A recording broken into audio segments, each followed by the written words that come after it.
I'm not against giving your edema, but please try it out. It really works out pretty well. Okay? Next. Yeah. What is the all this is there in the slide? What is very, very important is something that is missing in this slide. Okay. Preparation before surgery. Emptying of the bladder. Okay. Something to do with the patient. Anything you talk to the patient about. Something that will take you out. Consent. Yeah. It's very, very important. However difficult your surgery is, however, if you prepare this patient well for it, then if there's a complication, you can always kind of tell them that this has happened and you can kind of come out of it and avoid medical legal cases, right? That's very, very important. Taking a good consent is very, very important, right? Never tell the patient this word. Tension on the knee. They 100% correct chestar. No such words. Always protect yourself. 100% word. Tell all the complications properly. Sorry for my Telugu word, but my point is always you have to tell the patient. Pros and cons. Even if the patient goes to the next doctor, no problem. Double is not important. Peace of mind. Okay, so this is the first case. We're going to keep it very, very simple, nothing very complicated. We are still at entry. Could one of you just tell us what is this? What are you trying to show in this video and what has happened?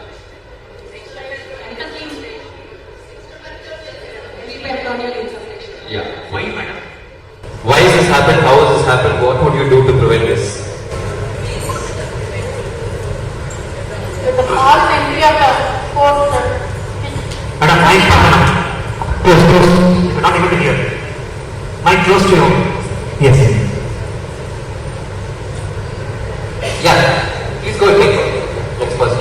What will you do to avoid this? Or how do you go to interpret it? See the flooring when you entry into the pelvis. Now push the installation. Push the Sorry. Yes, seniors first, then juniors. We'll follow the protocol. Seniors first. Yes, ma'am. Go ahead. So this is a case of emphysema. The air has entered into the wrong plane. Yeah. So we have to push the port the proper. See that it has. How do you know what test is sort of confirmatory to say that you are intraperitoneal? Anything you look for somewhere in any of the monitors? Yeah. First, the initial pressure Should be? within the first 5 seconds, it has to be in the single digit, less than 10 millimeters of Less mercury. than 10 millimeters. That is what I was looking for.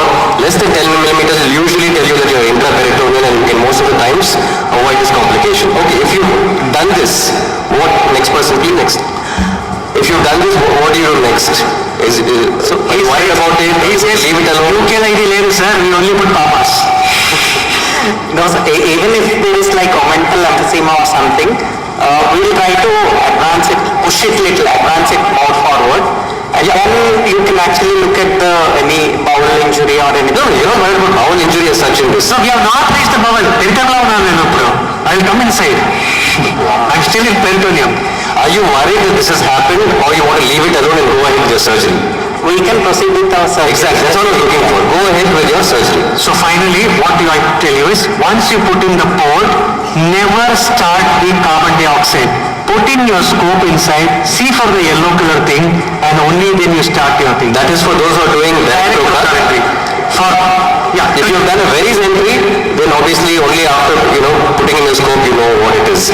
But those who are doing varies, always check for the pressures. If it is below 10, you are most probably interperitoneal.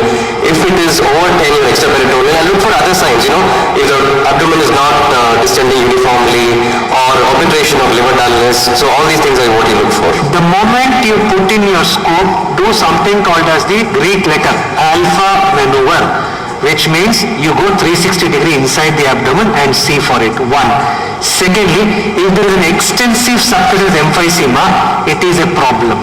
Because what happens, it's a Trendelenburg position, the gas will go under the diaphragm, the gas will go in this area, your lungs can collapse. We also had patients which had to be ventilated. Hence, mild amount of emphysema is not an issue, can just take it out as Dr. Damodar has rightly said, but it's an extensive one, don't take it for granted. Patient will go in the, that's right. Right? Okay, can someone explain explain this photo, what is the significance of this? So this shows the angle through which the trocar or your varus needle has to be entered into the abdomen. Always lift the abdomen The reason why we lift the abdomen is to prevent the retroperitoneal injuries. Yeah. And your trocar should be actually directing 45 degrees in thin patients, and it can be perpendicular in case of obese patients. It can be perpendicular in case of, why is that? So because the vessels in obese patients, umbilicus is shifted caudally to the vessel, so it is better to go perpendicularly to avoid injury to the vessels. Yeah, that is one. And if you go perpendicular, see your ovaries length is only that much. If you go at 45 degrees, you're going to travel more and it cannot reach intraperitoneal at all. So going 45 degrees is always better in obese patients. Okay. Will not go to that. You know all the tests about this. These are the tests which you need to know. Okay, next. Anything that you will. Yeah, over here now. This is what Dr. Damodar had said. You place it in the emphysema. Yeah. Okay. Second aspect is, before you put in a port, is something which is basic I forgot. Never give head-low position at all. When you put in a port, it's always in neutral position. No head up, no head low. Always. When you put in a port, you always put it in a neutral position. Okay. Right. Next. Okay. Could the next person go through this video and tell us what is happening? What will happen? What are you seeing there?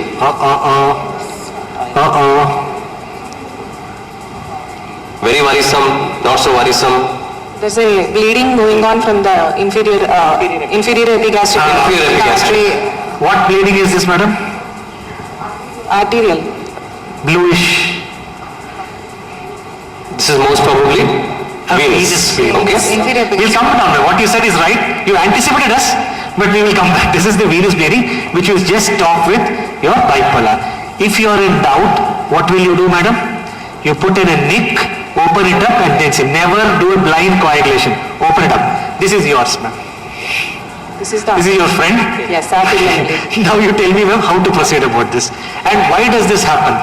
So, better anatomy of the inferior epigastric artery, always landmark is lateral to the lateral umbilical fold, and in thin patients even transillumination can be of help. Now madam has said transillumination, please hear to that. Will transillumination help you to avoid injury to the deep inferior epigastric artery? Not in our Transillumination is for superficial vessels. You need not see. So please understand, transillumination will not help you to save that. Okay. It is good in thin patients, in none. Now how do you proceed with this? How do you tackle this? So in majority of the patients, simple pressure, do not remove the port first of all, and simple pressure at that place will subside. Observe it. If it's not subsiding, just you can take arterial bleeding may not stop with pressure. Venous bleeding will stop with pressure with a gauze or a tampon for something. In vagina also, your venous bleeding will stop with pressure. Arterial bleeding will not stop. For an arterial bleeding, you may have to either do what Dr. Damodar, not Dr. Damodar, and one of us is doing.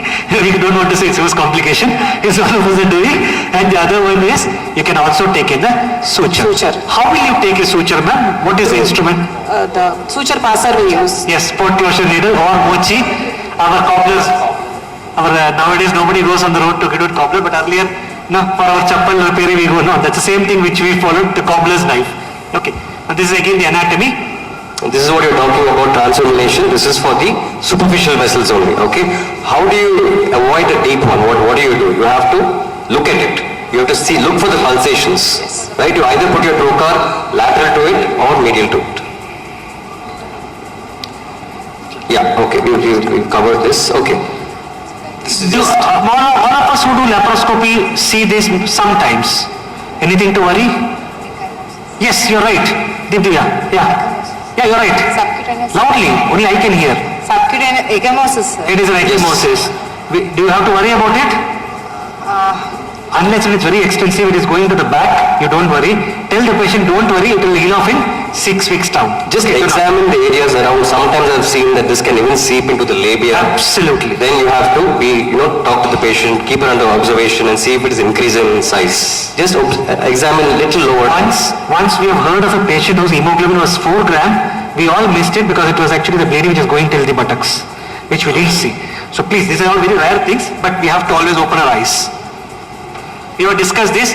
Ultimately what this study says is, you put in Viris, You put in direct, you put in closed, you put in Hassan's technique, anything is fine, the success rate and the complication are the same, but do whatever you are comfortable, what your teachers have taught you. Any preferences for anybody? Or your budget decides it? It's the normal reusable. No, we are normal reusable people, madam. The other one, optical. No optical. Double on that, optical. Double era, reusables. Anybody for the last one? Tenor main. UK returns. What do you all usually prefer? Kiel, Germany return, UK returns. We are Indians, so tell us. Now, let's go to the next case now. How do you proceed? This is a bowel injury, sir, entry. So generally, don't remove the trocar. Hana, this is which bowel? Small bowel or large bowel? Very important to define which bowel because your management matters. Yes. This looks like a small bowel injury. It looks like a teliyadu naku. You tell correctly, you tell. Small bowel injury. Thank you. What do you want to do? Or what should you do next? In this case, I will remove the trocar, I will not remove the so trocar. generally we don't remove the trocar. You don't want to remove the trocar. Good. Then So we'll identify the exact identify through and through. Ikkadi nunchi akkada. So we take a scope from the other side Yes, ma'am. and then observe, detect all the organs and look for the extent of injuries Yes, ma'am. and call for help. Of course, that we have called our husband. Next, ma'am. Small bowel injuries. The question is, ma'am, since it's a through and through one, simple sutures will not help us. We may have to go for a resection, which you can either do laparoscopically or by a simple small technique. By laparoscopy or by endoscopy, we are not here to say that you should do laparoscopy for every case. You should not do laparotomy. We are sorry for that. We are not here to say that laparoscopy or laparotomy, ultimately the life of the patient is that what matters. Okay? You can put a small incision, take out the bowel, do resection. Yeah.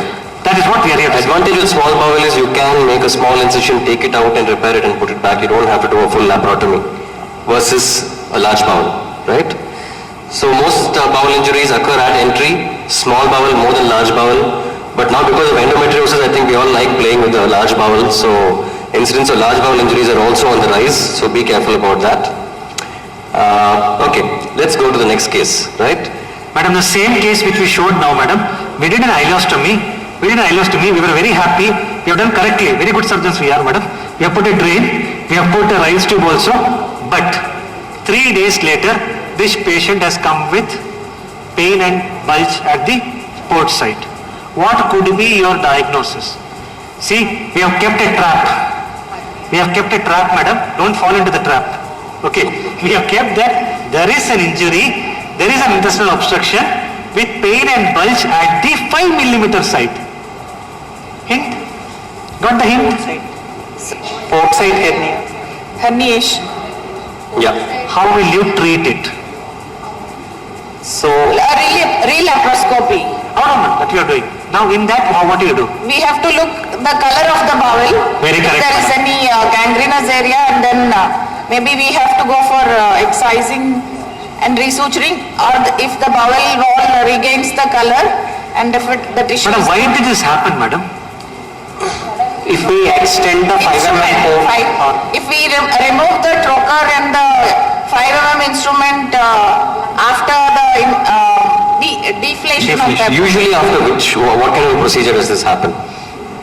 the myomectomy, where we insert a lateral port, the larger 12 It could be a oscillator that you're putting, or a myomectomy which goes on for a long time, or any surgery that goes on for a long time.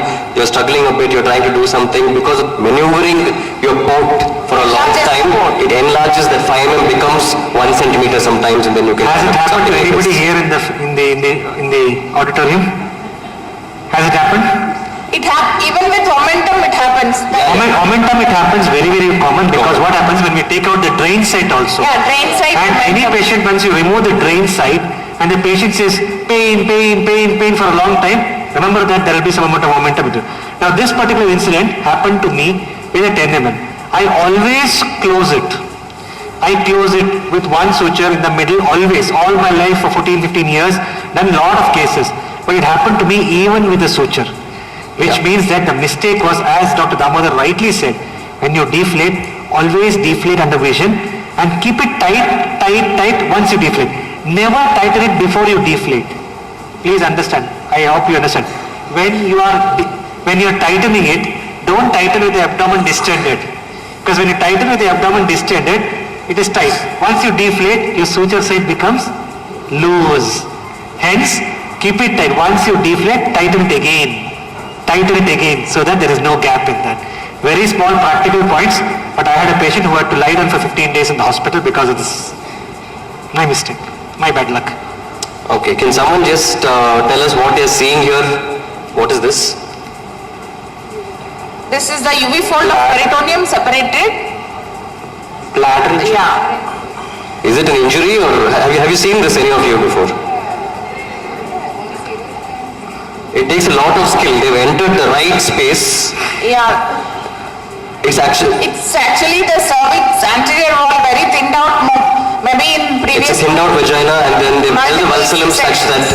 So when you look at it, you always think it's probably a complication. You've probably gone to a bladder. But if this happens, what will you do? What will you look for?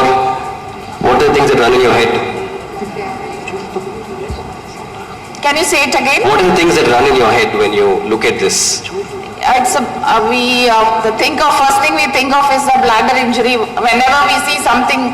If you suspect a bladder injury, then For us, every time it is fear only. Bladder. Everywhere ureter, everywhere bladder. See, the problem with the MBBS or the MS curriculum is, I will not blame the teachers, I will not blame my teachers. They only taught us two things. Never go near the bladder, never go near the bowel. But they have never told us what will happen when we go near that. Now that is the problem with the curriculum, not with the teachers, the curriculum. So it is time that we learn from the surgeons, not the husband and wife, the surgeons, that how to go and treat this. It's very important. We are always told, no, close to the uterus, close to the uterus, close to the uterus. But that's a problem. And that mentality has to change for the newer generation. You have to start thinking about the bowel. You have to start thinking about the bladder. Doesn't mean you injure and call that, but you have to learn about it. And it's a high time. It's high time. what do you look for? What do you want to look for if you think to rule out a bladder injury? So we lift the fold of peritoneum and see the wall initially, and then if we are in doubt, we have to instill saline in the bladder. I have put catheter. Yeah, you have a catheter usually, right? So we look for the Foley's balloon catheter or the... not seen. Very small injury, madam. Small. Very small. Look for any urine leak in the Then we put peritoneum. saline. One is color of the urine. The peritoneum. The urosac will become a balloon. Urosac distance, right? Yeah. Okay. Uncontrollable bleeding in 28 weeks, uterus, right? You've done the whole, you've done the left side uterine artery. Where are we operating? Where exactly is this? This is the right side uterine artery, okay? It's quite bloody, so I'll help you out. It's the right side uterine artery and it's bleeding like this. It's a huge uterus. What do you want to do? Actually, this is a very short stub of the uterine artery. It is very difficult to hold it and coagulate it. Maybe we have to go for internal iliac kind.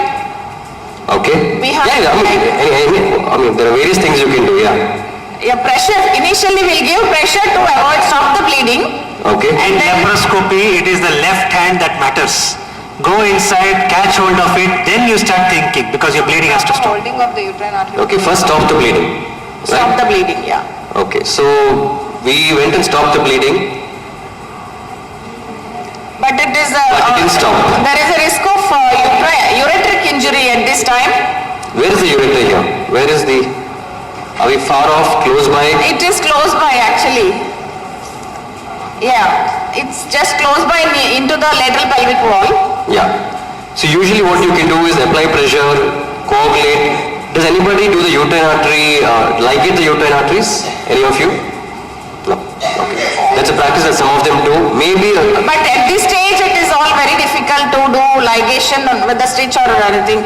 Yeah. We might have to go. Something that could be useful at this stage are clips, which gynacs don't have in our armamentarium usually, but surgeons have it.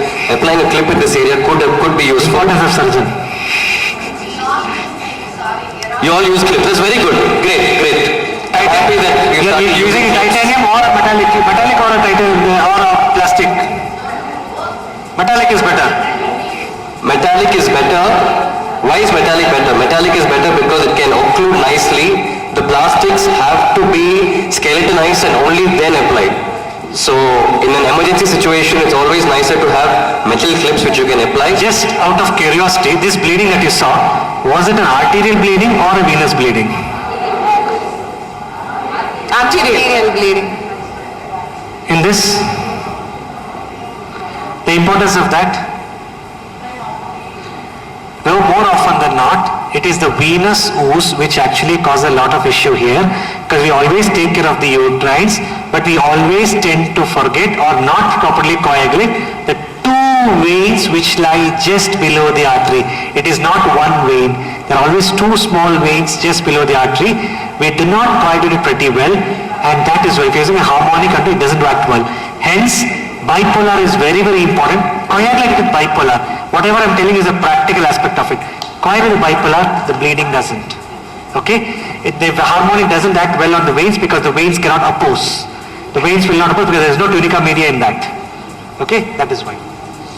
Okay, this is something that we may not really come across. We'll skip, I think for paucity of time we'll skip. Yeah, we'll just go to something. But if you have instrument. What should you have in your Madam, armamentarium? your instrument, madam. Your instrument has come. In case you have a large vessel bleed, these are things that you should have in your armamentarium, right? You should have a bulldog clamp. There are laparoscopic clamps, vascular clamps available. Can you tell me the name of that? One KitKat for that. The large instrument in the lung. That's called as? Anybody here? Kensky applied. Satinsky. Satinsky. I'll give you half KitKat. Okay, and what suture material do you usually want to use on a vessel? 050 Proline, yeah, monofilament. Okay, we'll skip this also, external, it's very similar. Okay, Small change from the what are we looking at? Just tell me what procedure do you It's a think? perforation from the uterus. Hysteroscopy. Hysteroscopy, yeah. Okay. From inside the Just change the angle a bit. We wanted to look at the abdominal cavity from the other side. Okay, so what do you do if you do this? We just come out and go for laparoscopy. Could you just guide me through the steps one by one what you would do if you see this? It is small. Just go laparoscopically, or do you want to leave your instrument there? Yeah, we have to come out and then go. We don't do anything further. Usually you leave your instrument there itself and you don't change the position of the patient much, because when you go laparoscopically, the bowel might move away and you might miss that area out, okay? And what are you worried about when you use bipolar, scissors or monopolar? What instrument are you worried about? We are worried about the electrocautery, Specifically? coagulation. Loop is very dangerous. Monopolar. Yeah. Okay, monopolar is, you got to really worry about it because the current can jump and hit anything else. Bipolar is sort of safer. And the safest is scissors, no current. Okay? It really takes a lot of effort, to perforate with a scissor. So all you have to go and look at that area, and if there is a perforation, you can just suture that area. This is very, very simple. All of us who do myomectomies know this properly. So not to really worry about it. Right? So we'll go to the next one. Okay. So okay, you can read the case, right? 29-year-old nulli gravida posted for lap myomectomy. She had multiple intramural and subserous fibroids. Largest was 13 into 15 on the posterior wall. Procedure was uneventful. Post-op day 4, she had multiple episodes of vomiting with loose stools, and ultrasound showed 4 into 5 centimeter fluid collection, right? So what do you think? It's almost there, the diagnosis is there. Subacute intestinal Yeah. That's the first thing that should come to your mind, right? Subacute intestinal obstruction, right? Usually is it small bowel or large bowel? Small bowel. Okay. What do you want to do for this patient? Leave her alone, observe, go in immediately, give her antibiotics. Just walk us through what you would want to do. If the hematoma is not Babu. If the hematoma is not increasing in size and patient is hemodynamically stable, we can start her on antibiotics and look at the general condition of the patient and Riles tube. That is hemoglobin, Riles tube. What else do you want to do? You want to look at her stomach? You want to look at abdominal girth? Yeah? Yeah. We are going to look for signs of peritonitis. Okay. And if there is any much sepsis, then we go immediately. Yeah. Step up the antibiotic first. Always step up the antibiotic in these cases. Put in a Riles tube. Get a scan done. If possible, get a CT scan done because you would like to rule out any perforation. Once you have ruled out a perforation, then we are safe. You're not going to worry much. We go in for a conservative line of treatment. In conservative line of treatment, what will you do? What are the two blood tests, if given a chance, would do? Of course, CBC is one of those, other one. CRP and CRP to rule out any infection. Fine, ma'am. Anything else? calcitonin for sepsis, any... Yeah, calcitonin again for sepsis. But most importantly, I would personally like to do is a sodium and a potassium. Hyponatremia would always cause, distension. Again, your hypokalemia can also cause. Correct your hypokalemia, correct your hyponatremia. Almost 50% of your intestinal obstructions would actually be because patients don't take the proper food, patients don't take the proper liquids, hence that can cause. Now, double. One thing on your physical examination which you got to monitor that tell you that she's getting worse. Guarding and rigidity of the abdomen. She doesn't have all of that. Pulled out. Abdominal. One simple test that you're going to observe throughout the day or the neck. Pulse. Right? That's most important thing. If a pulse tachycardia become worse. Perforation, you have the patient worsening. Tachycardia is your first sign. Persistent tachycardia and pain, think something is wrong. Okay, so this was post-myomectomy, post-op day 5, we go inside and this is what we see. Sometimes it can be just the patient's characteristic, right? Some people have more tendency of adhesion formation, so there was nothing drastically wrong with the surgery, but she seemed to have developed all these adhesions that you can see. One is multiple fibroids were removed, and number 2 is this, we did it through a mini lap and sutured. Sometimes I feel while suturing with laparoscopy, it's a lot more fine, the hemostasis is better controlled. Open surgery, you don't look at it with that much detail, and you can leave behind, like if you look in this particular surgery, the end of the wound actually has a dog ear kind of an extension. Right? So,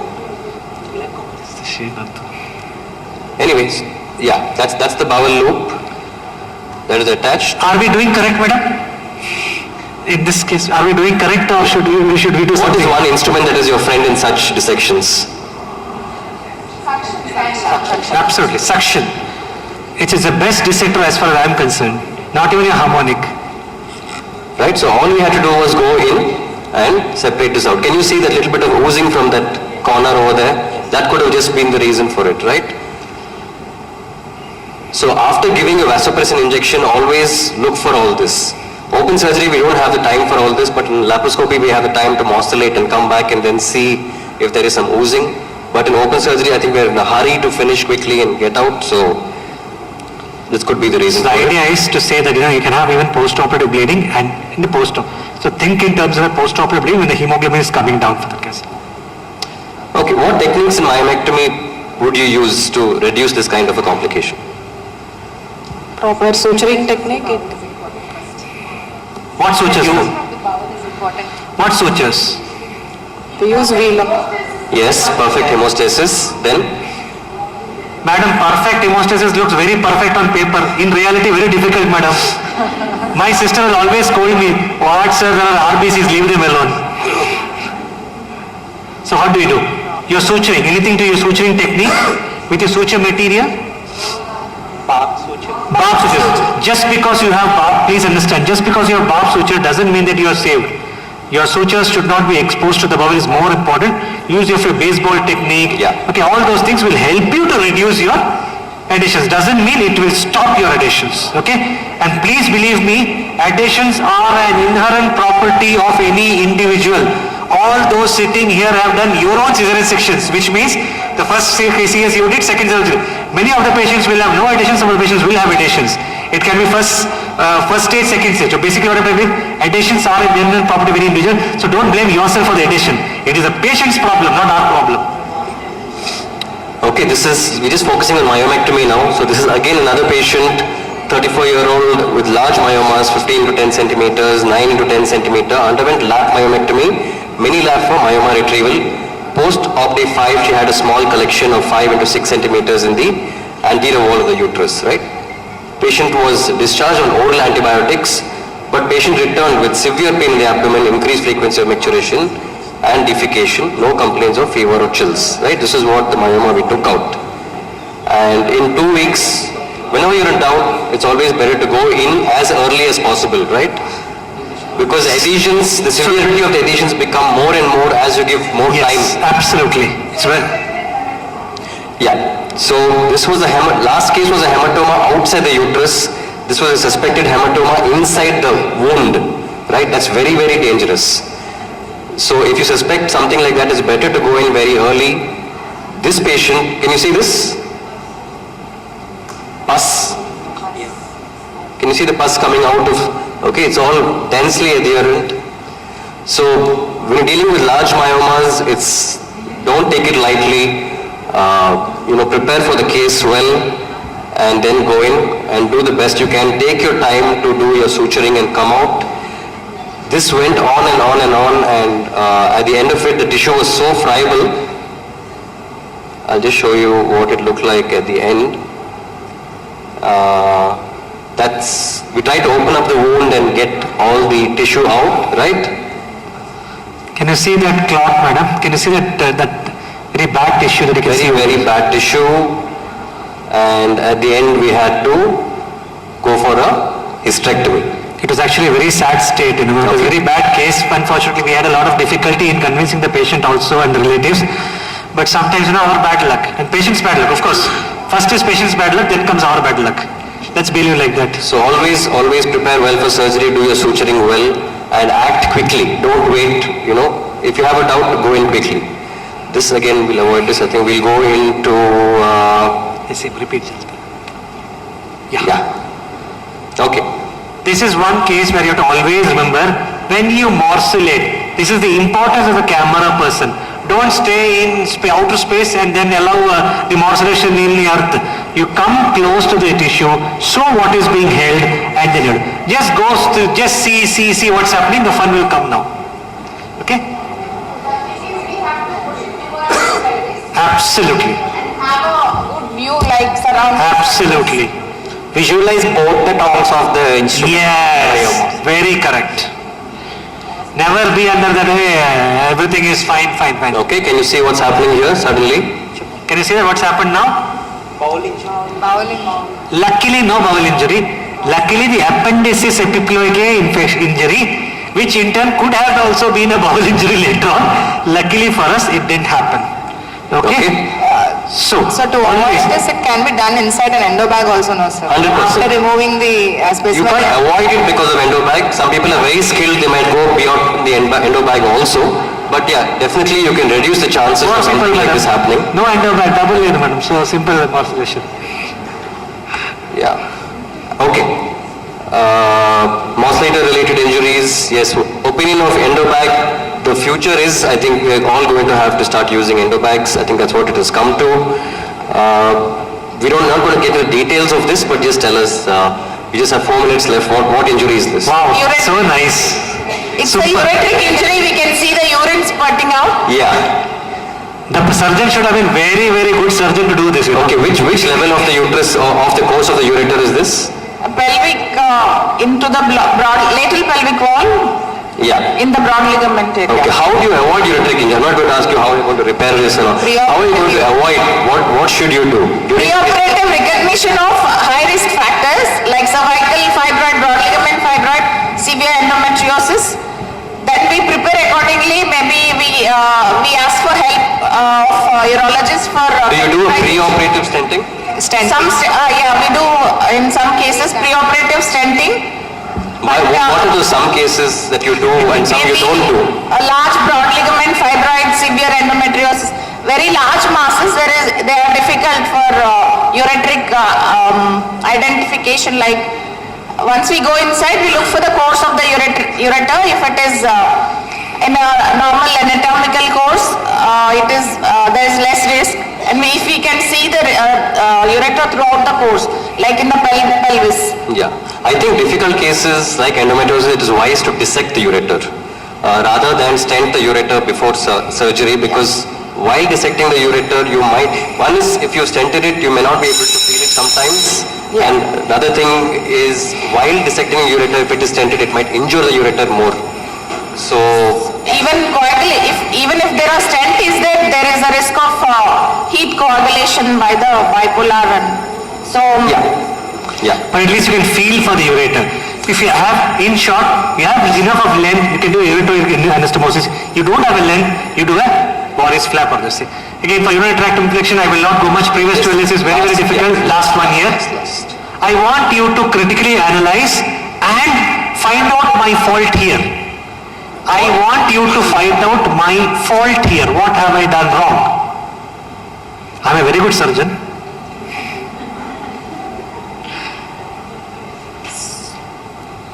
Now I have to tell that quite often. After showing complications, I have to tell. you're going into the UV fold towards the. I am going correctly, madam. So this is a bladder peritoneum, like. What happened? What happened now? The bladder is adherent Yes, at madam. higher level. What can you see? You wanted to see something some time back. See, I've shown you. The mistake here, as far as I am concerned, is you never lifted the UV fold. Now you see, you learn from your mistakes. Can you see now? Automatically, once you open the bladder, your left hand is pulling, you are doing it. So never, see, it's all basic principles what our teachers have taught us. Traction, counter traction. Traction, counter traction. Lifting up. So you lift it. Now you see, you lift up and then you do. Very small things. Don't be arrogant. Be normal. This is what happens. You are doing it as if nothing will happen to me. And this is what happened. Hence, this happened. Now closure. Damodar, please. Closure. Yeah. What are your techniques of closure? What do you do? What suture material? We have to know this. We can use PDS or a Vicryl 20. 2030, yeah. Single layer, So double it should be layer. a tight closure. Single layer, double layer. Interlocking. Single layer is fine. If it is SPC, tight- no SPC. No SPC. Thank you very much. Continuous. So 7 days to 10 days of Foley's, continuous is fine. I will tell you, none of them here will keep it for 7 to 10 days. Can you tell me why? Because we are gynecologists. We'll keep it another extra 4 days. For everybody it is 4 knots. In Vicryl, for us it is 5 knots. 1 extra knot. We have to sleep nicely at home. And actually, watertight is not so important also, because if you give it those 14 days, like what we keep, it will anything will heal. Right? So yeah, that brings us to the end. Oh, this says 5 more minutes now. Anyway, it brings us to the end of our discussion. Thank you for this opportunity. I think we have some more things. Now, complications can occur even in the best of hands. Please understand that. Meticulous surgical technique during entry and exit. Not only entry, your exit at all port sites can minimize this complication. Adequate training is very, very important. But the most important thing which my teacher, both our teacher, Dr. Puntambekar, Shailesh Puntambekar taught us is knowledge of your anatomy, and knowledge of your anatomy. Know your anatomy and that will save you for the day. Next. Now, there are some patients whom we cannot help, there are none whom we cannot harm, that's what he said. So always be very careful, be very meticulous. Now from this, one take-home message from each of your panelists. Give us 10 more seconds, we'll go. Yeah, that's okay, I just asked for that. Yeah, each one thing, if you can give an advice to all our fellow gynecologists. There's one thing, one take-home message from your side. So it's not that no one faces any complications during their surgeries, it's that how you tackle the complications is much more important, how you identify it and handle it on the table itself. So preoperative preparation is the most important thing, like whenever you feel it is a difficult case, thorough examination, bimanual examination, ultrasound in a difficult case, large masses, you can do it yourself to know much more than the ultrasound report and plan accordingly. Some cases like previous multiple C-sections, the cervix, when we see a speculum examination, we can see the cervix very much. One sec. Madam said when you do a speculum examination, 90% of people who are less than 40 in this group never do a speculum examination. That is the unfortunate part. 40, less than 40, my generation. Because my generation, I said, my generation, unfortunately, we are so much used to ultrasound that we have lost our mistake at the fingertips, isn't it, sir? Less than 40, too much on this, sir. So, if the cervix is pulled up and is not seen, there are two implications. If we have to remove a big uterus from the vagina, it's going to be a very tough time. So, you have to be prepared for a MOS later. So, all these things are very well connected. Preoperative evaluation and ultrasonic assessment, the difficulty of the case.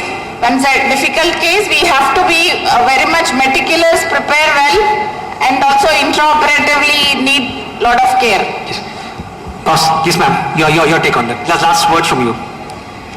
Try to stay calm in difficult situations and check for the meticulous checking of the instruments is also very important to avoid insulation injuries or dermal injuries. Calmness is a virtue, madam. We are shouting surgeons. Boss, next.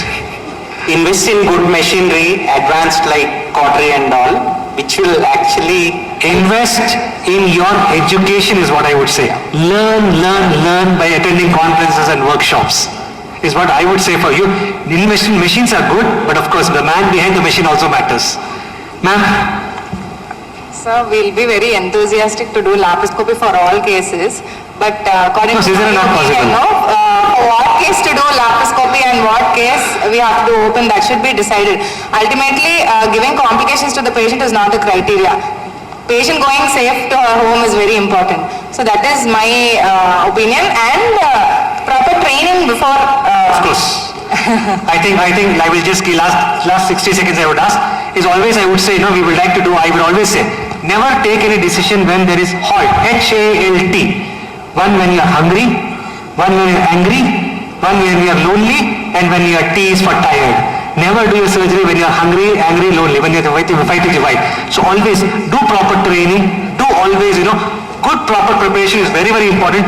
Second, opening up a patient once is fine than opening the same patient many a times. Hence, conversion to open is not a defeat. It's always an acceptance. Please understand, the life of the patient matters, not your ego. Ego is not something which is here. So, but at the same time, learn your laparoscopy, learn your skills, attend conferences, and I would always say, experience is nothing but complications, yours and somebody else's. Hence, learn from seniors. That's always the best part here. Ladies and gentlemen, thank you very much. Or we attend proper fellowship courses. Both of us conduct fellowship courses, so all of you are free to come. Thank you. Yeah, thank you very much. Our panelists have done pretty well. And just on a parting note, I would like to tell you that, when I took over as the endoscopy committee chair of Foxy 3 years back, I was always feeling bad for one thing. We had reproductive MCH in reproductive oncology. We had FNB in your gynae oncology. We never had in endoscopy. Thanks to our efforts, we have started a new course that is from the national board.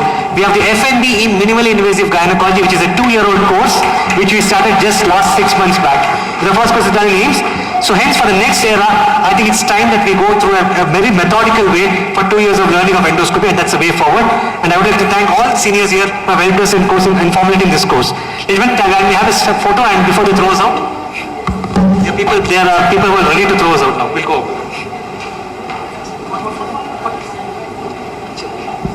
Thank you, sir. Thank you for the live and interactive session. I request moderators and panelists to join the photograph.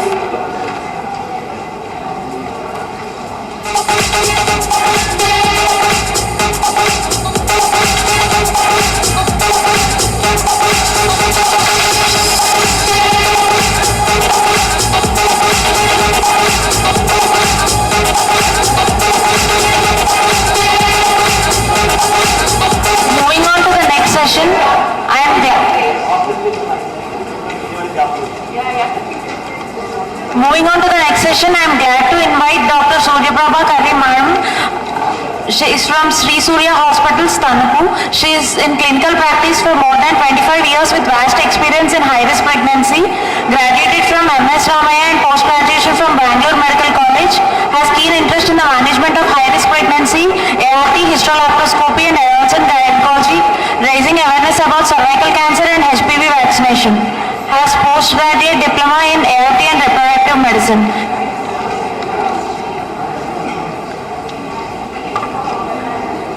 I am glad to invite Lakshmi Sri Madam.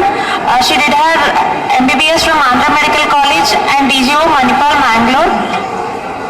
She is practicing in Eluru at City Hospital since 25 years. I request Madam to please come on to the stage.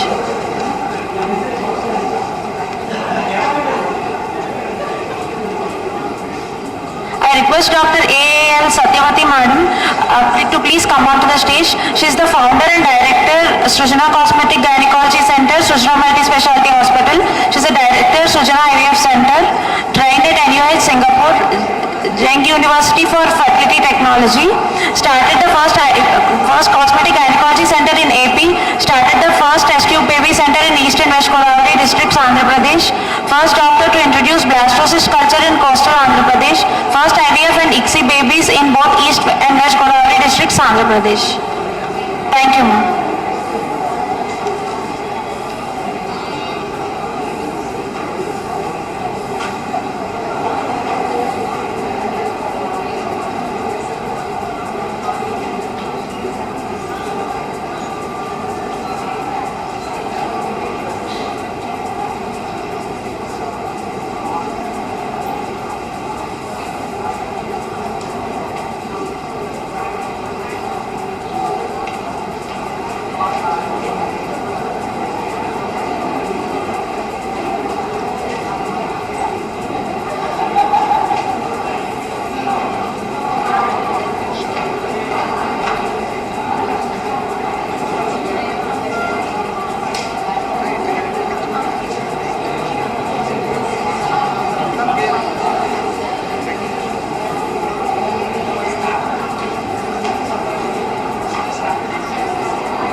Hello, good morning everyone.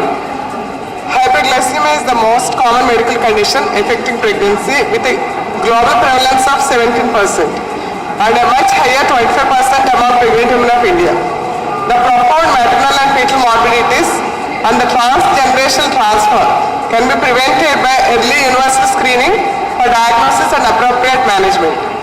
So, on that note, I would like to welcome Dr. Sneha Buyar, Madam, to enlighten us about the management of hyperglycemia during pregnancy. Dr. Sneha Buyar, Madam, has more than 30 years of experience and many awards in her armamentarium, like International MS Signature Award for Phenomenal Leadership 2020, Asia GOS Award 2021, Dr. S.N. Malhotra Individual National Award for Outstanding Work in Rural Obstetrics 2008, Dr. Durusha Distinguished Community Service National Individual Award 2022, Dr. Anandibai Joshi State Award by Government of Maharashtra 2005, Lokpath Healthcare Excellence Award 2020. And she has been FOTC Chairperson for Breast Committee 2019-21, Governing Council Member of ICOG 21-22, Founder President of Vidarbha ISUPAR, MOX MD Chair 2022-24. Ma'am, the stage is all yours. Thank you. First of all, a very good morning to all of you. I take this opportunity to thank Madam Dr. Nirmala,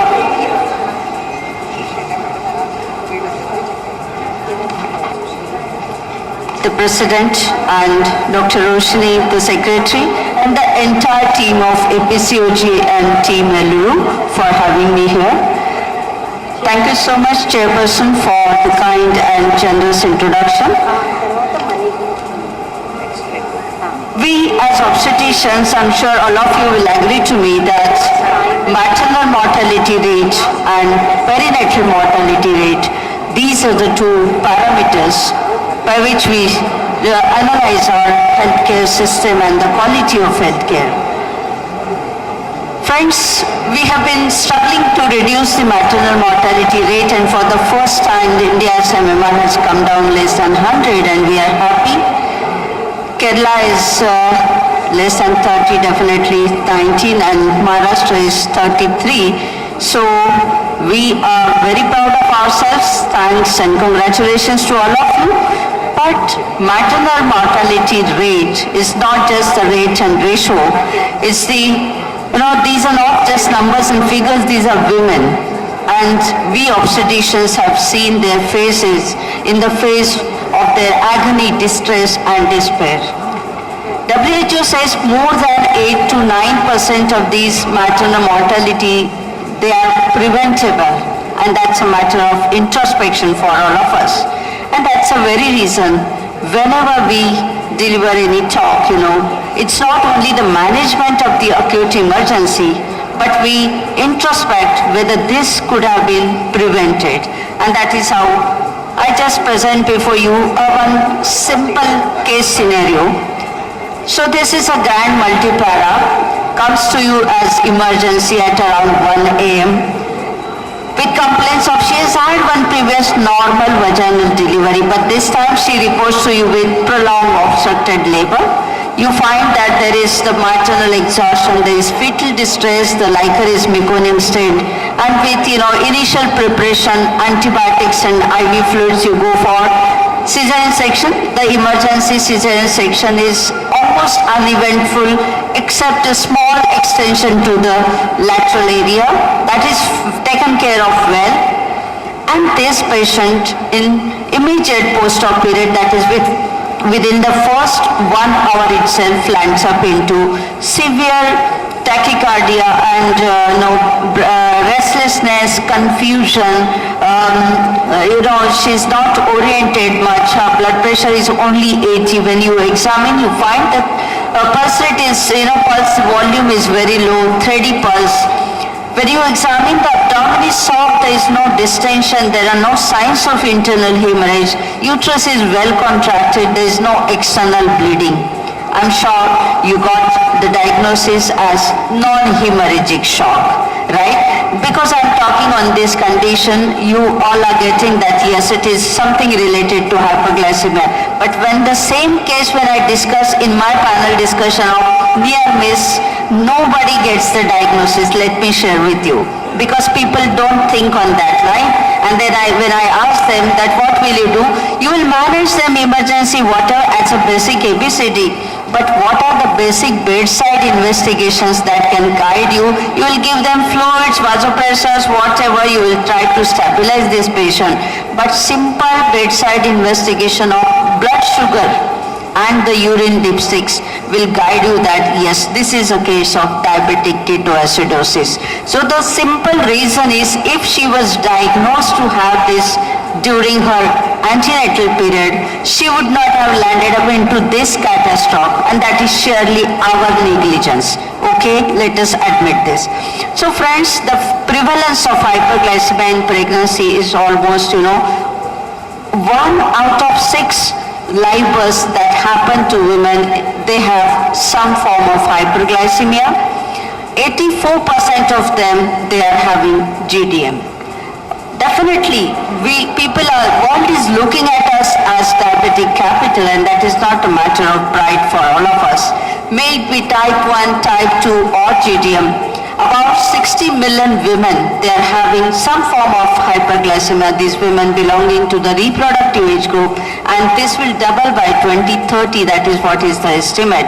At least 40% of these diabetic pregnancies, they are unplanned. And what happens if they are unplanned?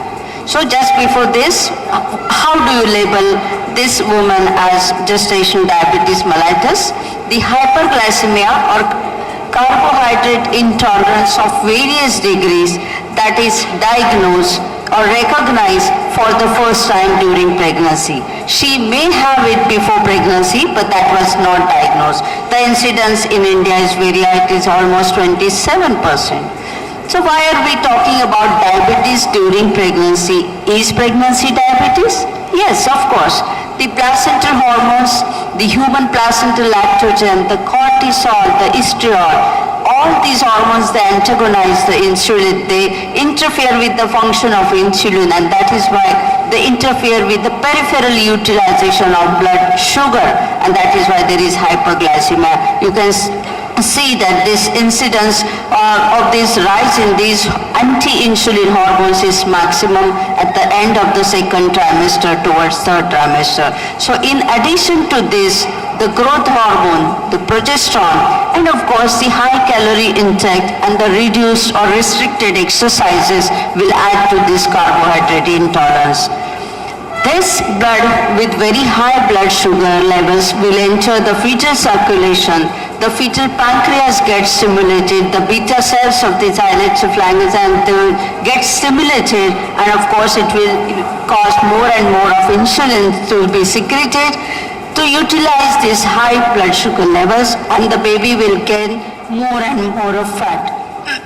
I'm sorry for my cracking voice, it's little disturbed, so please bear with me. So why are we worried so much about this hyperglycemia in pregnancy? In addition to the maternal morbidity mortality, does it correlate with the perinatal mortality? Yes, I'm sure you can look at these figures very directly related to the perinatal mortality. If the mother has a blood sugar level of more than 200 mg/%, the PMR is 35%. And if she has the blood sugar level between 100 to 150, the perinatal mortality rate comes down to 8%. And of course, if it is normal, the perinatal mortality rate comes down to less than 4%. So these figures bring out the stark necessity for the blood sugar control, and it tells us about that, these women who are having hyperglycemia in pregnancy, they should not only have medication but also have the practical and nutritional education and counseling, because this is very, very important, and they have to be told about the blood sugar level monitoring, and it should be less than 69 to 90 before breakfast and 60 to 105 before any meals, that is lunch and dinner.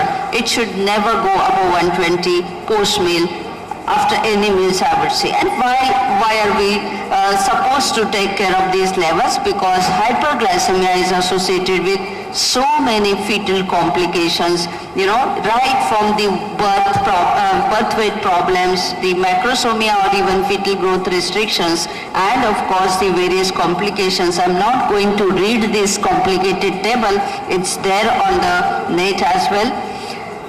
To make it simple, I would say that right from early pregnancy, if you go early pregnancy, spontaneous abortions, congenital malformations, the growth issues, and of course the stillbirths, you are worried about intra-uterine fetal deaths, shoulder dystocia, birth trauma, and of course fetal distress, neonatal hypoglycemia, the very well-known the hyaline membrane disease or the respiratory distress syndrome, and of course the hypocalcemia, hypothermia, and of course the prolonged neonatal jaundice.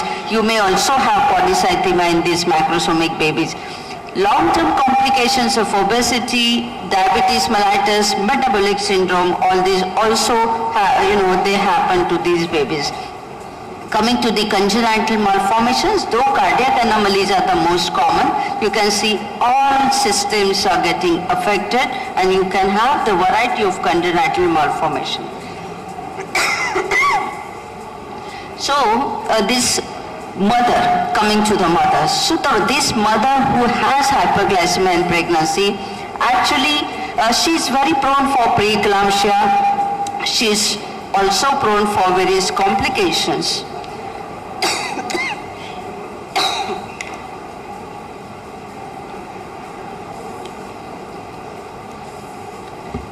So the various complications like diabetic nephropathy, retinopathy, and vasculopathy, and because of the macrosomia, the prolonged and obstructed labors, the complications, the operative vaginal delivery, instrumental deliveries, the cesarean section, and of course the PPH and the trauma associated with all this.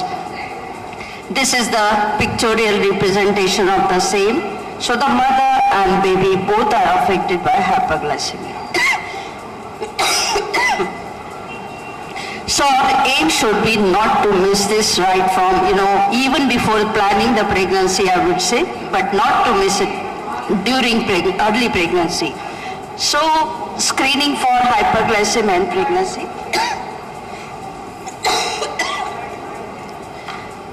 So should we screen these women?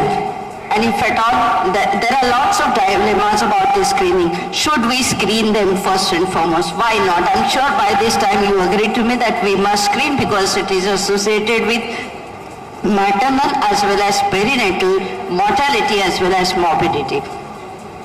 Now, should we screen it as routine or only high-risk screening? If you look at these complications, because this is the most common complication during pregnancy, major causes of perinatal morbidity and mortality, excellent glycemic control will improve the perinatal outcome. And the goal is not only to improve the perinatal outcome but also to prevent the long-term complications of mother and fetus. And of course the Indian Diabetic Federation says that assume that she is having hyperglycemia in pregnancy unless you rule out. So screening is only to rule out, so it is a mandate.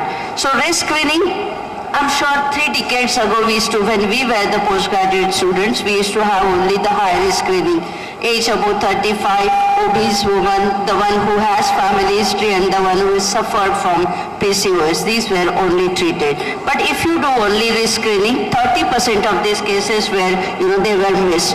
So it is mandatory nowadays, FOXY, ICOG, FIGO, NHM, DIPSY, all of them unanimously recommend that it should be a universal screening for hyperglycemia in pregnancy. That means every pregnant woman during every pregnancy. That means if during first pregnancy she didn't have hyperglycemia, it is still mandatory for her for the second pregnancy. So these are the various recommendations or guidelines to perform the screening test. I'm not going to read this because I don't want you to get confused with all these guidelines, because we have unanimously accepted that DIPSY or WHO, that is the one which is the accepted recommendation or guideline for screening by our parent organization.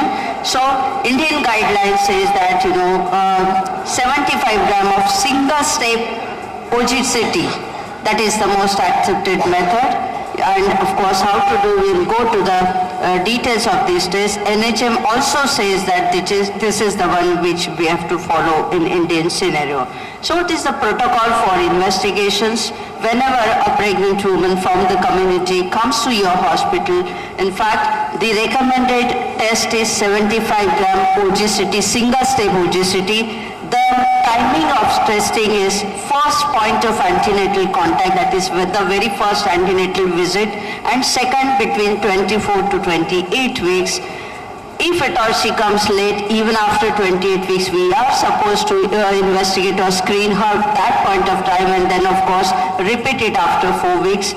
Anytime you find that there is gestational glucose intolerance, that means the glucose levels between 120 to 139, then you have to repeat between 32 to 36 weeks. So for this, how should you do that? You provide 75 gram glucose sachet to the woman. She will dissolve it in 300 ml of water and she will consume it over 5 minutes.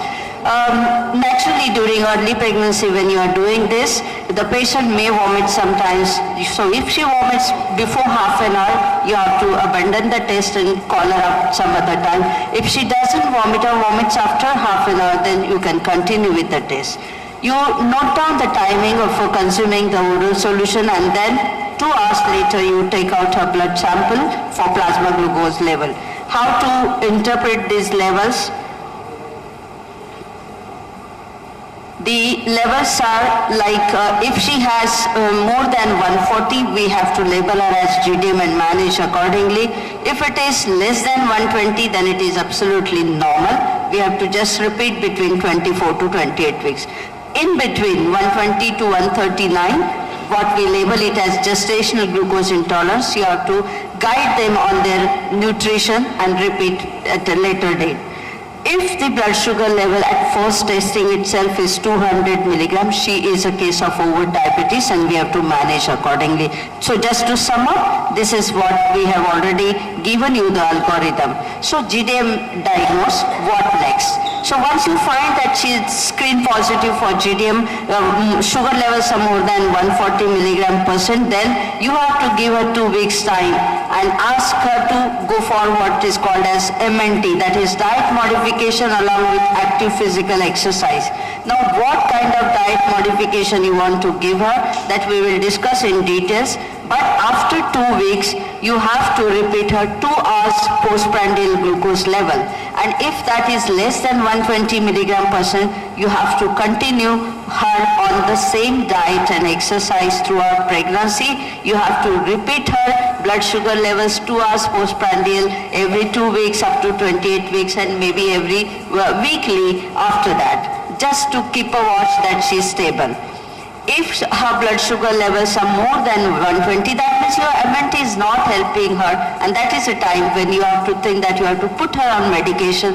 What medication, whether metformin or insulin, we come to it later. So this is what is the slide. Now why we talk so much about MNT, medical nutrition therapy?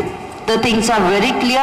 Medical nutrition therapy not only gives you the control of blood sugar levels, but also provides you the necessary calories and the necessary the nutritional values what is required, but also it helps you in the optimizing the weight gain during pregnancy. So that is why medical nutrition therapy is very, very important, and medical nutrition therapy is supposed to be the cornerstone or the mainstay of the treatment of GTM. Almost 30 to 90% of these women, they are 30 to 90% of these women, they are controlled well on MNT if at all you guide them properly and they follow it properly. So in patients who receive medical nutrition therapy, only few women require insulin therapy. Maybe her HbA1c, what you have done previously, will in fact get reduced. So that is how, even for patients who are on insulin, if you advise them proper MNT, the insulin requirement comes down. So I'm sure these are all your experiences as well. And that is why once again I say that the food plan should be individualized. They have to be socio-culturally acceptable. We should not ask them to force them to have non-vegetarian food for having high intake of protein. Definitely it will not be acceptable, and that is why we have to individualize. Now she has to have the adequate calories, the right calories and the right spread.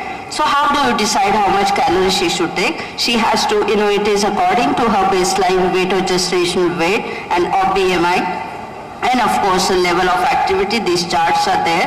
How much weight she is allowed to gain, that is how we have to decide.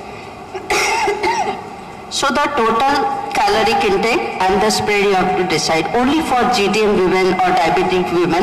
Normally otherwise we have 55 to 60% of the carbohydrates, but here we ask them to reduce to 40 to 50%. Otherwise for women with GTM, we have to focus it to restrict the carbohydrates. Especially we have to ask them to go for the complex carbs rather than the simple carbs.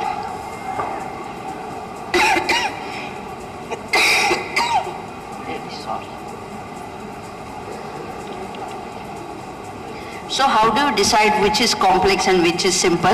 So and naturally according to the glycemic index. So glycemic index is how fast and at what level the sugars rise after eating that particular food component. So you have the low GI, which is preferred one. So low GI is less than 55%, and here this is the preferred meal for these diabetic women: legumes, lentils, dried beans, peas, etc., Bengal gram, and of course the food content which is rich in fiber.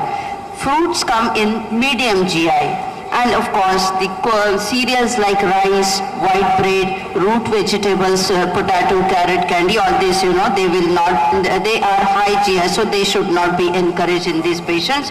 Diet with low GI and high fiber, that is what is recommended for this patient. Look at this thali. If you have so many idlis, the woman is already eating, you have to guide her that maybe to fill her stomach she has to consume that much food, but it has to be replaced by half the plate should be completely replaced by the non-starchy vegetables, and remaining half of the plate, it should be the palm full of proteins and only the fistful of fats. That is how it should be distributed.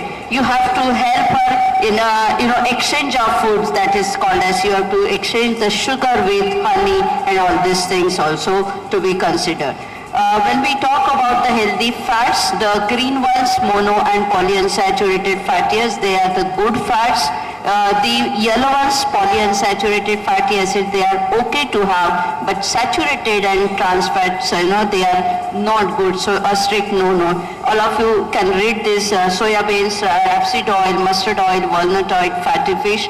These are the good ones, and of course the canola, nuts and nut oil, seed oil. These are the good fats, so we should recommend them.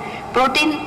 It's not that only the lean chicken, lean meat and eggs have proteins, but also vegetarian sources of proteins like paneer, yogurt, soya flour, chunks, bits, everything, tofu, soya milk, nuts like peanuts, almonds, green leafy vegetables, spinach, all these things, definitely help you in providing the vegetarian sources of your patient. You have to guide her properly.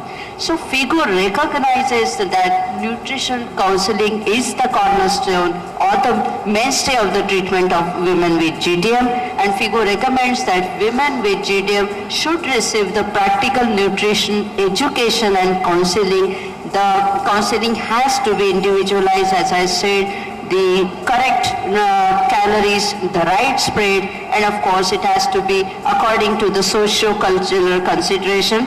Women with GTM must be repeatedly advised to continue the same diet throughout pregnancy and of course post-delivery, which will reduce the incidence of the future type 2 GTM.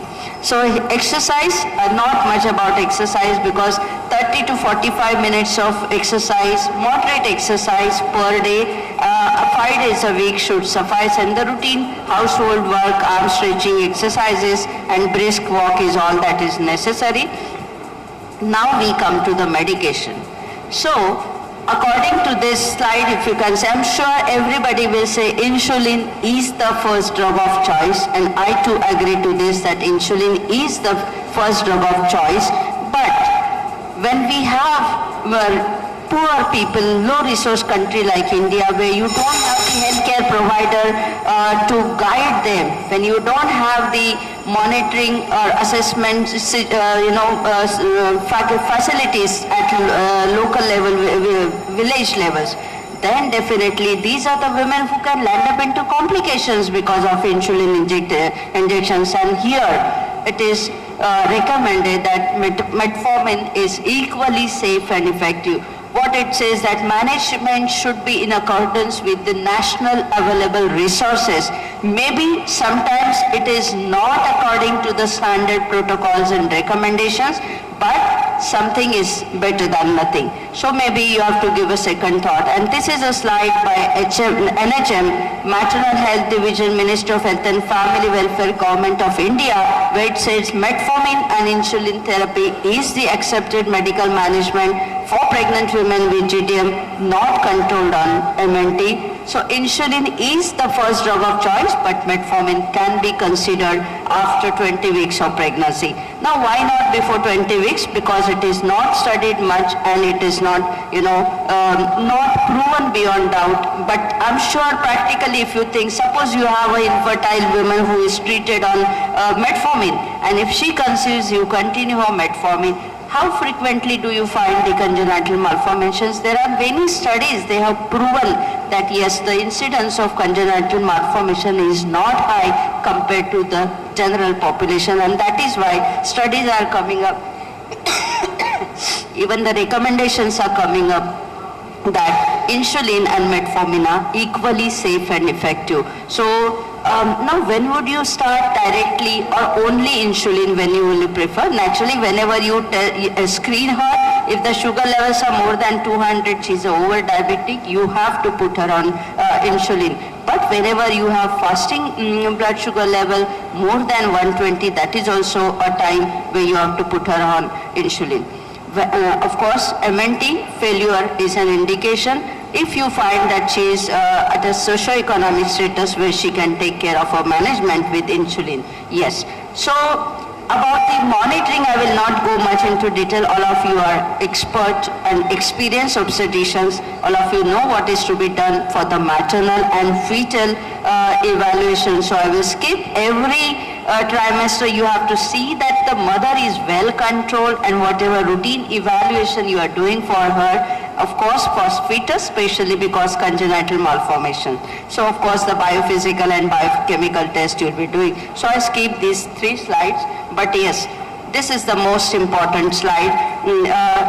From this I would just give you the importance of the PAPA and beta HCG, the early pregnancy screening, the whether it is really to be done, what is the significance, whether it can be, whether if it is abnormal that indicates aneuploidy, or it can even, indicate you the incidence of, higher incidence of congenital heart disease, that you have to, keep it in mind considering this woman especially. At target scans, fetal echo is a must here, that you have to keep it in mind considering the high incidence of cardiac anomalies. And of course, 3rd trimester, our aim should be take her to be up to 37 weeks at least if she is stable. But you have to be very, very vigilant on maternal blood sugar level. See that you don't take her to very strict euglycemia. Stringent euglycemia can be detrimental to the fetus. In fact, little on the higher side should be good. That is what our aim should be.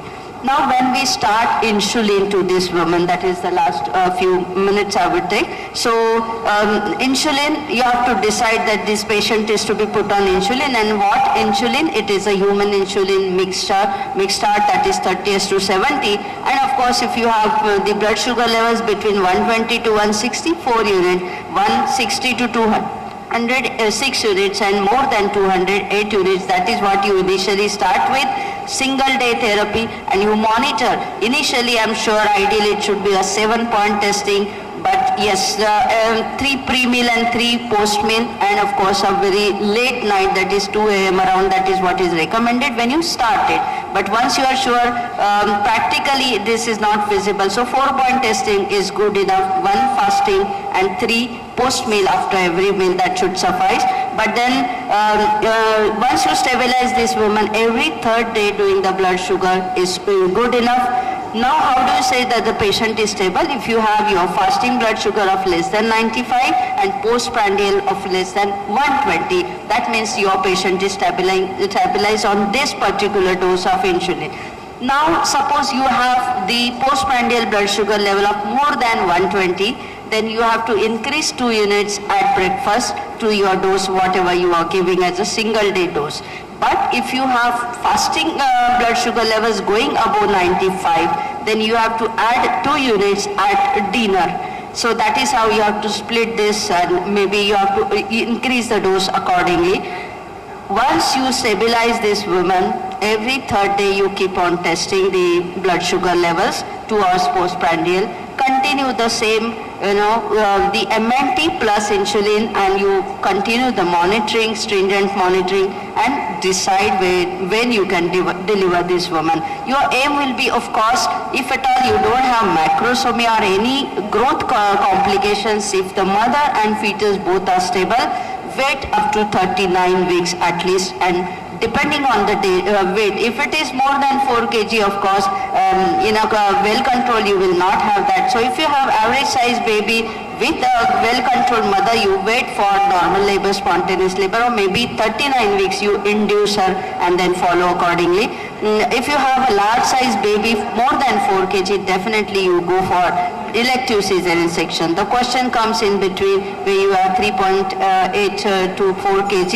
Of course, you have to, the choice is you have to individualize this, though this is the FIGO chart which is given here for recommendation. But of course, a patient having poor control, poor compliance, previous history of stillbirths, and of course some vascular complications you have to decide on individualizing the patients. And I'll just take few seconds. Monitoring of labor, all of you know that you have to skip that particular day's dose of insulin and hydrate her well.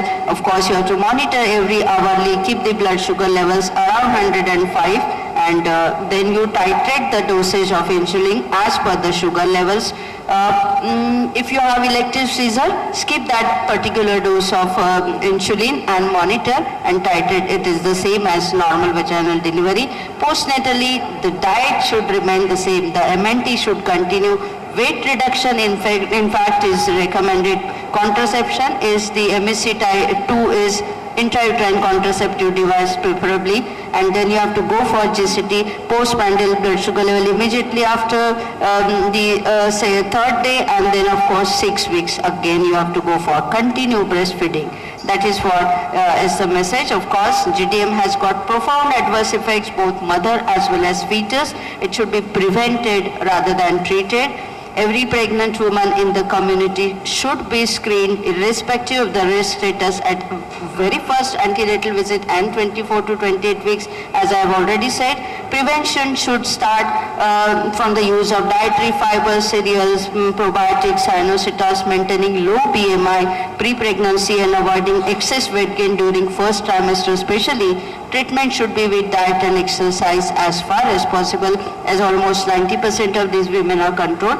But insulin and metformin are equally safe and effective, though by evidence insulin still remains the first drug of choice. So I thank all of you, and I just take this opportunity to make an humble appeal that myself, Dr. Sneha Buyar, I'm contesting for Foxy Vice President from West Zone. All of you know my credentials already, so I just humbly appeal all of you to vote for me, support me for the upcoming elections. The elections are from 1st to 10th August, and from West Zone you have to vote for 2 candidates. If you feel I deserve, please make me your first choice. Thank you so much. Thank you.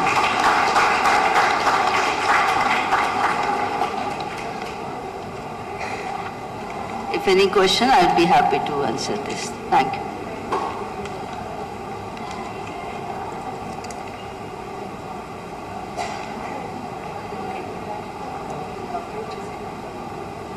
Thank you so much, Chairpersons. Thank you. Ma'am, it was an excellent session. It was an excellent session, ma'am. Thank you so much.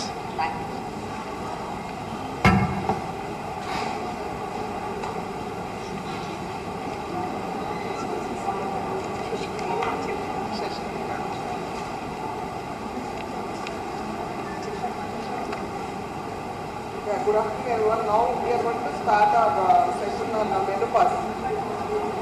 So, like now, we will be learning more about the menopausal health.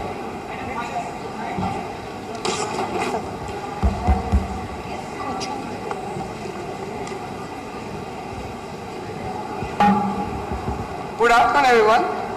Now we are going to start the session on menopause and menopausal health, which is more important because every woman spends almost 1/3 of her life in and around menopause.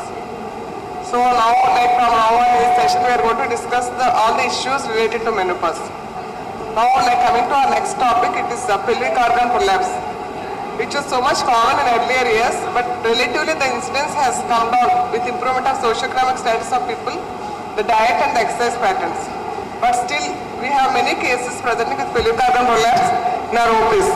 And the most important point is, does doing cesarean for all decrease the pelvic organ prolapse?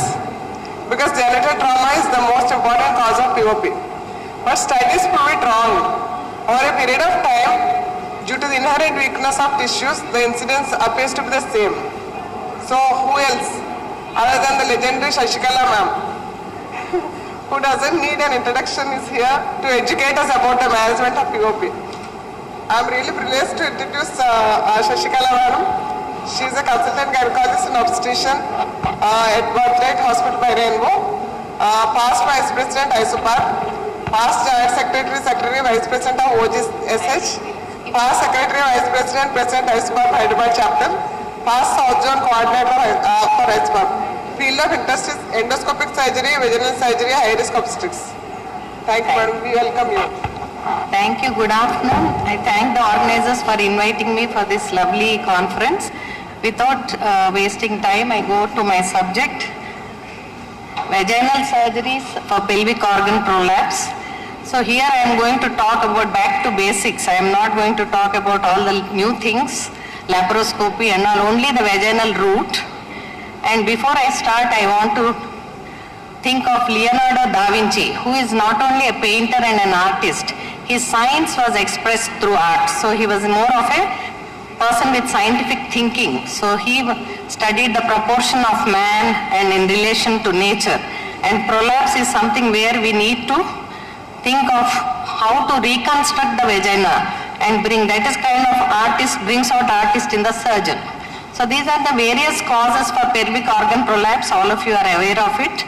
And because of age, old age, you get this problem.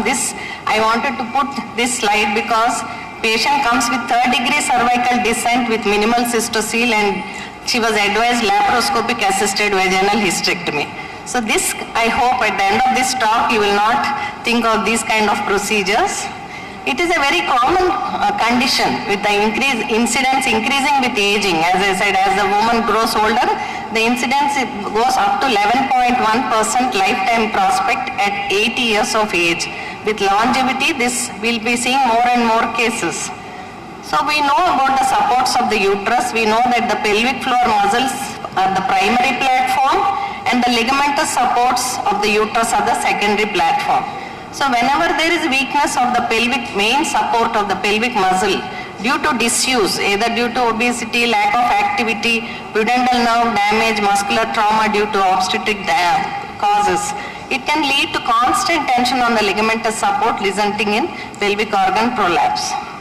So here you can see when the woman is standing, the muscles are acting, they close the vaginal genital hiatus and the uterine, the ligaments are supporting the uterus. But remember that now perineal membrane, which earlier we used to talk of as a urogenital diaphragm, it plays a more active role in perineal support. So this is the perineal membrane with a dorsal portion and which is the posterior part, and it is attached medially to the distal third of the vagina and laterally to the ischiopubic rami. And the ventral or the anterior portion is continuous with the arcus tendinous fascia, and its attachment is to the vestibular bulb, clitoral crus and levator ani muscles. So all the structures that are surrounding this, they are interconnected, interlocked. So the perineal body, another important structure, it's like a umbilicus for the anterior abdominal wall. You have the perineal body for the perineum. When you tighten the perineal body, the entire perineum gets lifted up because it is a point of convergence of all these muscles which you are seeing, plus the perineal membrane, external anal sphincter, posterior vaginal muscularis, this muscle of the posterior vagina, and the puborectalis portion. So that is why the importance of doing even a perineuraphy when you are doing a vaginal hysterectomy. I am not going to go into this classification and all that, but we know it is an apical defect plus a defect of the anterior posterior vaginal wall, cystocele, urethrocele, rectocele, enterocele, all these things. So you can ultrasound and MRI are complementary tests. This is a condition where clinically you can examine in your outpatient, and before you do surgery, do an examination and anesthesia, again re-inspect the whole area and then plan your surgery. And you have to do complementary urodynamic studies where it is indicated. So what are the preoperative considerations? Every patient who comes with a little cervical descent, you first counsel her, document the defects. If you think that it is not ripe enough, the patient can wait, you can counsel her, tell her to go for pelvic floor exercises and defer the decision for surgery. So most clinicians, we should learn to know when to go for the surgery, when the point of vaginal laxity becomes pathologic and requires attention. So you know the symptoms, most of them are asymptomatic, even when you suggest, some of them are not happy to undergo surgery. Symptomatic, Sometimes they have quality of life issues. They feel that there is a lax perineum, they're leaking gas per vaginum, and you have to listen to your patient's complaints. Vaginal pressure, urinary symptoms, all these you know, these are the symptoms they come to us with. So our goals of POP surgery is to achieve effective sustained vault support. So you need to obliterate any enterocoel which is present at the vault and repair the vaginal walls. But the broader goals are anatomic and functional restoration of the lower female genital tract, improve the quality of life of the woman, and do a safe and effective repair. So competency and knowledge, earlier in that endoscopic session they were saying, competency and knowledge of the surgical techniques needed to tailor the procedure to the clinical scenarios, that is very important, and how accurately you can execute it. So always, again you think of Leonardo da Vinci, so you see the patient, what is the need of the patient? Does she want to retain her reproductive function, menstrual function, coital function, or is she coming to you only for a quality of life issue? So then you choose the surgery. If the reproductive function or menstrual function is to be conserved, then you do the Manchester repair or Shirotkar's advancement of uterosacrals, and only menstrual function you can club it with a tubal ligation. Coital function only, we do a vaginal hysterectomy with colpoperineorrhaphy. Quality of life, some patients come just for a cystocele repair or a rectocele repair or a perineorrhaphy. And when elderly women come who don't need the coital function, if they have a lot of comorbidities, then you can think of the obliterative procedures like Lefort's operation or a Goodall power modification. Actually, we presented we won a best paper award in 1989 in Nagpur conference for our Lefort's operation cases. Elderly women without comorbidities, this is another elegant procedure you can do. It is known as the colpohysterectomy, where we remove the vagina also. So we almost make it like a vaginal atresia. So coming back, I am saying native tissue repair, first and foremost, is the ideal thing, because for a primary reconstruction, the advantages is shorter operating time, fewer complications, and lower costs. So a good apical support is critical for the success of this prolapse surgery.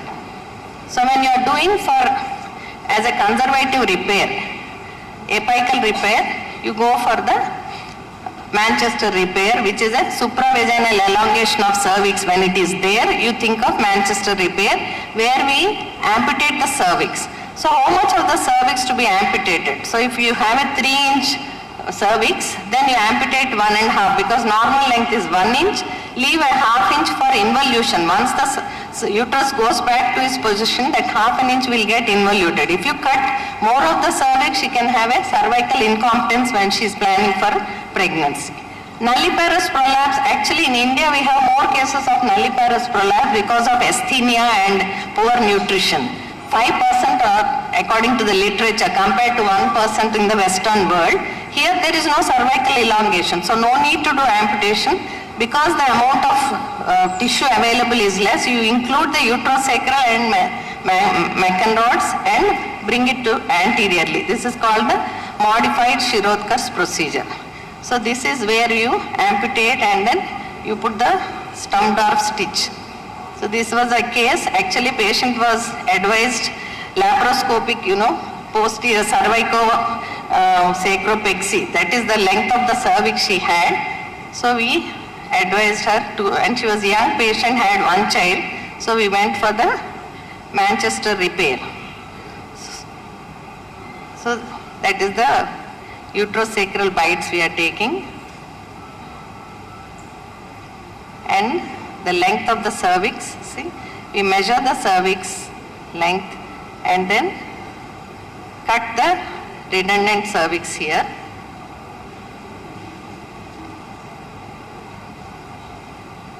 And do the Stumdorf stitch. Before that, this is the Fothergill stitch we are putting. Then the Stumdorf stitch. So this is how beautifully the cervix goes in. And so there is a place for doing Manchester repair even today. If you are going to do a vaginal hysterectomy for a woman who does not want pregnancy or menstrual function, Some points you have to remember is how much of the vaginal flap, anterior vaginal flap you dissect and advance. So especially if you have lateral wall prolapse, you go much more laterally, and the lateral tears you have to suture well so that the vagina goes up. Then clamping the uterosacrals. Normally we clamp the uterosacrals very close to the cervix. In these cases, clamp them little away. That way you are shortening the uterosacrals initially itself. Then look for an enterocele and put your finger in the posterior fornix. You will feel the enterocele, dissect it out and cut it, and then go for the peritoneal closure. When you close the peritoneum, bladder, I call it climbing the bladder. We hold the bladder up and then reach the peritoneum of the anterior vaginal wall, anterior bladder peritoneum. Along with it, you have to include the endopelvic fascia, anterior peritoneum, endopelvic fascia, posterior peritoneum, Denonvillier's fascia. Like that, if you close, you will support it. And of course, we do the enterocele repair, McCall's scaldoplasty, which I will talk about. Then posterior vagina also, exercise the redundant vagina optimally. If you exercise too much, the vaginal length becomes shorter and patient will have dyspareunia. And even the foreshape, when you are doing perineuraphy, if you take too much of the foreshape and then tighten it, the introitus becomes very narrow. So all this you have to, that's why I said you are an artist when you are doing a prolapse surgery.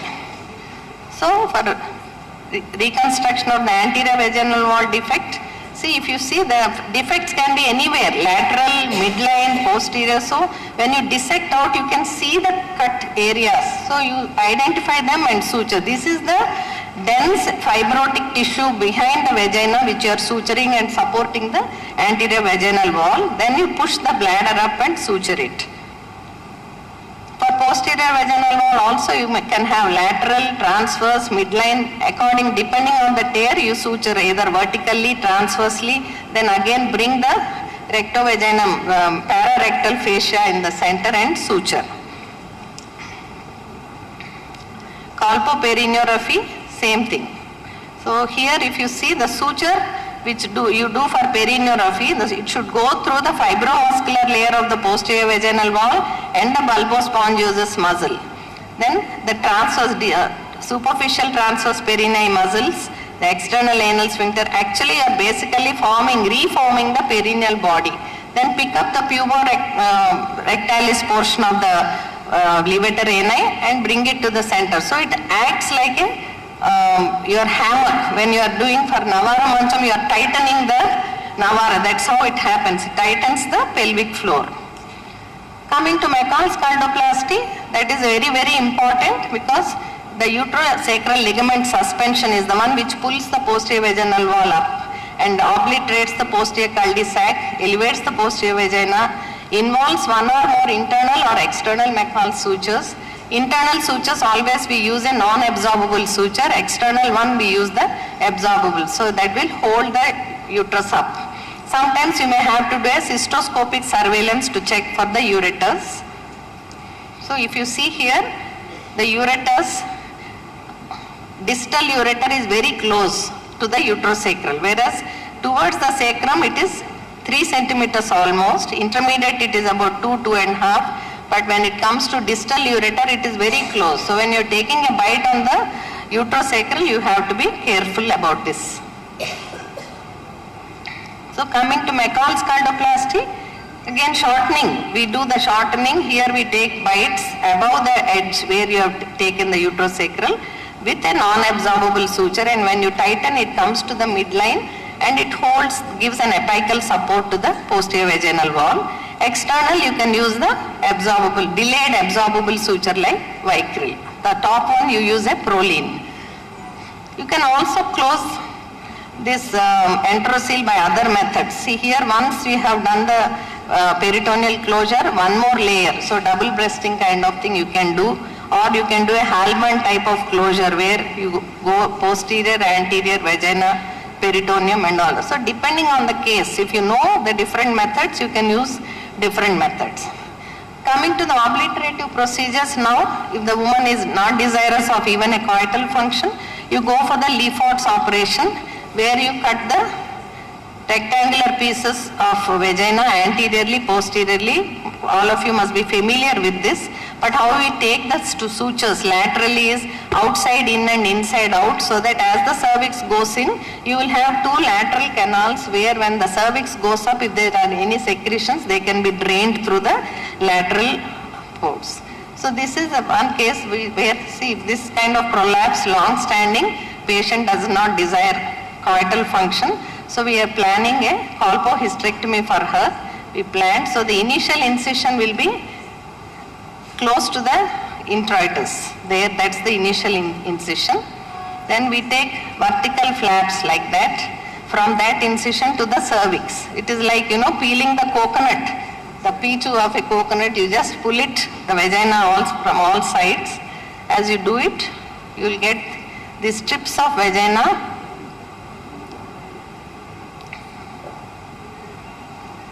See, like that, all round, you do it. I don't know why it's stopping.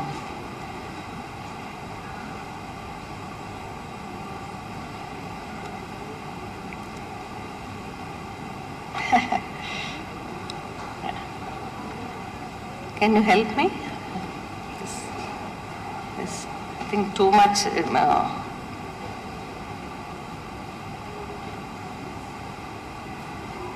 Go back again and restart.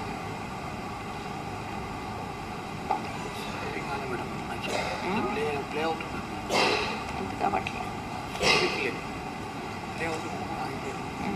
So go back again and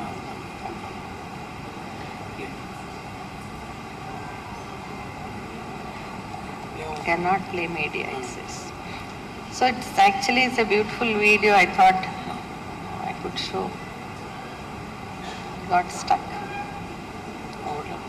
It's okay. So finally you push the bladder up and find the enterocoel and close the enterocoel, and end of the procedure you will find the vagina is nicely is absent and it's like just an introitus.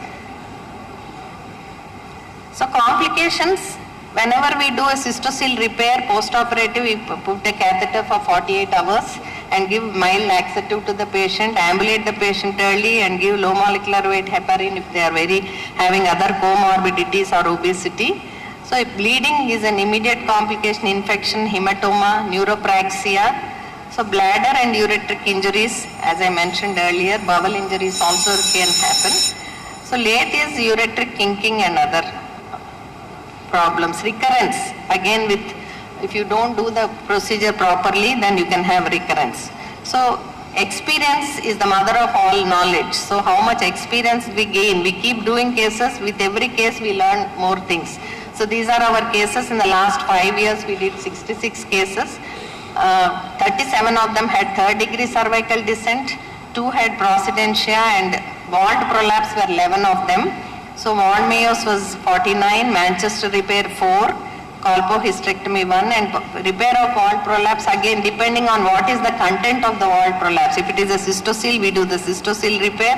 If it is an enterocele, we do that. But finally we anchor the uterosacrals to the vault. So that pulls up the vault and it really works well. We don't need all these other fancy procedures.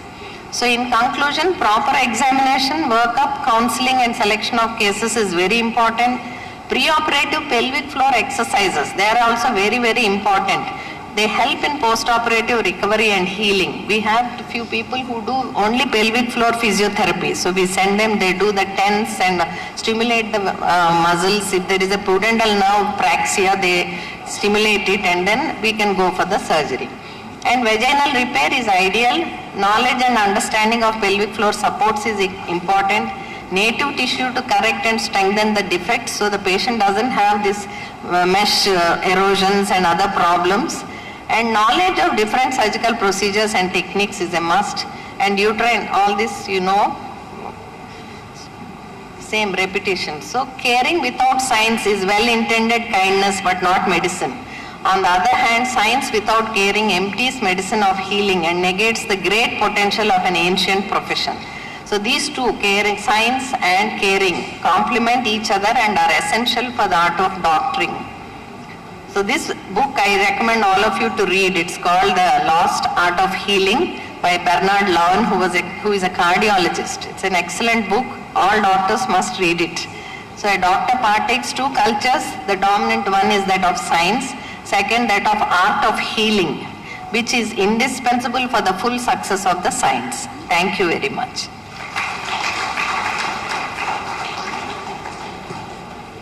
I'm sorry I could not show you the video.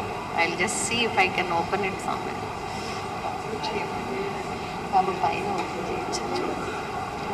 Is there still time for me?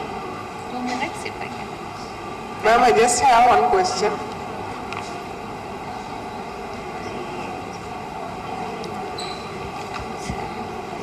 Please, play Jane.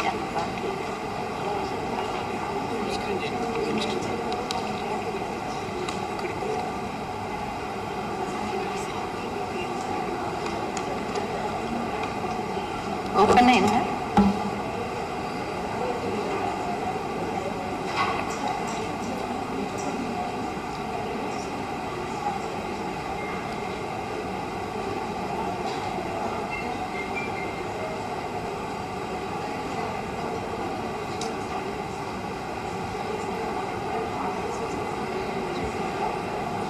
I thought this is a useful procedure.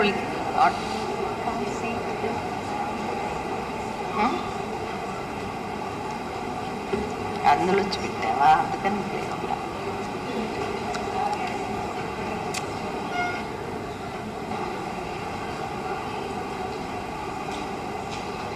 So that is where we are separating the cervix and the bladder, dissecting it there. And that's where we see the uterus. So that's the UV fold which is being opened. And the hysterectomy is done. See, that's the enterocoel. Such a huge enterocoel she's got. So slowly we close. And then this is the bladder. We are like tire sutures, one after another. We keep on doing tire sutures. Slowly the bladder goes in. Then we close the introitus. So at the end of the procedure, that's how it looks. And then there's no vagina to prolapse. And then go and do the perineuraphy. As I said, that's also very important procedure to do. That's it. Thank you. Sorry for this.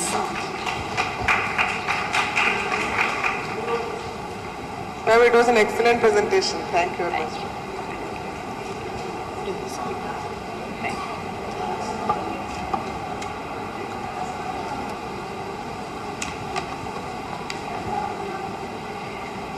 Very good afternoon, everyone.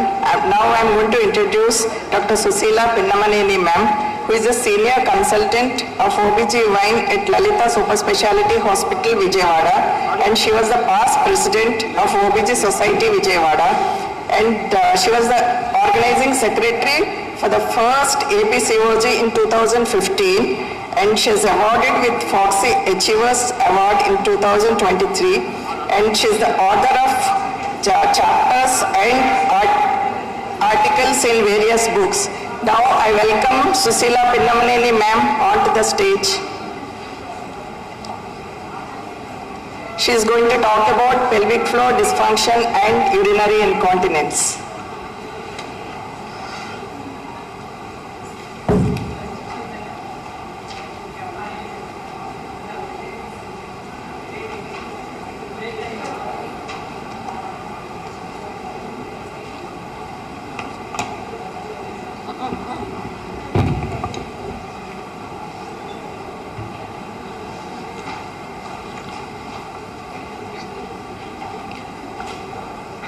At the outset, I thank the organizers for giving me the opportunity and also the experts for chairing the session. So I'll be talking on increasing prevalence of the pelvic floor dysfunction and the preventive strategies in the next 15 minutes. So we all come across women coming with urinary incontinence, constipation, and also the pelvic organ prolapse. And many of us to say, the urinary incontinence is a problem. It is not only with the women who come to us, but I think most of us have the problem of urinary incontinence. Maybe we don't express. And I'll be talking about the pelvic floor functions, assessment, how do we assess the pelvic floor? Pelvic floor, what is pelvic floor dysfunction? Why is there a prevalence increasing in pelvic floor dysfunction and the preventive strategies? So we all know that the puborectalis, pubococcygeus, iliococcygeus, all this form the pelvic floor, and the delancis supports are all the supporting structures which help in the support of the pelvic organs, and they assist in the maturation, deification, and also the continence.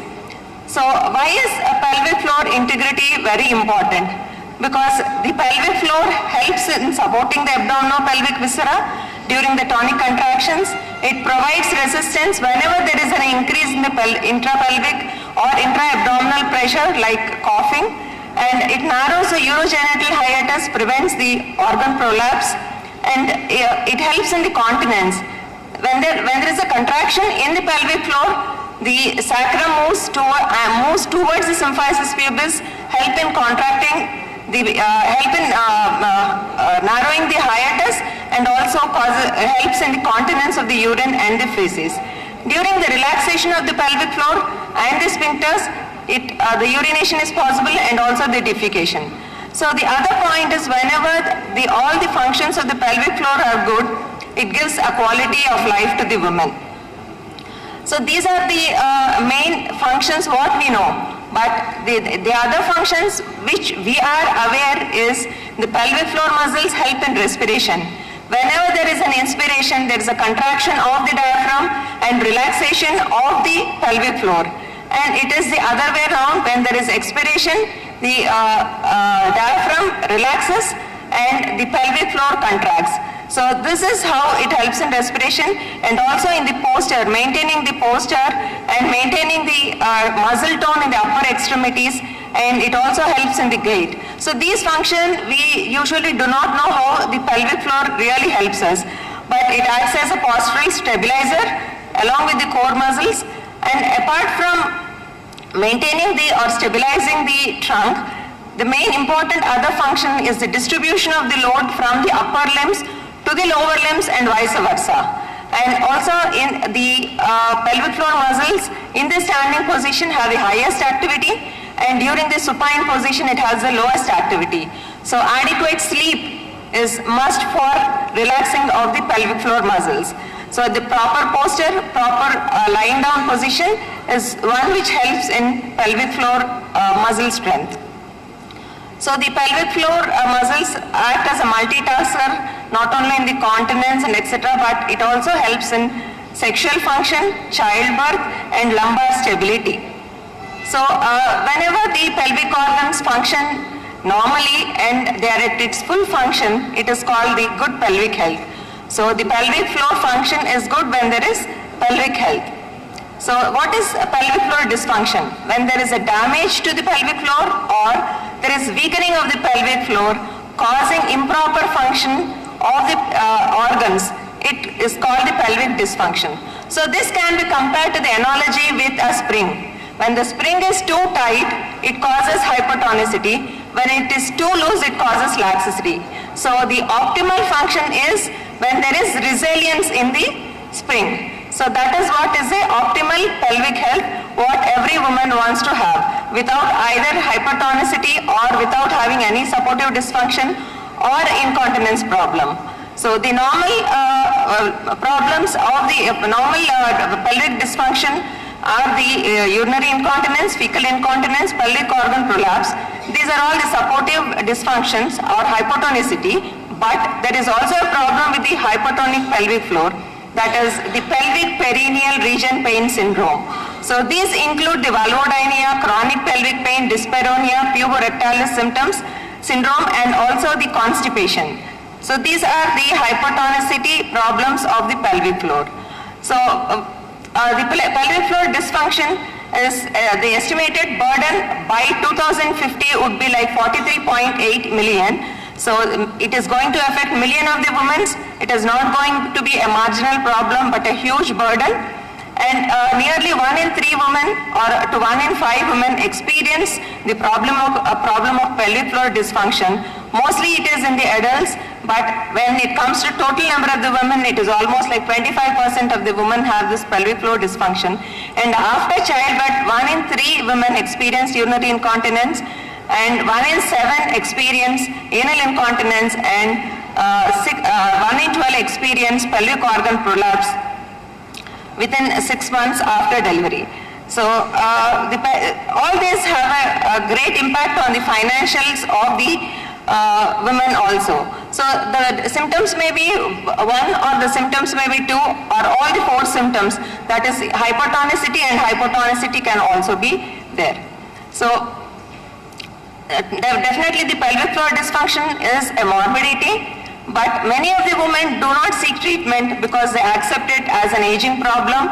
They feel embarrassed to come out and talk to the doctor, but the problems are initially they have the anxiety, low self-esteem, social isolation, internalized shame, and they also suffer from the skin irritation, sleep deprivation. By the time they come to us, there is much of damage has also already has been done to the pelvic floor, where they need to go for a surgery or for other treatments like medical therapy. So when the pelvic floor dysfunction is put on the quality of life graph, it is one among the 20 serious problems which decreases the quality of life both psychologically and also physically. And the decrease in quality of life would decrease the physical activity, which again decreases the strength of the pelvic floor muscles. And the factors that contribute to the pelvic floor disorders are the aging, pregnancy, childbearing, menopause, parity, obesity, connective tissue disorders, lack of exercise, nutrition, constipation, genetic factors, smoking, and occupational diseases. And also it is due to the chronically bad posture and also hold-in patterns, that is the inhibition of the urge of the urination or inhibition of the urge of defecation also causes improper functioning of the pelvic floor. So we all know that the incontinence or the pelvic floor dysfunction is one of the problems is aging, but it is not always because of the aging, and many of the women who are not aged, who are not attained menopause also do face this problem. So a single etiology cannot be attributed to the pelvic floor dysfunction, but it is 1 or 2 factors that causes this problem. So lack of estrogen, accumulation of the collagen, and advanced glycolation end products, and decrease in the collagen 1, which is the strengthening collagen, all these cause pelvic floor dysfunction. And pelvic floor dysfunction is not a dysfunction seen only in the aged people, but it is also seen at the women at all ages, but the severity is more in cases of aged population.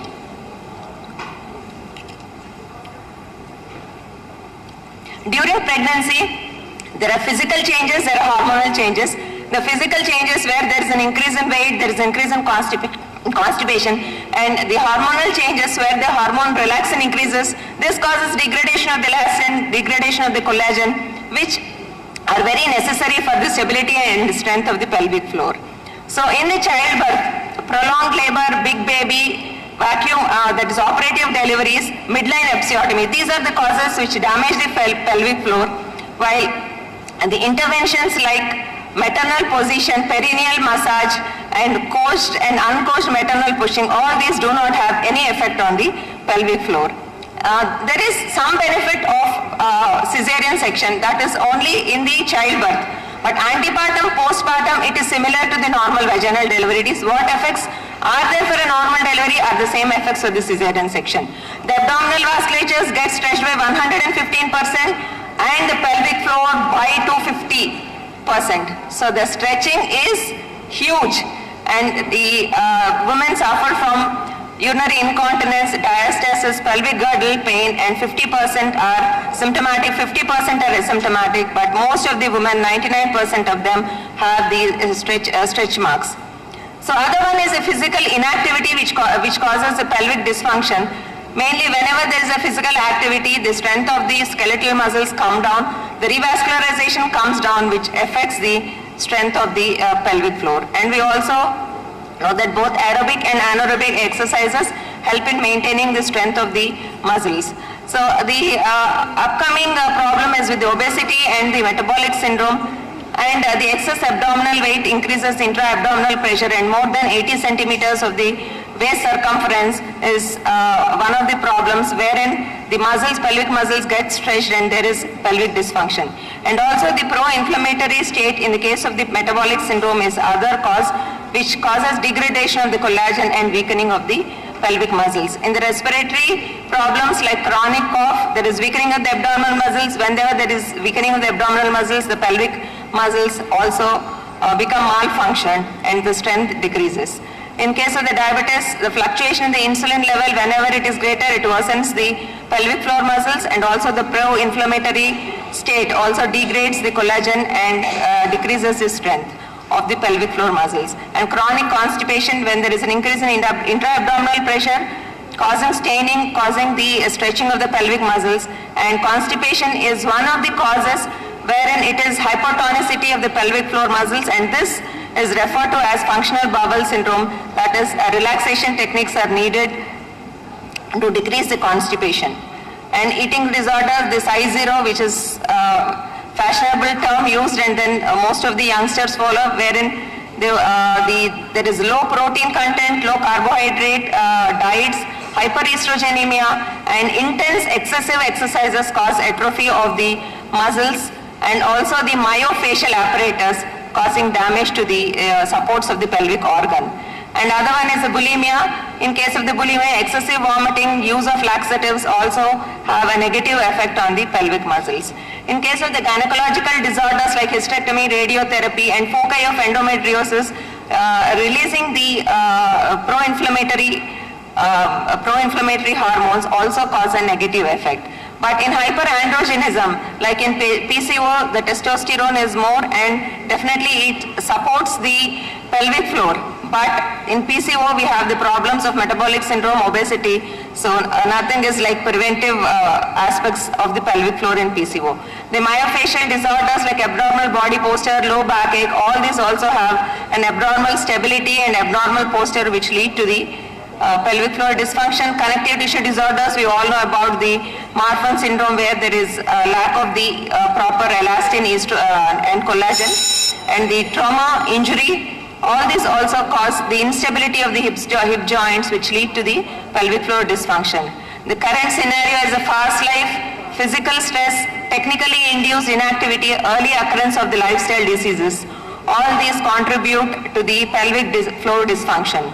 So how do we screen it? One is doing an internal examination, assessing the levator ani and the obturator internus and grading them as a modified Oxford scale, whereas good contraction is 5/5 and there is no contraction, it is 0/5. And also we have questionnaires, that is the pelvic floor distress inventory and pelvic floor impact questionnaires, where it is like a chart where we can just plot it. It is a table where we can tick it and the total count of it indicates where the woman stands. So coming to the preventive aspects, how do we prevent the pelvic floor dysfunction? It is mainly maintaining the good pelvic health.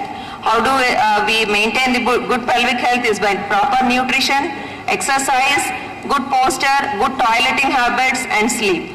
So the exercise, it should not be polarization. You go for exercise morning for 2 hours, rest of the day, you just don't care, you sit, then it is no way, it doesn't improve the pelvic floor.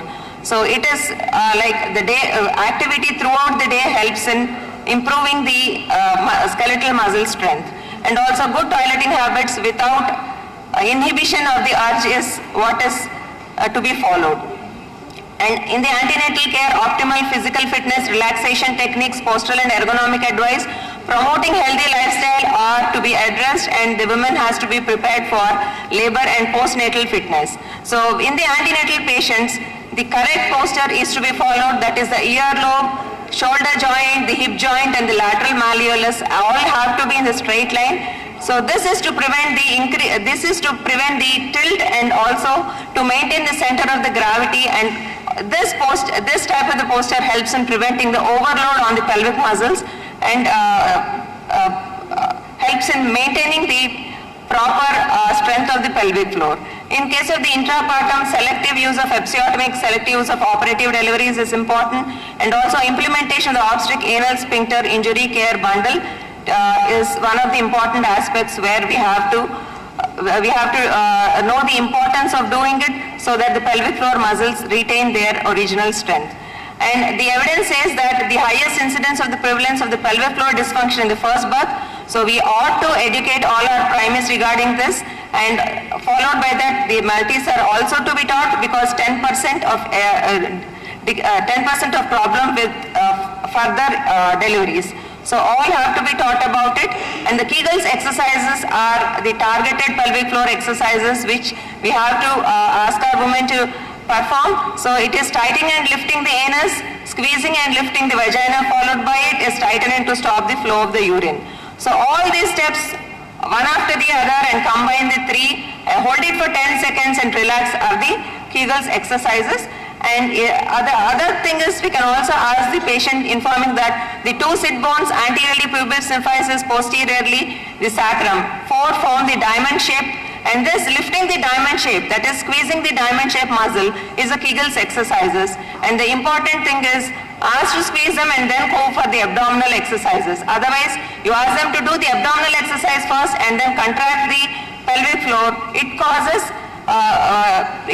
increased resistance, and the pelvic floor gets damaged. So it is always the pelvic floor exercises followed by the abdominal exercises, and then it is not the other way around. And the postpartum woman has to be taught about the pelvic floor exercises, which they have to start from the day one, followed by walking in next few days, and then the low impacted exercises followed by high impact, that is from 6 weeks onwards. And all the other women, any woman can be taught about the pelvic exercises, isometric abdominal exercises, head lifts, and all other patterns of the exercises like bridges too. And exercise regularly is one of the things we have to tell the women, because the weight loss helps to decrease the urinary incontinence by about 50%. And one of the prospective 12-year trial has shown that when the woman does a moderate physical activity, there is a decrease in urinary incontinence, and lower physical activity increases the greater odds of persistent urinary infection. Plenty of water for the bladder health, fiber diet to prevent constipation, and the other important thing is restroom, that is the restroom in case of, you visit the restroom in case of urge sensation. So this is whenever there is an inhibition, again it causes the damage to the pelvic floor. And it is important to use a stool when sitting on the toilet. So this is because the Parkes angle, that is anorectal angle, which is usually 90 degrees when the woman is standing, prevents the leakage of feces. That is, it helps in the continence. While in the squatting position, it is almost like 130 degrees, helping in the defecation. But in case of the sitting, that is when we sit on the Western toilets, it is a sitting position, it does not relax the puborectalis muscle. So a stool underneath the feet helps in relaxing the puborectalis and also prevents the pressure on the pelvic floor. Reducing the alcohol, caffeine intake, this is also for the bladder health. Avoid heavy lifting, that is start from smaller weights and go to the heavy lifting way of increasing the load. And smoking, which causes the respiratory problems, has to be the smoking has to be avoided. And the awareness should start from the very early age, that is from the children. So a survey when conducted in the college undergraduates have responded saying that they would have benefited more if they could have been educated prior to the college days, because they had no knowledge about the pelvic floor. And the RCOG position statement in 2003 calls for action to reduce the number of women living with the poor pelvic floor health, and to improve the information and education about the pelvic health throughout the woman's life has to be propagated. And apply a life course approach to the, I'll just finish it is 2 slides only. Apply a life course approach to the pelvic floor health, and also improve education on pelvic floor health from the young age. So when do we need to start educating? That is from the childhood and continuously throughout the woman's life. So in the childhood, diet, exercise, nutrition, bladder, bowel habits have to be addressed. In the adolescent, to stop smoking, alcohol, sitting posture mainly in the IT employees, exercises to tackle obesity and adequate sleep. All these are important and we have to address these issues in adolescent. And in women, in the married women regarding the preconceptional counseling, that is, they need to decrease their BMI, also start doing pelvic exercises prior to conception, in the antenatal period, during labor and postnatal period, and in perimenopausal women also. And the treatment is, the tackling obesity epidemic is quite important, and physical therapy, that is a physiotherapy, medications, medical therapy like pessaries is also there, and surgical treatment with minimal invasive procedures. So the comprehensive pelvic health is one that we have to talk to the patients, and the pelvic health physicians are going to come up like obstetricians or urologists along with the physiotherapists. They form the pelvic health team to educate the pelvic floor exercises and importance of pelvic health. So under research is a stem cell therapy where the injections of the elastin and the collagen is proposed. And we need to give the handouts like this, that is, don't ignore your pelvic health and the importance of it. And June 19 to 23rd, the World Continence Week is celebrated all over the world to create awareness and the importance of the bladder and bowel function. So awareness about the pelvic health, including the benefits of the pelvic floor, have to be addressed. Improve education and access of information. Assessment of the pelvic health as early as 18 weeks in pregnant patients. Preventive action to reduce injury during the childbirth. Young age and throughout the woman's life, the education regarding the pelvic floor. Lifestyle changes and access to the physiotherapy are all needed to maintain the pelvic health. So it is not only a public health burden, but it is also environmental hazards. Using tons and tons, using diapers and throwing like tons and tons of them, again is going to have an impact on the Mother Earth. So this is to be prevented by proper physiotherapy and pelvic floor exercises, and also decreasing the epidemic of obesity. And Delancey stated that reaching a goal of 25% prevention of pelvic floor dysfunction would save 90,000 women every year. So it is our responsibility as health professionals to play a role in tackling the stigma, giving the guidance for all our women, and to give them a leak-free life. So quality with longevity is what we have to think about, and then education and awareness is what is important. And we have to give our women a healthy life and choose them to live healthy. Thank you. So I take this opportunity to invite you all for the South Zone Menopause Conference, which is to be held on 31st August and 1st September, which is organized by the Vijayawada Menopausal Society. And the brochures are there available downstairs, and if you are interested, please collect them. And also we have a National Isobar Conference in the next year in the February end and March 1st, 2nd. So please do register for that also. Thank you so much. Thank you, ma'am. Thank you, Sunita ma'am, for the excellent presentation and nicely narrated about the reasons and the prevention of pelvic floor dysfunction. Thank you so much, ma'am. Our next speaker is Mani Akkineni ma'am. I'm very happy to introduce Dr. Mani Akkineni ma'am. She is graduated from Guntur Medical College in 1964 to 71, and after that she has done her residency at Cook County Hospital, and she has done her OBGYN practice for 40 years in US, and she is the founder of Akkineni Women's Hospital. Welcome ma'am. Reverse.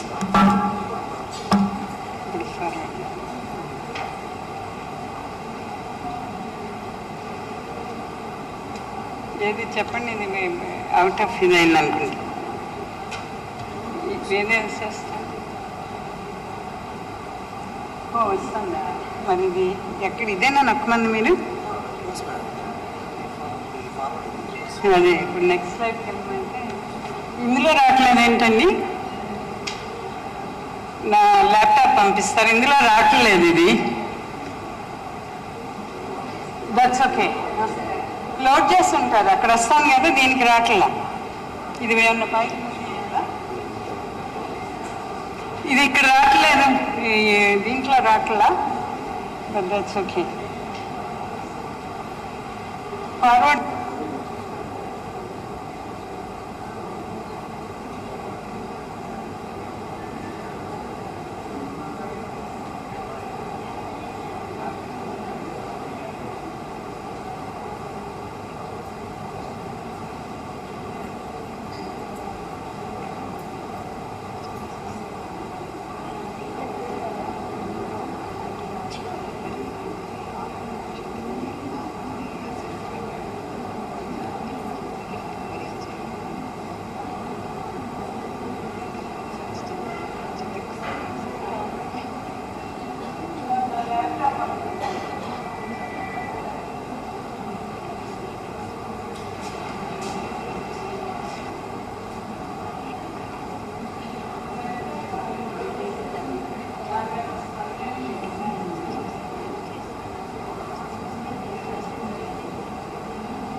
All the delegates, I am very happy to be here. This is kind of a new experience for me. I spent many years in USA. When I was practicing women's health care in USA, I was feeling that our women were not getting the best of care of international standards. A lot of corporate hospitals felt that there is not enough money to be made in women's health care. They were concentrating on heart care where there are a lot of procedures and a lot of money.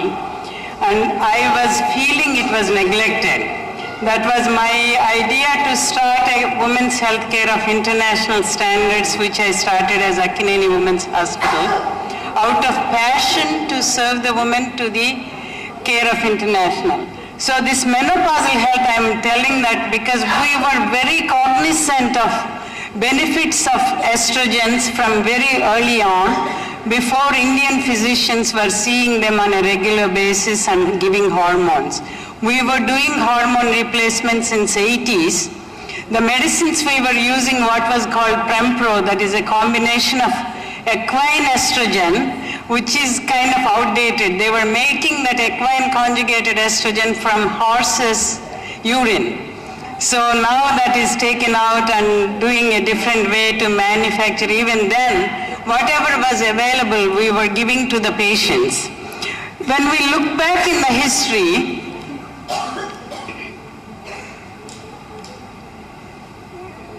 you can look at the population of 1.2 billion in the world. The second largest emerging country, the India, latest World Health Organization data published, the life expectancy of India for female is 70.3 years, expected to increase to 77 years by expected to increase to 77 years by 2050, which means we have to take care of these aging women with very good health. The preventative aspects are very important, and hormones play a key role in that. My topic is it a boon or a bane?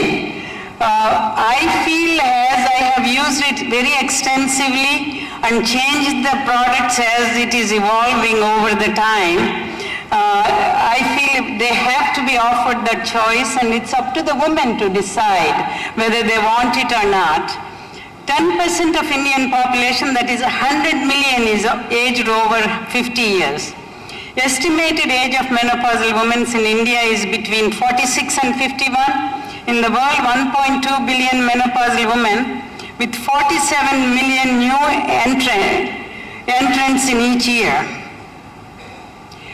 On October 18th is declared as a World Menopausal Day to increase the awareness of women about the menopause. Most, when I look back, my grandmothers, all of them, they didn't have any concept of, they skipped their periods, they thought it's a boon to not to deal with it every month bleeding, and they didn't have pads at that time, they were using old rags and washed them and whatever, the menstrual care is not that great, and not to have a period is a boon. That's why a lot of women were subjecting themselves for unnecessary hysterectomies because they don't want to deal with the periods. As obstetrician and gynecologists, if we subject them to I am amazed at the age of hysterectomy that is being done for few abnormal periods. At age 25, they had 2 babies and they have 2 abnormal periods. And the doctor says, you have babies, you don't need uterus. Why do you need a uterus? You get your uterus removed. Some of them are keeping their ovaries, but even with keeping the ovaries, the ovarian blood supply is affected by the hysterectomy, and they go through cessation of hormones at much younger age than what they would have gone through a natural menopause. So we are causing a lot of harm to these early hysterectomies, and we are very careful about hysterectomy at the right age because of prevention of these hormonal changes and early menopause and what it can do and how many of them are taking hormones. And there is a myth, these hormones are bad for you, don't take them, these are not good. And also menopause care requires a lot of attention, individual counseling on one-to-one, at least for half an hour, which no busy practitioner has time to give. Unfortunate to say that. But when you are seeing 20, 30 patients, to give half an hour to a patient is not that easy, and you have 15 more patients waiting in that half hour. It's not easy to do that, I understand. And so this World Menopause Day is created to increase the awareness of menopause in women. Anywhere I go, I am talking about why you have to go to a doctor when you have nothing wrong with you. That is, if they start coming, our clinics will be flooded, I know that. Not mine, because I just started recently. So to raise the awareness, to break the stigma, to share support available to improve health and well-being. Theme of the year 23 is cardiovascular disease during menopause, which is the highest cause of mortality for a woman worldwide. The theme for World Menopause Day 2024 is Menopause Hormone Therapy, the 2024 FMS white paper, and the theme of World Menopause Day aims to report on the current controversies regarding prescribing of menopausal hormone therapy. Definition: hormone replacement therapy is indicated in menopausal women to overcome the short-term and long-term consequences of estrogen deficiency. Women being treated for menopausal symptoms, the number one, which most of the women here take it for granted, that is part of life, I can deal with it. They're called either hot flashes or hot flushes, requires systemic estrogen. I think women here don't complain as much, whereas my exposure to America, they're all working, they're in the middle of a meeting, their face gets red, they're sweating all of a sudden. It's very embarrassing for them, they want to get rid of them at the earliest possible time. And the other thing is genitourinary syndrome of menopause, which is treated with low-dose vaginal estrogen. But this is also not mentioned so much. It's reflected as a sexual dysfunction. They have pain during periods, and unless we ask the patients about it, they don't volunteer. They withdraw from having sex. Whereas men have more sexual desires at age 50, then women loses it. It's a dysfunctional marriage, it happens. I think our older generation were wise enough to have a woman 5 years younger than men, so to gap this, because male menopause is later than female menopause. Maybe there was some wisdom in that too. Each woman needs an individual health plan management. It is most important to distinguish between symptomatic and asymptomatic menopausal women. They might be at age 50 for whatever reason. Some women are asymptomatic at the time of menopause, or or minimal symptoms. Women may present at the menopausal clinic, which I don't think we have many clinics that are just meant for menopausal women in this country. This slide maybe, we don't have, we didn't have menopausal clinics as prevalent as that many women we have. They usually come to us. We always used to tell whether they are menopausal, premenopausals, any sexually active woman should come to a doctor every year for routine checkup, which they don't have any problems. We used to offer every year pap smears. We used to tell them your month of birth month is March. Every month you get a checkup. Every March you get a checkup. That's what we used to tell them. I don't think it is such a practice here. I think if we say that, our clinics will be overloaded too. We need to be careful. With menstrual problems, menopausal symptoms, a request for general health checkup or as an opportunistic contact to be picked up by the health professionals. And menopause and aging, they coincide. As we are aging, we need to take care of our heart health, genital health, and hormonal health. So when they come for menopause, it's mandatory to look at the triglyceride levels and heart health also.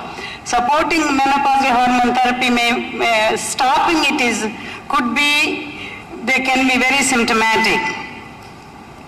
The three indications for postmenopausal women which have constantly withstood the test of time are vasomotor symptoms.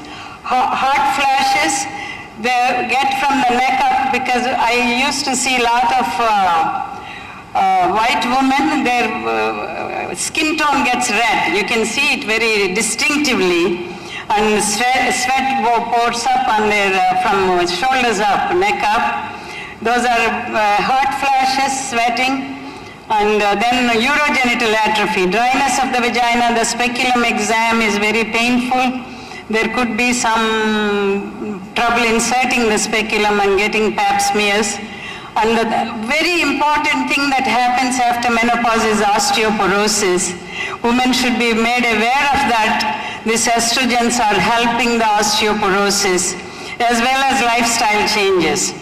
There are some patients whom we could not give estrogens because they had a breast cancer, endometrial stromal sarcomas, uterine carcinosarcomas, ovarian cancer, and low-grade serous and sertoli leading endometrial types of ovarian tumors, adenocarcinoma of the cervix, meningioma, glioma, these are rare, hormone receptor positive gastric and bladder cancers, which we have to get a detailed history on every patient.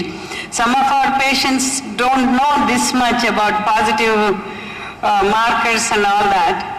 HRT and quality of life, there is a big thing when evaluating drug therapies. Besides safety and efficacy, it is important to know the effect of drug on quality of life, because we are saying whether it's a bane. There are some risks. When you practice long enough, you see everything. I have seen an Indian woman that was on hormone replacement. She came on a trip to India, and when she came back, she had a pulmonary embolism and died from it. She didn't have other high-risk factors. I thought it was her hormone replacement that was doing it. So the risk is real. It's not just theoretical. We have to tell these patients to be getting up and walking around on the planes. Somehow they have to do things even when there is a break. Don't sit down because you're tired. You're sitting long periods of time.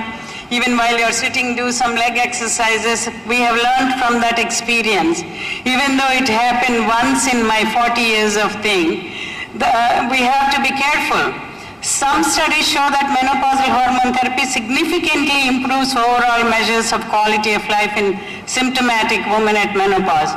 Some studies show that low-dose menopausal hormone therapy significantly improves overall, I think it's repeated. When to start HRT? It has become a big thing about when to start. A lot of these data came from North American Menopausal Society.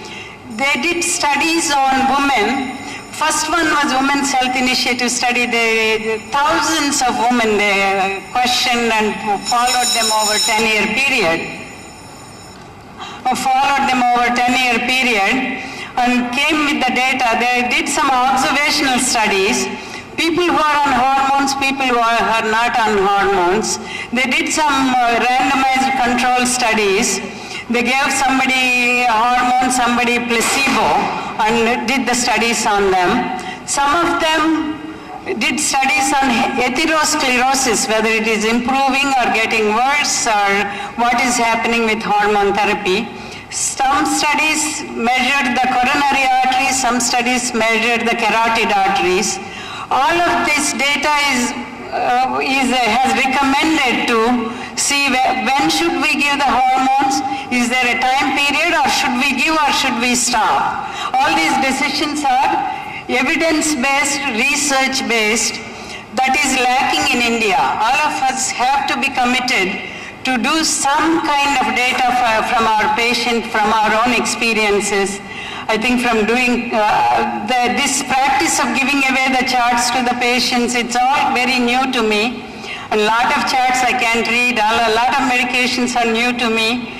Luckily, I am not like an active practitioner. I am managing a hospital like senior doctors. Dr. Parvati is with me and she takes care of a lot of clinical things. I take care of keeping this in international standards, which I am still struggling, because I want to do electronic medical records. That's what I'm used to. But here these paper charts and you give away to the patients. I don't know how we can solve this problem in the near future, but we'll work on it. Some women only seek help when already overwhelmed by menopausal symptoms, mood swings, sleep problems.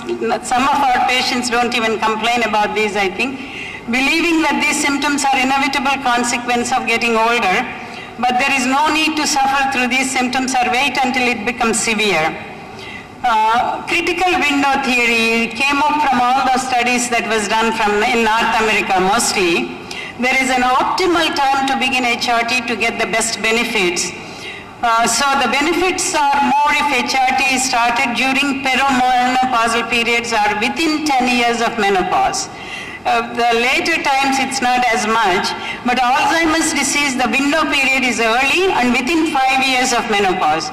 The reason is the neuroprotective effects of estrogen therapy to increase blood flow, stimulation of dendrites, protection against oxidative stress, and modulation of neurotransmitters is at its maximum if it started at window period. Well-timed HRT can help to prevent bone loss. That is the next benefit of estrogens. Women experience up to 20% of their bone loss within first 5 years of menopause, which can have a drastic impact on health and functionality down the line. So it is well recommended bone loss prevention program at the first sign of menopause with HRT as the first line treatment for bone health. Well-timed HRT helps to maintain bone mass by preventing bone loss and aiding new bone growth, even as natural estrogens levels fall. This can significantly reduce the risk of osteoporosis and experiencing fractures. With a very small fall, you see a lot of women, they either have a wrist fracture because they land on their hands. Hip fracture is very common. Wrist fracture, they heal somehow. Hip fracture they become bedridden. Their life is changed from that point on for the worse. HRT induces risk of heart disease by 32% in women. Atherosclerotic disease, I think, who are within 10 years of menopause, but no impact on women more than 10 years of menopause. HRT decreases the risk of cardiac disease by 41% among women aged 50 to 51%. So it is a cardioprotective, not cardio risk. Management of menopausal women based on vasomotor symptoms. Healthy with risk factors for disease, no VMS or menopausal thing. Women with latent disease, no vasomotor symptoms. Women with comorbidities, no vasomotor symptoms.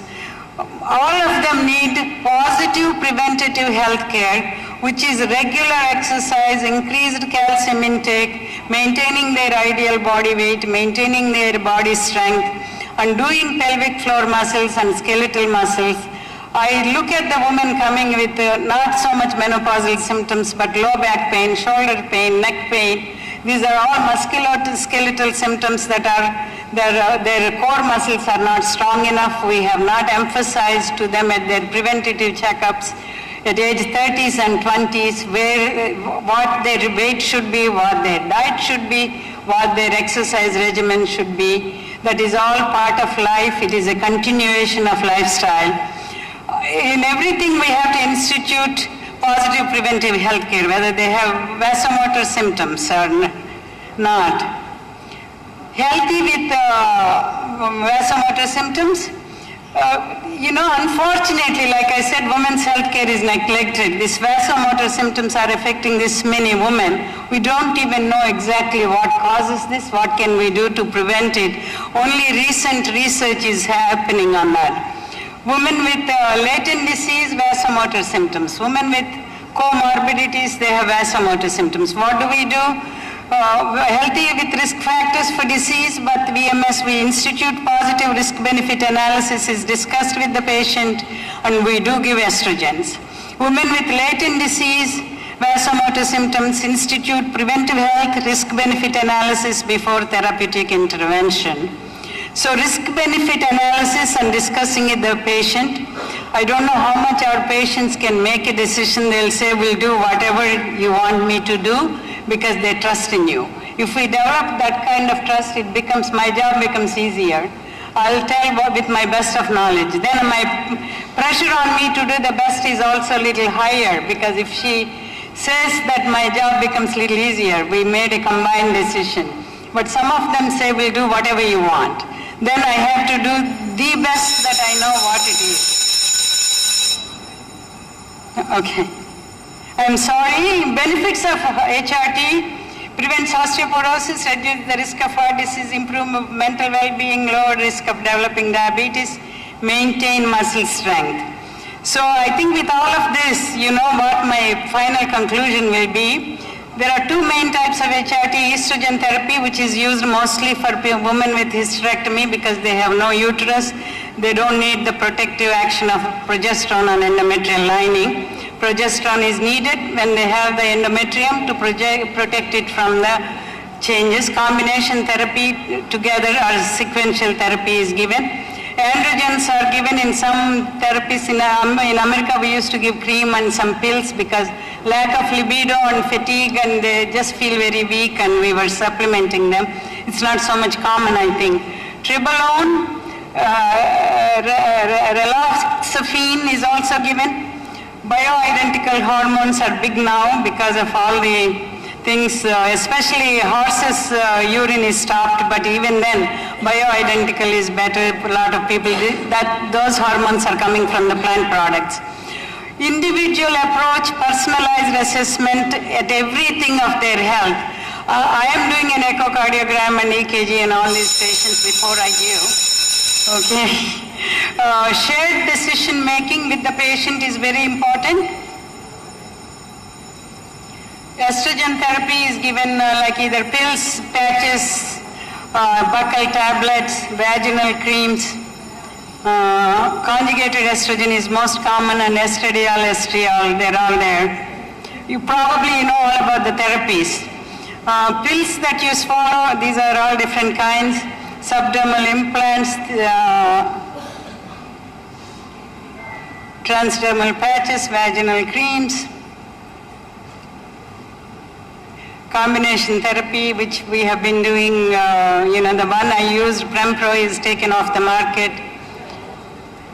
Raloxifene, and I think tribolone, we talked. Bioidentical hormone therapy is very new, and it's more popular. Lowest effective dose for any medication is good, and same thing goes for hormones too. I think we have talked about ways to take. That's not our main impact. A young woman is a gift of nature, but an old woman is a work of art.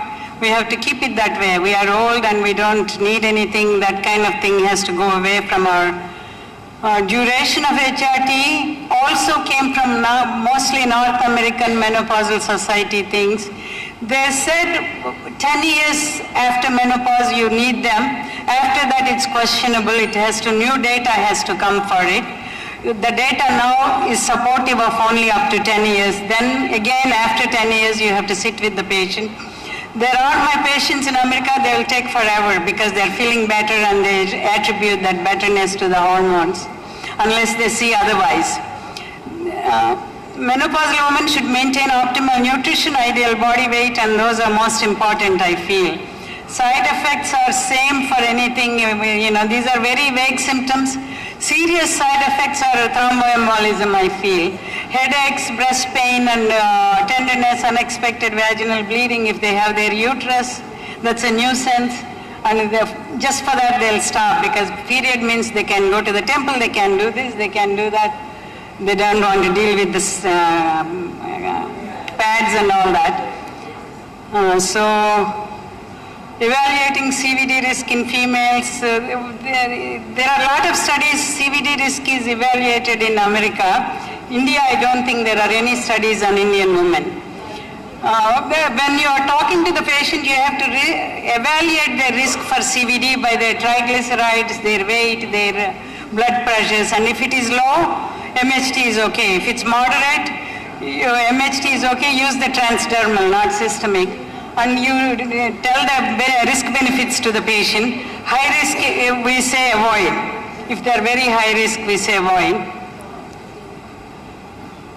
Estrogen progesterone therapy reduces hip fractures. There is enough data on it even in Indian women. Estrogen levels drop to so low, which you can see.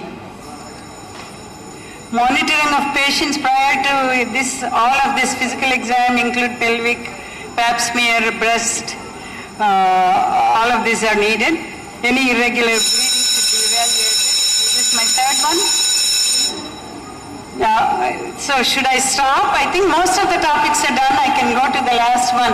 This one I want to say, it's not going back. This is available in just to treat vasomotor symptoms. They are high risk for estrogen, but they are bothered by vasomotor symptoms. She had a breast cancer. She is suffering so much with hot flashes because the need for treatment there was very high because most of working women want to stop that vasomotor symptoms. This is a non-hormonal selective neurokinase receptor agonist or antagonist. It is introduced in America. It is still yet to come to India. I just wanted to mention that you can be on the lookout if some working women in your practice are saying, I'm suffering, I can't work with this like that and be in front of 10 men in a boardroom. And that was our patients complaining to us. These are not needed. And the beauty of a woman with passing years only grows. This is Audrey Hepburn, who is a novelist. Thank you for patient listening. So what is take-home message is, all of us should be very aware of what is available, what is the patient's condition, what is her health risk, what is her general health, what is her desire, is she sexually active, is she having urogenital syndrome, like stress incontinence also will be improved to some degree because some of it is attributed to the atrophy. So I feel it is a boon if you use it judiciously, appropriate duration, and monitor them every year. Just don't give, because here I don't believe that they can get these medicines with old prescription. They take their medicine and pharmacist gives them new prescriptions so they can go on like that forever. So they have to be emphasized. They need to come every year, have these tests, have a mammogram, have all of this, and then give them, and it's a boon. If you don't do all of them, it could be a bane. That's my final take-home message. Thank you very much again for all of you. Thank you, Mani ma'am, for the excellent presentation. Thank you. Many of the people at menopausal age, they do suffer silently because of menopausal problems. And a well-timed HRT is a boon if we give cautiously. Thank you so much, ma'am. Over to next speaker.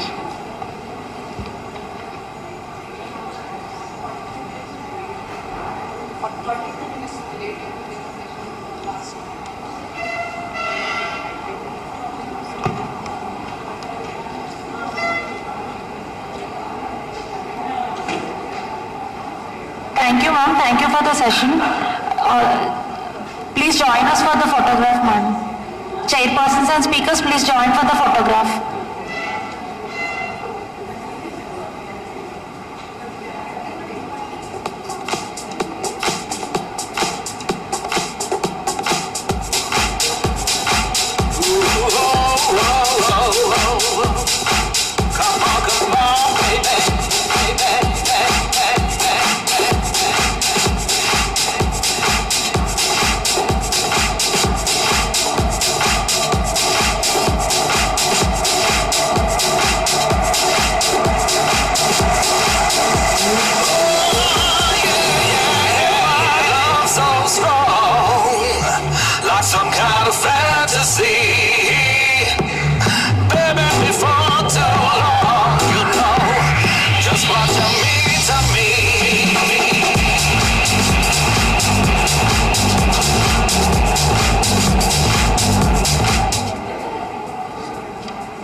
Moving on to the next session, I would like to invite Dr. Sneha Madam onto the stage.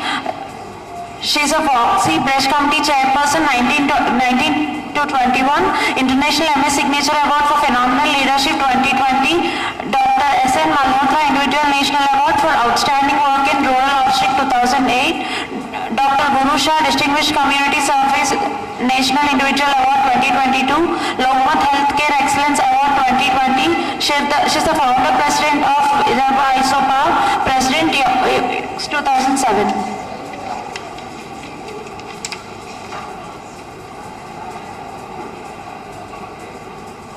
I request Dr. Navina ma'am to come onto the dais. She's working as a senior consultant at Bhargav Kidney Care and Multi-Speciality Hospital, Vijayawada, executive member WOX 2024-2025. She's interested in high-risk obstetrics. I would like to invite Dr. K. Geeta Devi Madam onto the stage. She is graduated from Guntur Medical College and post-graduation from Kasturba Medical College. She is now working as a senior consultant at Ayush Hospitals, Vijayawada. She is an active member of FOXY, Vijayawada, and served as a treasurer and secretary of the president for the year 2021 and 2022. She is the president of ISOPA, Vijayawada branch, and member of Indian Menopausal Society. Her areas of interest are high-risk ops and endoscopy.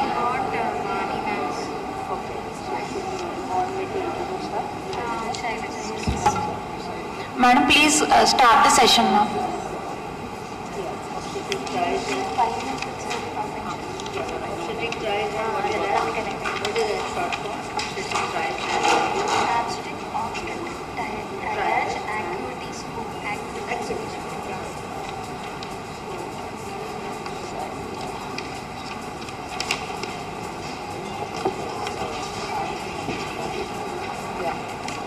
So, a very good afternoon to everyone, and this is indeed a privilege to introduce our dear friend, Professor Dr. Shailaja Pinjia.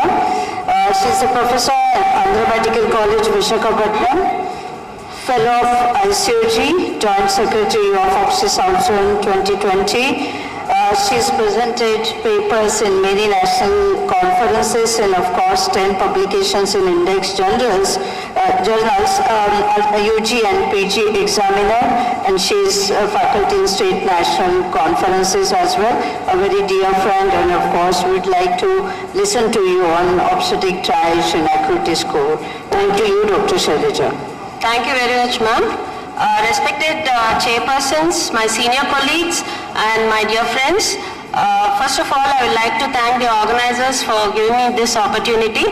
In the next 10 minutes, 15 minutes, I would be talking on obstetric triage and acuity scales. These are the headings under which I would be discussing my topic.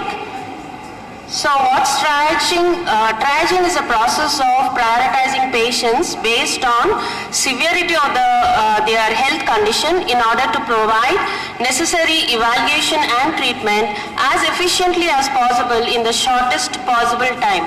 and it is particularly useful in areas of high flow patient care with diverse clinical needs.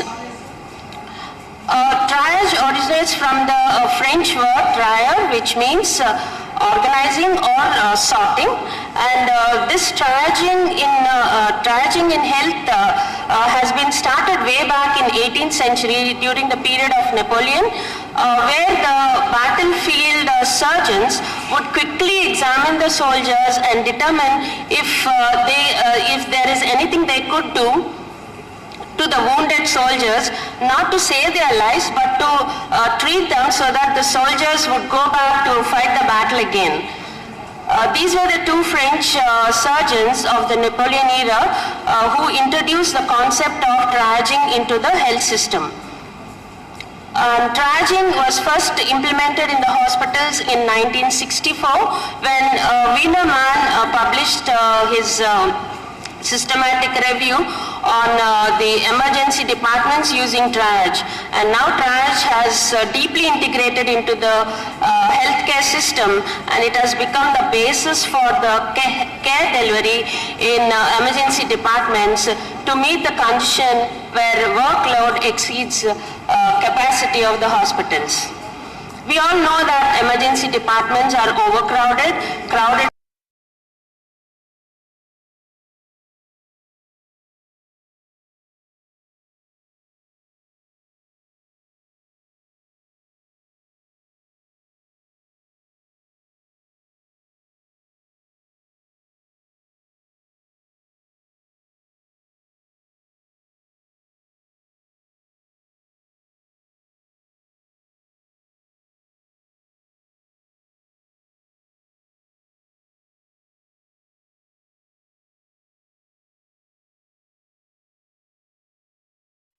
in a timely manner, and this limits their injuries and prevents complications. But if triage is not done correctly, what would happen? So the principles of triaging is dynamic process. It is a dynamic process. That means the status of the patient keeps moving, changing with the time. So a patient should be re-evaluated from time to time, and evaluation should be focused, concise and brief, and it should be based on certain standardized assessment tools so that they can provide an systematic prioritization. So these are all the Excuse me?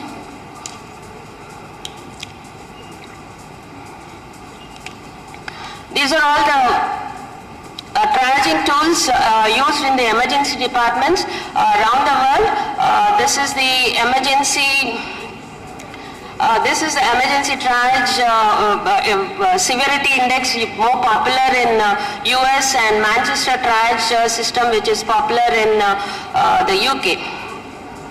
So the goals of these acuity tools is to provide expedited assessment and management of the unstable patients, and to provide prioritized care to the severely ill patients, and to utilize the limited resources that are available efficiently, and to improve the communication system in the healthcare. So is triage necessary in obstetrics? So in addition to the scheduled antenatal visits and ultrasound appointments, most of the pregnant women's visits to the healthcare are unscheduled and emergency. These unscheduled and emergency visits are mostly maybe because of the symptoms related to the physiological labor, or they could be because of the symptoms related to other complications, surgical or medical complications complicating the pregnancy. But all these emergency visits to the maternity ward, who are attending, these are attended by and evaluated by the duty team who are present in the labor ward. So what happens as a result? This causes diversion of the obstetric staff from caring for those in the active labor. So the reasons for establishment of obstetric triage units is to decompress, the labor and birth settings which have been overburdened by numerous non-labor related patient evaluations, and to avoid evaluations for labor when the labor is not imminent, and to decrease the demands placed over the obstetric staff for a complete and a full workup. So how is obstetric triage different from the triage used in the emergency departments? Though this is also a dynamic process, it is dual. That is, here two human beings are involved, the mother and the fetus. So assessment of the mother as well as the fetus has to be done properly to provide an appropriate treatment at the right time and the right place and a right patient. So these obstetric triage units are the emergency portals where they provide this maternity services to the pregnant and the newly postnatal women who come with unexpected complications. The staff, the obstetrician staff of this obstetric triage unit, these are actually led by the midwives. So an obstetrician may or may not be present. Resident doctors also may or may not be present. These are mainly led by the midwives and nurse practitioners. So what do they do in this obstetric triage unit? Once a pregnant woman presents to the obstetric triage unit, they first note down the time of arrival and the complaints, and then they do the brief initial assessment. This is done by the registered nurse. Based on the symptoms and the signs, they will allot or assign an acuity level. And based on this acuity level, the prioritized care is offered later on. So acuity level of 1 is, if it is given, a prioritized care will be offered immediately. And they will reassess those patients who are waiting for the prioritized care or who are waiting for the initial assessment depending upon their complaints. So the main function of these obstetric triage units is to evaluate the medical, surgical and obstetric complaints, assess the labor and evaluation of labor, fetal evaluation and assessment, evaluation of all the referrals and transfers, triaging of phone calls, initial stabilization of the patients who come with any severe symptoms, and minor obstetric procedures can also be performed in that obstetric triage units. And sometimes these can be used as a holding units where when the labor room is full. So the benefits for it promotes the faster response to urgent situations, proper bed utilization, avoids unnecessary admissions and the cost associated with it, and reduces the waiting time. The most important thing is the third delay, that is reduces the delay in receiving the priority care on arrival of to the hospital, and improves the flow of the patients in the obstetric department, and helps in the efficient utilization of resources when they are limited, especially in low-income countries, and this of course increases the patient satisfaction and improves the maternal and fetal care. There are limitations of these obstetric triage units. So there can be errors in the judgment and the decision making, errors in making the diagnosis, sometimes the breakdown in the teamwork, errors in medication, lack of technical competence, and miscommunications, lack of communicating the vital information that has to be communicated. So there are many pitfalls. Why is obstetric, different acuity scales are used in obstetrics, not the tools that are used in the emergency department. So because the pregnant patients are considered to be the most vulnerable population because of their social and economic emotional status, and there will be a diverse, there is a diversity in the clinical presentation of the patients coming with obstetric complaints, so there is more scope for misdiagnosis and management. And the acuity tools that are used in the emergency department does not reflect this diversity of this obstetric patients' presentations. And we all know that due to these physiological changes, we see that there will be a higher resting heart rate, low blood pressure, and increased respiratory rate in pregnant women. So these parameters which are used in the emergency department triage tools cannot be extrapolated to pregnancy. So these are the three obstetric triage tools that have been developed. The Florida hospital system, this is the first system that has been developed by Pasley et al.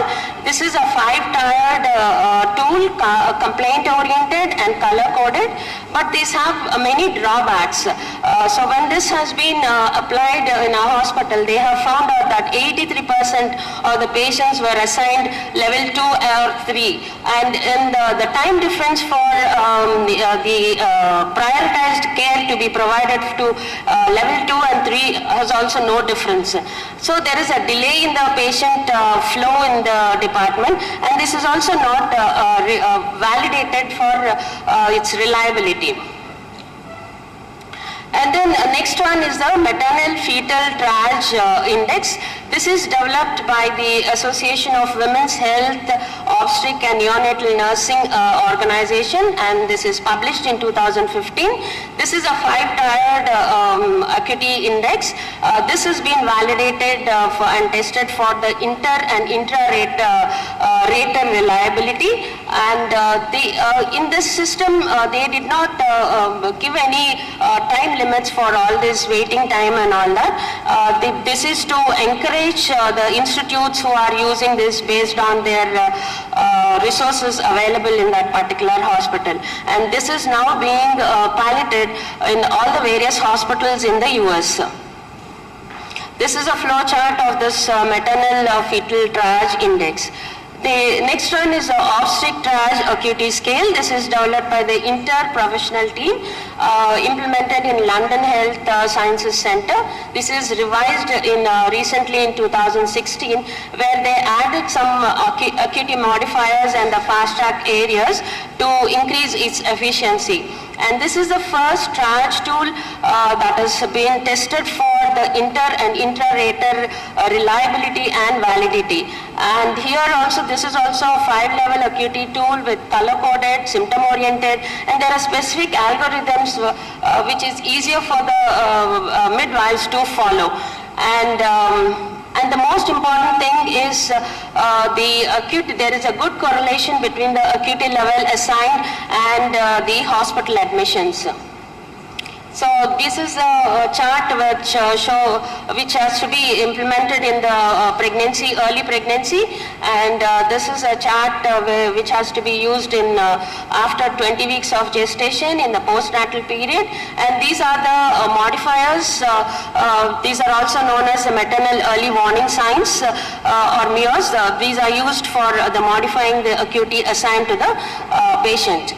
And these are the performance measures, like the wait time for the initial assessment, wait time for the priority care that has to be provided, and the length of stay in the triage, and also the correlation of the acuity level that has been allotted and the admissions in the hospital. These are the performance by which we can actually assess the validity of the acuity tools. But as such, now there are no benchmarks available for all these time. There are no benchmarks available. To summarize, obstetric triage is one of the most important perinatal service to emerge in the past 3 decades, and this use of best practice models can enhance the overall effectiveness of any obstetric triage unit. And any obstetric triage tool which you want to implement in the hospital, first that has to be adapted and changed according to the resources that is available in the hospital, and then it has to be used. Thank you very much. I once again thank the organizers for giving me this opportunity. Thank you, Dr. Shailaja. That was very informative and quite a new topic for, I think, majority of us. I'm sure you are working with this, so definitely you have gone to the depth of this, but then whenever you want to plan something, I think you should have some benchmarks to be followed. And as you know that obstetrics is a field where it is taken as a natural physiological condition. So whatever screening strategies or interventions you want to do should do no harm to the patient. I think that is at least the basic intention. So we'll be happy to have what are the updates from you whenever the benchmarks are set and whatever study reports you come up with. So definitely we'll be happy to have you, and of course ready to follow also. Thank you so much. Thank you, ma'am. Actually, this is the OTAS. OTAS is the best one which has been validated. So it can be used in the various hospitals. Do you follow these OTAs or anything in all medical colleges? Is it recommended in India? It is not yet started or not, we are not aware of this kitty tools and triaging in obstetrics, but in 2018 the government of India is in the plan of when the guidelines have been given for the clinics to be run by the midwives and nurse practitioners. So they are being trained now, so in future they might come. I think in all medical colleges and busy obstetric units in India must take up some. So in future we'll also have these midwives run units, obstetric triage units. Which one are the commonly followed, the SOGC ones or the? Pardon me? The OTAS. OTAS has been actually validated. Yeah. So we can implement that, but these time limits have not been given. There are no time limits. We can actually, depending upon the resources that are available in our hospital setup, we can change it accordingly. Not only the midwives, the postgraduate students in medical colleges can prioritize the patients and refer them to. So what is being done in US is all these are the midwives run obstetric triage units. They are doing this, and even those guidelines are also given by that association only. Very well.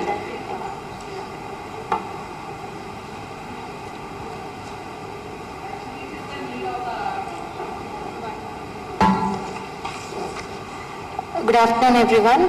I'm here to introduce Dr. Vani Iskupalli, ma'am, from AMC Visakhapatnam. Ma'am is a multi-medalist in undergraduation and post-graduation. She's presently working as a professor in OBG AMC Visakhapatnam. She has won best papers in state conferences and she's a speaker in many national conferences. Ma'am, I have met many of your students under your guidance, they have done papers yesterday. Looking forward for your session today. Over to you, ma'am.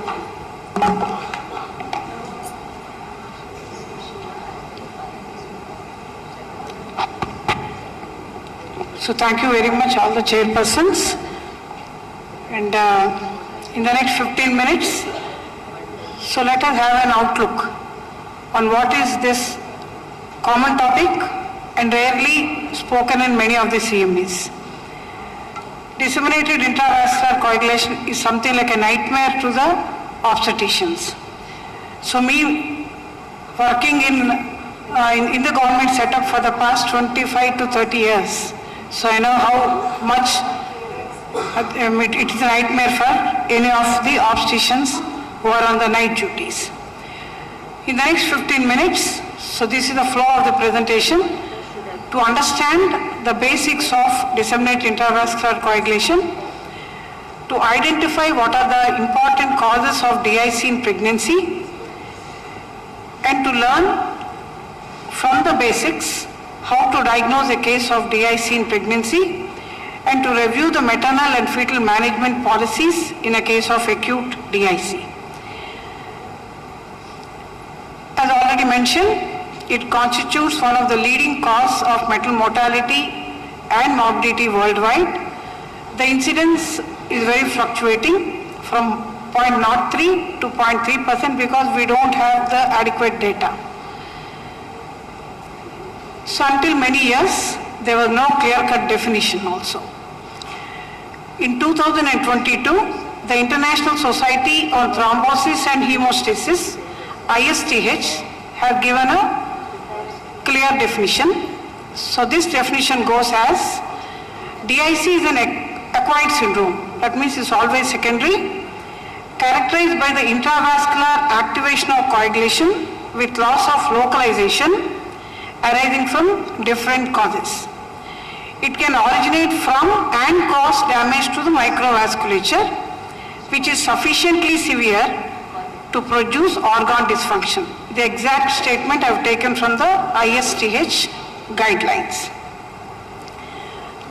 If we look into the highlights of this definition, the first point is it is always secondary.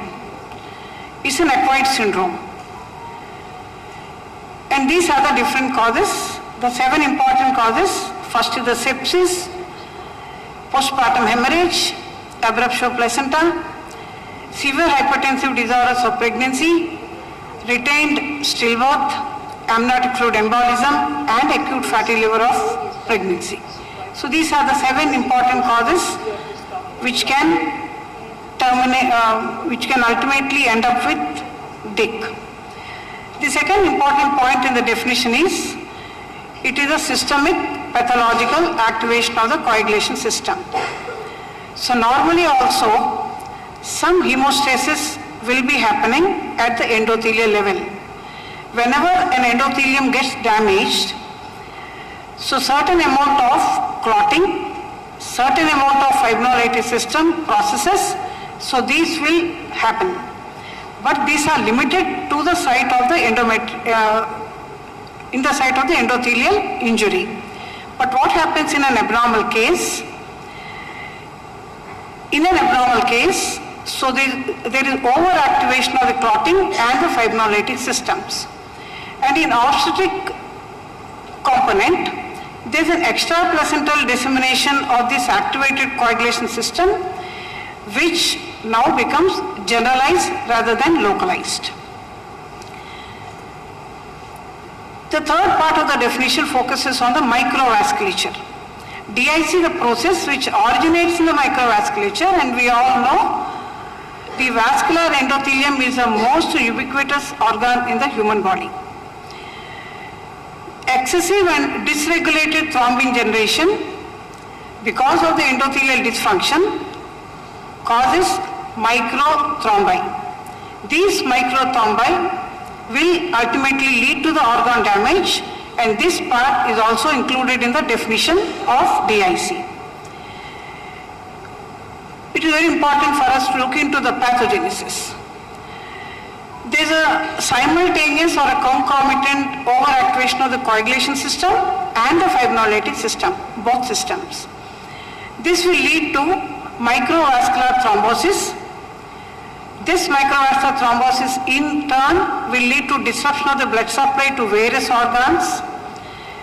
So therefore ischemia will happen to various organs, leading to multi-organ failure.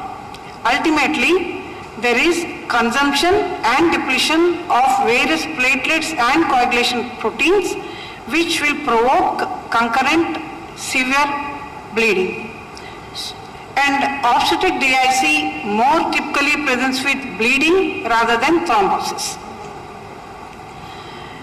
So we can divide DIC clinically, the clinical presentations into 2 types. One is an overt DIC, other is a non-overt DIC. So looking at the non-overt DIC, there is increased thrombin generation. At the same time, the platelets are activated, the granulocytes are activated. In a non-overt DIC, so these are not so severe, and these are to some extent compensated. So therefore, they don't clinically present, but the laboratory findings would be abnormal. Once it has become a decompensated stage, either it can lead to hyperfibrinolysis or hyperthrombosis. So this phases of hyperfibrinolysis or hyperthrombosis is what is called as an overt DIC. So this is, I think, is a very catchy picture. We have the non-overt DIC where the coagulation system is overactive to certain extent, the fibrinolytic system is also overactive to certain extent, but it remains at a subclinical level. So therefore, only through laboratory abnormalities we could diagnose this condition. But look at the two overt DIC forms. The DIC form wherein the coagulation system is more active than the fibrinolytic system, this is what is called procoagulant DIC. This typically presents as thrombosis and end organ failure. The other type of overt DIC, wherein the fibrinolytic system is more active than the coagulatory system, it will result in hyperfibrinolytic DIC, which presents typically and predominantly with bleeding. And as already mentioned, obstetric DIC more is of hyperfibrinolytic type. The two types, again, the procoagulant variety is more common with preeclampsia case and a case with obstetric sepsis. So here the thrombin release is slow, finally ends up in end organ damage, whereas the hyperfibrinolytic type is more common with a postpartum hemorrhage, abruptio of placenta and stillbirth. In these cases, there is a rapid burst of thrombin into the vasculature, therefore presentation would be typically as heavy bleeding. We have so many diagnostic dilemmas. Are we having a universal definition? Yes, now from 2022 onwards, the International Society of Thrombosis and Hemorrhage, so it has given a very clear definition, so now definition is clear. The second one, can we diagnose the condition early? So here, for this the answer is no. Unless we have a very high extreme degree of suspicion, we cannot diagnose a case of DIC early. The third one is what investigation profile should be ordered in a suspect case of DIC. What are the minimum tests which can be done at every facility? Are they defined or not? Yes, they are also defined. And is there any prognostic or stratification score for a case of DIC? Again, the answer is yes, because the ISTH and other associations have given certain DIC scores. The first one is, so can we diagnose it early? Definitely no. Always the presentation would be late. So therefore, one should have a very high and extreme degree of suspicion in all the conditions where which are high risk for DIC. The presentation is generally late. Generally, obstetric DIC presents with severe bleeding. The bleeding could be from the vagina or into the uterus or into the abdomen, or there is a generalized ooze from the skin and mucosa. So wherever there is a prick, so there is a bleed. The ultimate presentation would be she will end up in shock with tachycardia, hypotension, and because of hypoxia, altered mental status. And few cases can end up also with acute renal failure if it is a thrombotic type of DIC. The diagnosis of DIC predominantly is through laboratory investigations. The laboratory investigation, the minimum thing we can do at every facility level are regarding the prothrombin time, which will be prolonged, activated partial thromboplastin time, APTT, that is also prolonged, and the platelets, thrombocytopenia and low fibrinogen. So in case of DIC, the platelet counts are down, fibrinogen is down, the PT, INR and PTT are elevated, the D dimers are elevated, and if one is looking on peripheral smear, there are abnormal cells. So this is the DIC score which is designed by ISTH, which is very, very practical. So here 4 components are taken, the platelets, the PT-INR, the D-dimer value and the fibrinogen value, and these values are given certain points. And If the score is more than 5 points, that means this case is positively diagnosed as a DIC. If the score is less than 5 points, it is negative, but in case of a high-risk case, it could be in the non-overt DIC form, that is the subclinical form. So therefore, you need to repeat the test after 12 to 24 hours.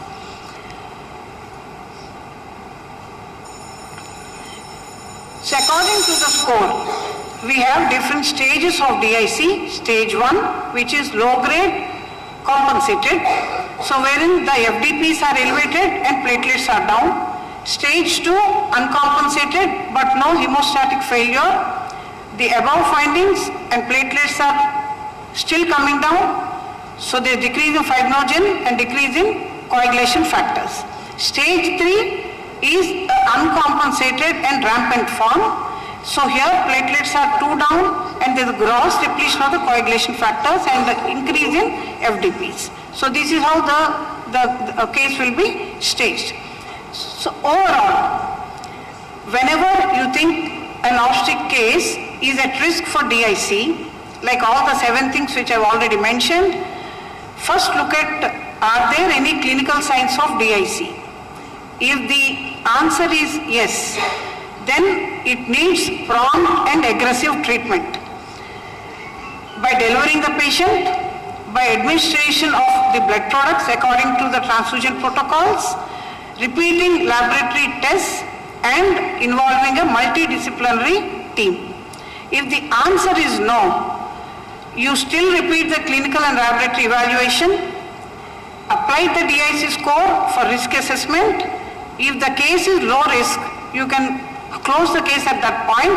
If it is high risk, you still involve the multidisciplinary team and at least be prepared for early administration of the blood products and the supportive measures. We have certain basic rules. I think I'll complete in time. I framed 10 basic rules.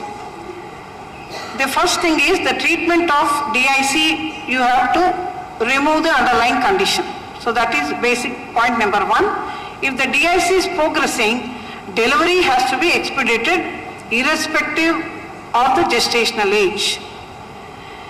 A team-based approach involving the obstetrician, hematologist and the neonatologist. The mode of delivery should be dependent on the maternal and fetal status. However, vaginal delivery is the preferred modality. The laboratory test, especially done in a pregnant woman, should be interpreted in context of their reference cutoffs for a normal pregnancy and puerperium. The lab tests need to be serially done or periodically done, which will assist in the diagnosis and management. Please use the DIC scores which are given by the ISTH. A senior and a trained gynecological surgeon should be involved both in deciding the transfusion protocols and delivery. The response of treatment should be monitored both clinically and with laboratory measures. So these are the 10 basic things which has to be applied in the management. So identify and correct the cause, stabilize the woman, and if required you have to put the case in the along with anesthesia team and various laboratory studies. Massive transfusion protocol has to be administered, and for the fetal thing, if the fetus is viable, if it is reassuring, you may think of a cesarean section. And we have certain newer alternatives only. I'll be reading. Fibrinogen concentrate is available in our country, and it will work well if the fibrinogen concentration are less than 2 grams per liter. And it has an advantage that it can be kept at room temperature. And the other one is recombinant human soluble thrombomodulin. This is more relevant in case of DIC present due to sepsis. And the other one is desmopressin. Desmopressin also is under trial because by giving desmopressin factor 8 and the von Willebrand factor, both are released from the endothelial cells, which may help in the platelet aggregation and addition. The last one is the recombinant activated factor of 7. This is also available in our country. It is a last resort. Last resort before we are planning for some interiliac artery ligation or obstetric hysterectomy as a final measure, you can use this before that. And tranexamic acid, not as a treatment, but in the early case of non-overt DIC, it may be tried. To summarize my presentation, DIC is an acquired consumptive coagulopathy. There are multiple causes in obstetrics which may lead to DIC. A very high degree of suspicion is required in cases where there is a possibility of DIC. The treatment requires multidisciplinary approach and early activation of the massive transfusion protocol. So that is the key factor for the success in managing a DIC case. So this is, I think, wonderful article from which I have taken all the content. The Journal of Blood Medicine, DIC in pregnancy, pathophysiology, the clinical characters, the scores and the treatments, everything is wonderfully reviewed in this article. If you have time, please read this article. So thank you very much, all the chairpersons and organizing committee for giving me the opportunity to speak on a common but yet rarely given topic in many of the CEPs. So thank you very much, madam. Thank you so much, madam. That was indeed a very elaborate discussion on DIC. And of course, using the clinical parameters and the clinical and the laboratory parameters and the ISTH classification, triaging it as overt and non-overt DIC, and of course the various modalities of management, which blood component, how much, everything has been clarified very nicely. Of course, it's been always a pleasure meeting you and listening to you, madam. Thank you so much.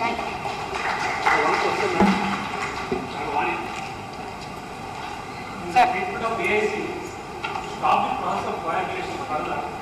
Earlier, in low-dose heparin was suggested, but stop the further coagulation process.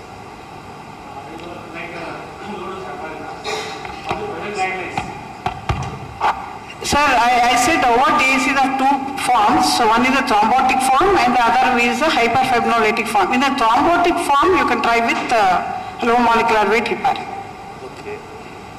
But that is the can we presentation. differentiate both stages? Yes, madam? There are two stages. Yeah. Can we differentiate and give heparin as such? So it is very difficult to differentiate, sir. It is very difficult to differentiate which is the thrombotic phase, which is hyperfibrinolytic phase.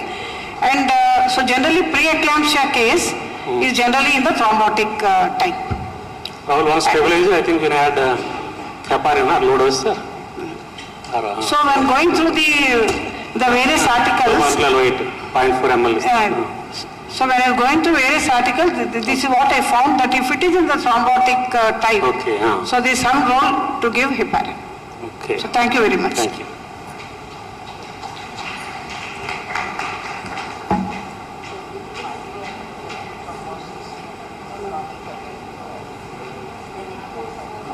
Now I am very happy and feel privileged to introduce my friend Dr. N. Palaniyappan, with whom I worked for a while in SRMC Chennai. Now he is the professor and unit head Department of OBGYN, Sri Ramachandra Medical College, Chennai. He won the Indumati Javedi Award 1994, Young Scientist Award 1996, and A.L. Mudalia Traveling Fellowship 1998, and he got Senior Overseas Fellow and Liverpool Hospital Sydney and Kamini Era Eva Foxy Ureter Award, and he is the Young Gynecologist Awardee of the Asia Oceania Federation of Obstetricians and Gynecologists, AOFOG, in 2007. He was the invited speaker at various national and international speakers, and he was the author of many chapters in textbooks interested in high-risk obstetrics. Thank you very much, Dr. Geeta. Thank you very much, Chairperson. He is a Vice President-elect Foxy 2025. Thank you very much, and audience and my dear organizing team, gratitude to Dr. Roshni, Dr. Vijaya, Dr. Chitra and the entire APCOG for having called me. Telangana, Andhra are not new to me, they are very, very home to me, and thank you for inviting me. And my topic given is Thalassemia, the hidden horror. Ladies and gentlemen, we always have defects, whether it's in a movie or whether it's a disease which moves us. Thalassemia is a disease which moves us, and I'm sure this movie has moved a lot of us, and you have seen defects in the movie, and this was the defect in the movie. I'm not, disclaimer put at the beginning, I'm not any promoter to Rajamouli or anybody yet. Hemoglobinopathies are defects. Most common inherited disease, 7% of global population is a carrier. 300,000 to 500,000 children are born with severe hemoglobin disorder. Globin chain in hemoglobinopathy coded by chromosomes 16 and 11. Adult hemoglobin, 98% is HPA, which is alpha B2 and beta 2. Less than 3% have hemoglobin A2, which is alpha 2 and gamma 2, and a very small trace of hemoglobin F, that is alpha 2 and gamma 2. Thalassemia means partly or completely suppressed synthesis of one of the two types of alpha or beta chains due to missense, nonsense, or frame shift mutation. That is the usual way a hemoglobinopathy and a thalassemia comes into picture. How do we classify hemoglobinopathy? We could classify hemoglobinopathy into two major types, the alpha and the beta. Very easy to classify though, or which of the two would you like to? Very difficult to say. So which of the two is important? Very difficult to say so. The alpha thalassemia effect is all the 4 genes are affected in the homozygous alpha thalassemia. Fetal synthesis of alpha chains is impossible, leading to excess of gamma chains, that is gamma 4, which is called as a Bart's hemoglobin, which is incapable of any oxygen exchange, and the fetus will have severe anemia, cardiomegaly, hydrops, and intrauterine death, and the baby will die. Very easy to manage and get away with it. If there are 3 affected genes with only 1 alpha and no beta chains, the beta chains forms the unstable hemoglobin H or the B4, ranging to mild anemia needing blood transfusions forever. When 2 alpha genes are expressed, the alpha thalassemia trait comes into picture. They escape and they will present as mild hypochromic macrocytic anemia. Coming to the most important, the beta thalassemia effect, heterozygous carriers are asymptomatic. They are asymptomatic and they go asymptomatic unless they marry a carrier. If the 2 beta globin genes are defective, leads to thalassemia major, TM, or thalassemia intermedia. The beta thalassemia BTM, or the Cooley's anemia, has severe microcytic anemia and is absolutely transfusion dependent, which we'll be discussing in detail. The RBC hemolysis, anemia, bone marrow expansion, skeletal deformities, growth restriction, and late sexual maturity are the things which we will be dealing on with the beta thalassemia. We have revised, redefined, and reformed a lot of modifications of beta thalassemia. It is not the same as which we were all taught 25 years back. A lot of things have changed now today. Mrs. Hemoglobin, 21-year-old prime gravida, booked outside with severe anemia at 18 weeks of pregnancy, well-educated computer consultant, a non-consanguineous Muslim marriage, no comorbid so far, a regular menses, treated with iron, calcium, folic acid from 12 weeks onwards, uterine size corresponding, admitted with severe anemia. Routine, is it primitive? So what do we do routinely? Is it, we will do a hemoglobin and then we will say start iron for her as a routine, and that's what we were doing without even distinguishing to say whether it is going to be an iron deficiency anemia or a thalassemia. In the movie, this is how it started. A primitive girl used to come and draw, and this girl was kidnapped, and that is how the movie starts with. We have to start with at that point of time and say, we do hemoglobin screening, and then we say hemoglobin less, we start iron deficiency, and we overload them with iron. Routine investigations were done for this particular lady. The stools were normal, hemoglobin 8 grams. The peripheral smear picture was nucleated RBC, distorted hypochromic erythrocytes, basophilic stippling. Serum ferritin was done, which we do as a routine. I don't know how many of you would do that, so please do serum ferritin as a routine if you have an iron deficiency anemia.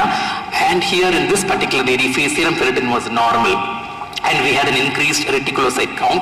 While I am stressing on the increased reticulocyte count and your serum ferritin being normal, please get the point that in an iron deficiency anemia, serum ferritin has to be low, less than 50, but in a thalassemia, serum ferritin will be normal. That's the absolute indicator for you to say that it is not iron deficiency, and we will stop iron overload or whatever, and we'll start some other modality of treatment. So serum ferritin will give you the earliest possible idea to say that, it is not iron deficiency and it is something else, at least because your peripheral smear will be the same for both iron deficiency and beta thalassemia.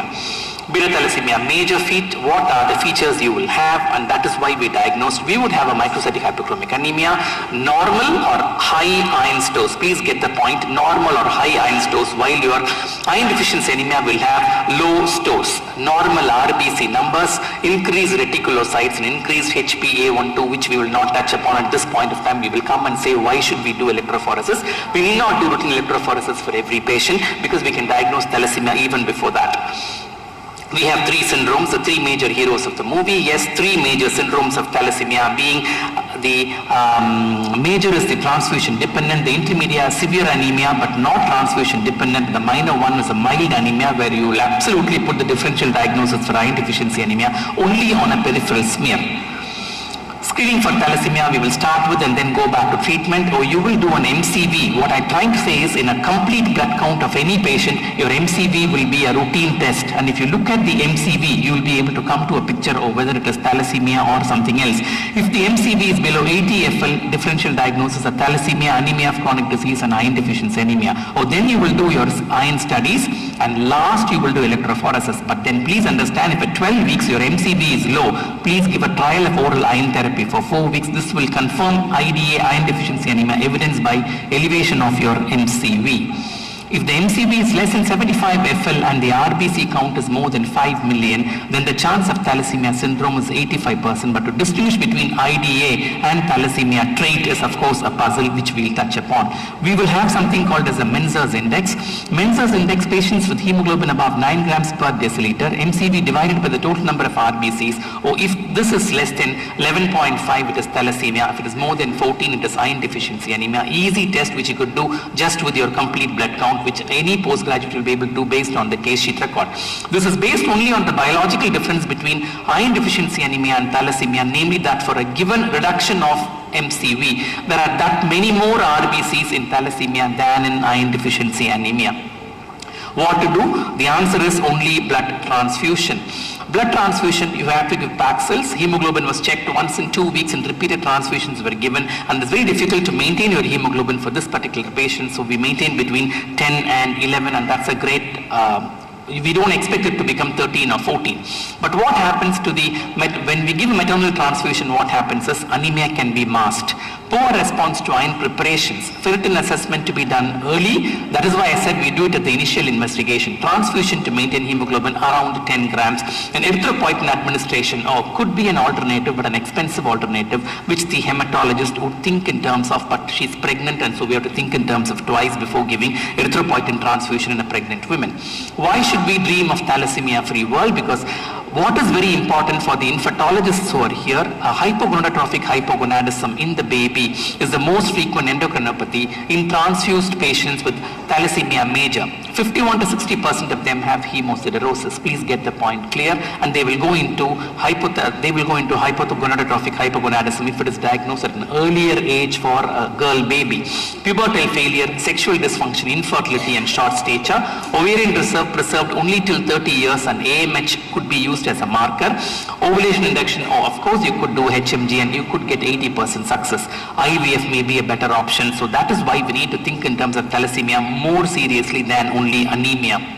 So what should we plan? Through the microscope? Of course not through the telescope, but through a lot of other scopies we need to plan. What will be her pre-pregnancy planning? Hemoglobin electrophoresis, or probably the gold standard for diagnosis and classification of thalassemia. Ladies and gentlemen, why I want to stress on hemoglobin electrophoresis at the end is not to diagnose thalassemia, but to know the type of thalassemia. When I do a per-vaginal examination, I'm very sure it's a fibroid uterus, but when I will do an ultrasound definitely after that, not to diagnose a fibroid uterus, but to say the size, number of fibroids and where it is and location of the fibroid. Exactly so, I will do a Menzer's index, ferritin level in the beginning. I know it is thalassemia, but I will still do a hemoglobin electrophoresis at the end to classify whether it is major, minor or intermediate depending upon the amount of globin chains, so that I could plan the pre-pregnancy.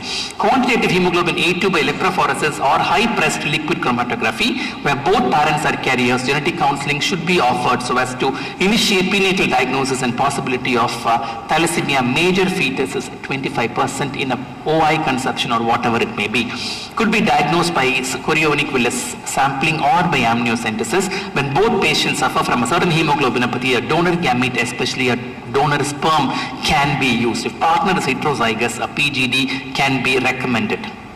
How do we evaluate this particular girl? So what do we do with this lady? We run with the help of a lot of people. You would do hemoglobin electrophoresis. Increased HbA to over 4% is probably diagnostic of this particular condition. So when you can diagnose, you will get for a thalassemia major, your hemoglobin F would be 98, A2 is 2%, and you would know what is major, minor and intermedia on this tabular column, and you will have normal variants which could be happening also.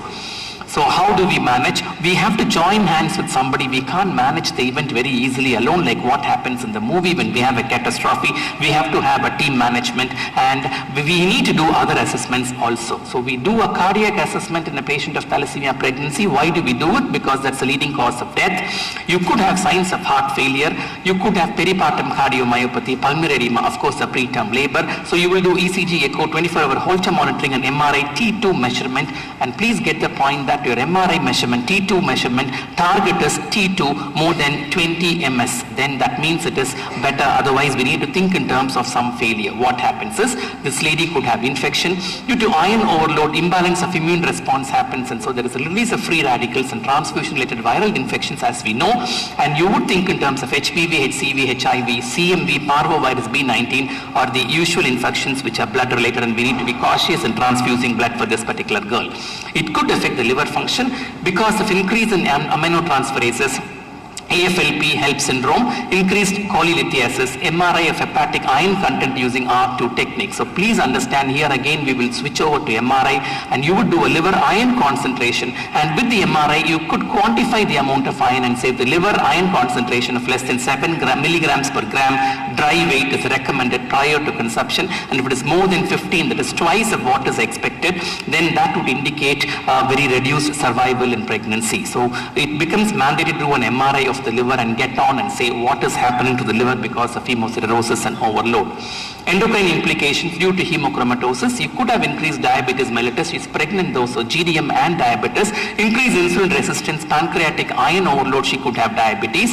You would check a serum fructosamine level 300 nanomoles per liter for at least 3 months before conception. This is a lady who is pregnant, and so we can't do that. Osteoporosis and bone deformity due to chelation. We are coming to chelation soon. X-ray absorptiometry of the spine and hip, and vitamin D supplementation are recommended treatments for your endocrine implications. So it would touch all the organs, and we would just think in terms of anemia and just give blood transfusion. We can't get away with only blood transfusions. Desferrioxamine chelation therapy is something which we were all taught as to whether you could give during pregnancy or not. So it was a contraindication at some point of time. Answer is yes and no. So the medication review, we will try and think in terms of changing her medications, meaning which you would try and think in terms of giving oral hypoglycemic agents for diabetes, bisphosphonates because of her spine deformities. Women on defirasivox or defiperazone are switched over to desferrioxamine prior to ovulation induction. Is a recommendation, not my own experience. So please understand, women who are on DFX or defiprone, you could probably change over to desferrioxamine prior to your ART treatment itself, and could probably continue. Or if she's pregnant, what you would do. Your antepartum management considerations would be your thinking in terms of any growth restriction, preterm labor, hypertension, diabetes, abruption, recurrent urinary tract infection, renal and gallbladder stones because of the viscous blood, splenomegaly as well.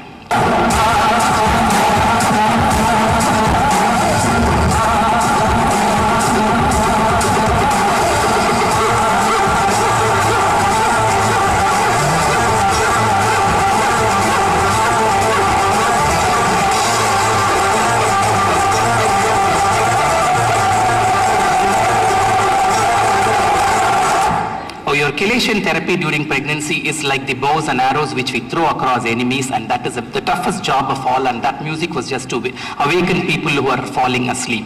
Chelation therapy during pregnancy will help reduce iron overload and help free radical scavenging and inflammation. DFO avoided in first trimester, but subcutaneous administration in the second and third trimesters are absolutely acceptable.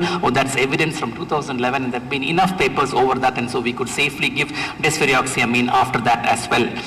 And thromboembolic events absolutely increase VTE risk by 0.76 to 1.72 per thousand pregnancies. Thromboprophylaxis is essential during pregnancy and postpartum period in T1 and splenectomy patients. Platelet level around or more than 600 would be a candidate for to start on low dose aspirin, maybe 75 milligrams per deciliter, not 150. Splenectomized patient with platelet more than 600 and 10.9 per liter would probably receive your low molecular weight heparin also, considering the thromboembolic event risk factors and scoring systems over it.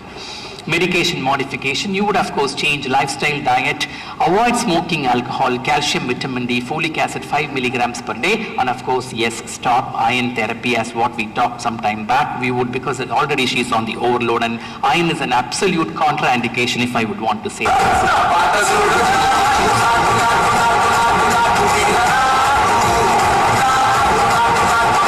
You would choose C-section or you would choose a vaginal delivery, intrapartum. Cephalopelvic disproportion, short maternal stature, skeletal deformities, all of them would probably lead. Good afternoon everyone. I think I invite my coordinator to Dr. Saujanya and all the other panelists to ask the results.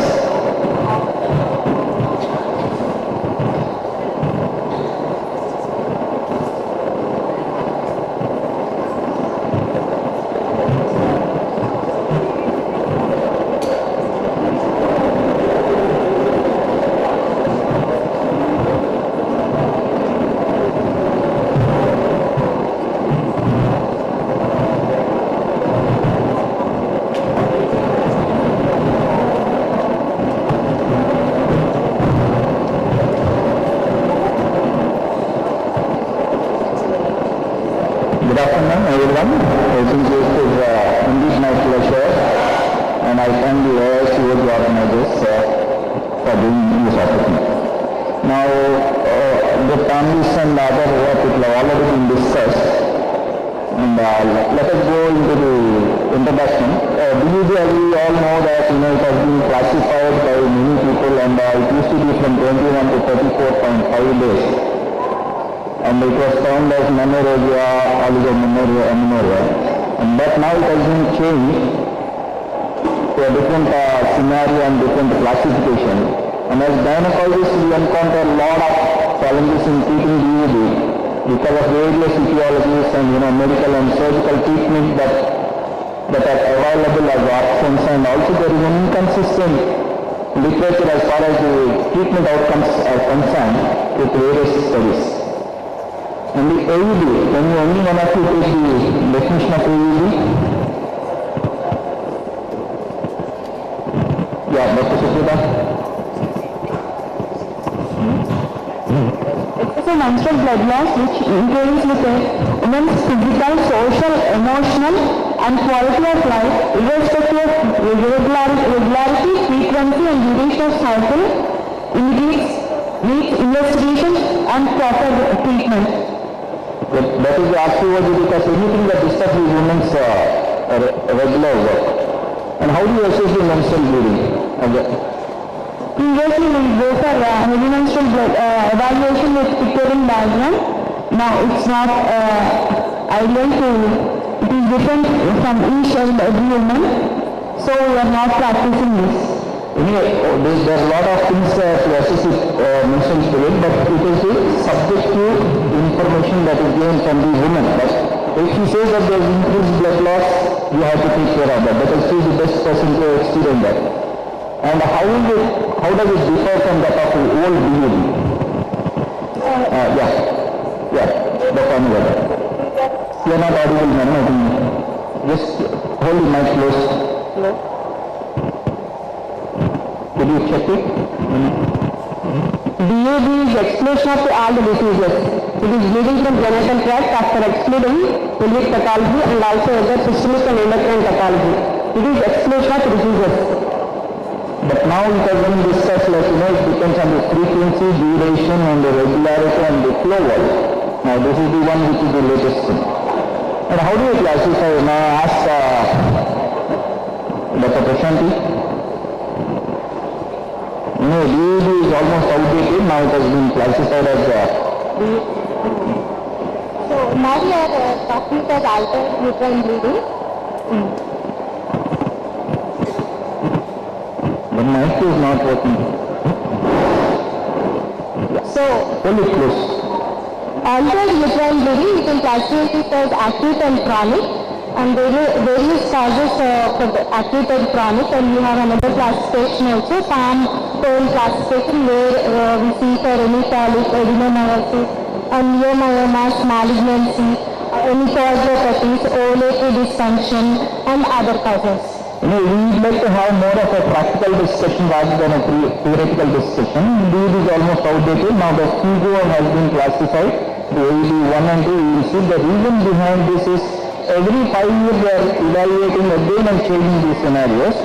And let us complete the acute and chronic bleeding at this point of view itself.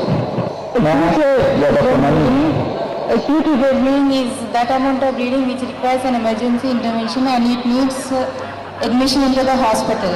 And chronic uterine bleeding is present for almost the most severe 6 months. Can anybody enlighten me the recent classification of palm point? Everybody is the FIGO classification is divided into structural and non-structural. Structural is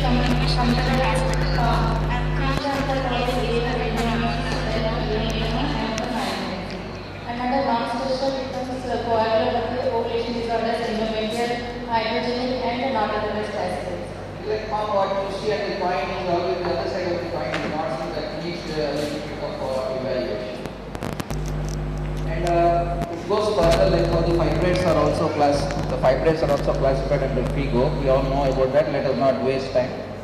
And see, the FIGO AUB2 has come into picture in 2018. How does this differ? Suprada, Dr. Suprada. AUB-A is for ultrasonographic findings. AUB-L comes from distinction of the leiomyoma from 0, 1 to 6, and AUB-C is pharmacological coagulopathies, and I is for iatrogenic who are using any anticoagulant drugs.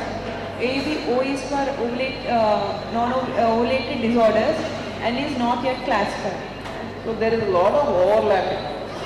So to clear up all the confusion, there is a universal standard notation which should be, understandable for the entire fraternity. So this is what is called the notation, and it goes without any say because it is not one. If you have one, like you can say AUB-A means adenomyosis, but when you have plenty, you have to have this matrix. And how do you evaluate the AUB? Dr. Nalini?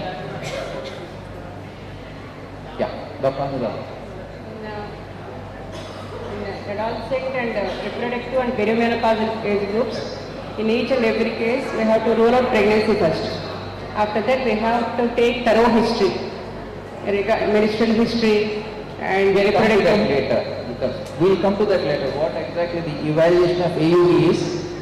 The basic thing is the AUB, remember, it is pre-menopausal and post-menopause. Pregnancy is not included under this and menopausal group is not included under this. Get it very clear and straightforward. Only for reproductive age group, okay? So before you evaluate any AUB, you have to rule out the local causes. Local causes are also not included under FIGO classification. These are the local causes. Can any one of you enumerate, Dr. Suprada? On vaginal causes, vaginal growth, benign any infections, STDs, vaginitis, malignancy, trauma, foreign bodies. Coming to cervix, benign growth of the cervix, STDs and malignancies. Fallopian tubes and ovary, PID, malignancy, ectopic pregnancy, old rupture, leakage of hematosalpinx and endometriosis. The other non-gynecological causes are GI tract diseases, urinary tract and pregnancy complications. And one and the only thing is the local causes are not included under FIGO AUB classification. Get this very clear, and CS cervix is also not included. Okay.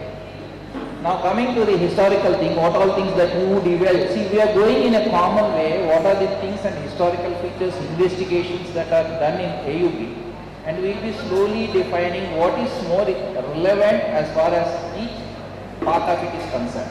Yeah, historical view, what are the things that you would ask for history? Menstrual history, frequency, regularity, duration as well as volume of flow. Any intermenstrual bleeding, postcoital bleeding, we have to take thorough history and symptoms.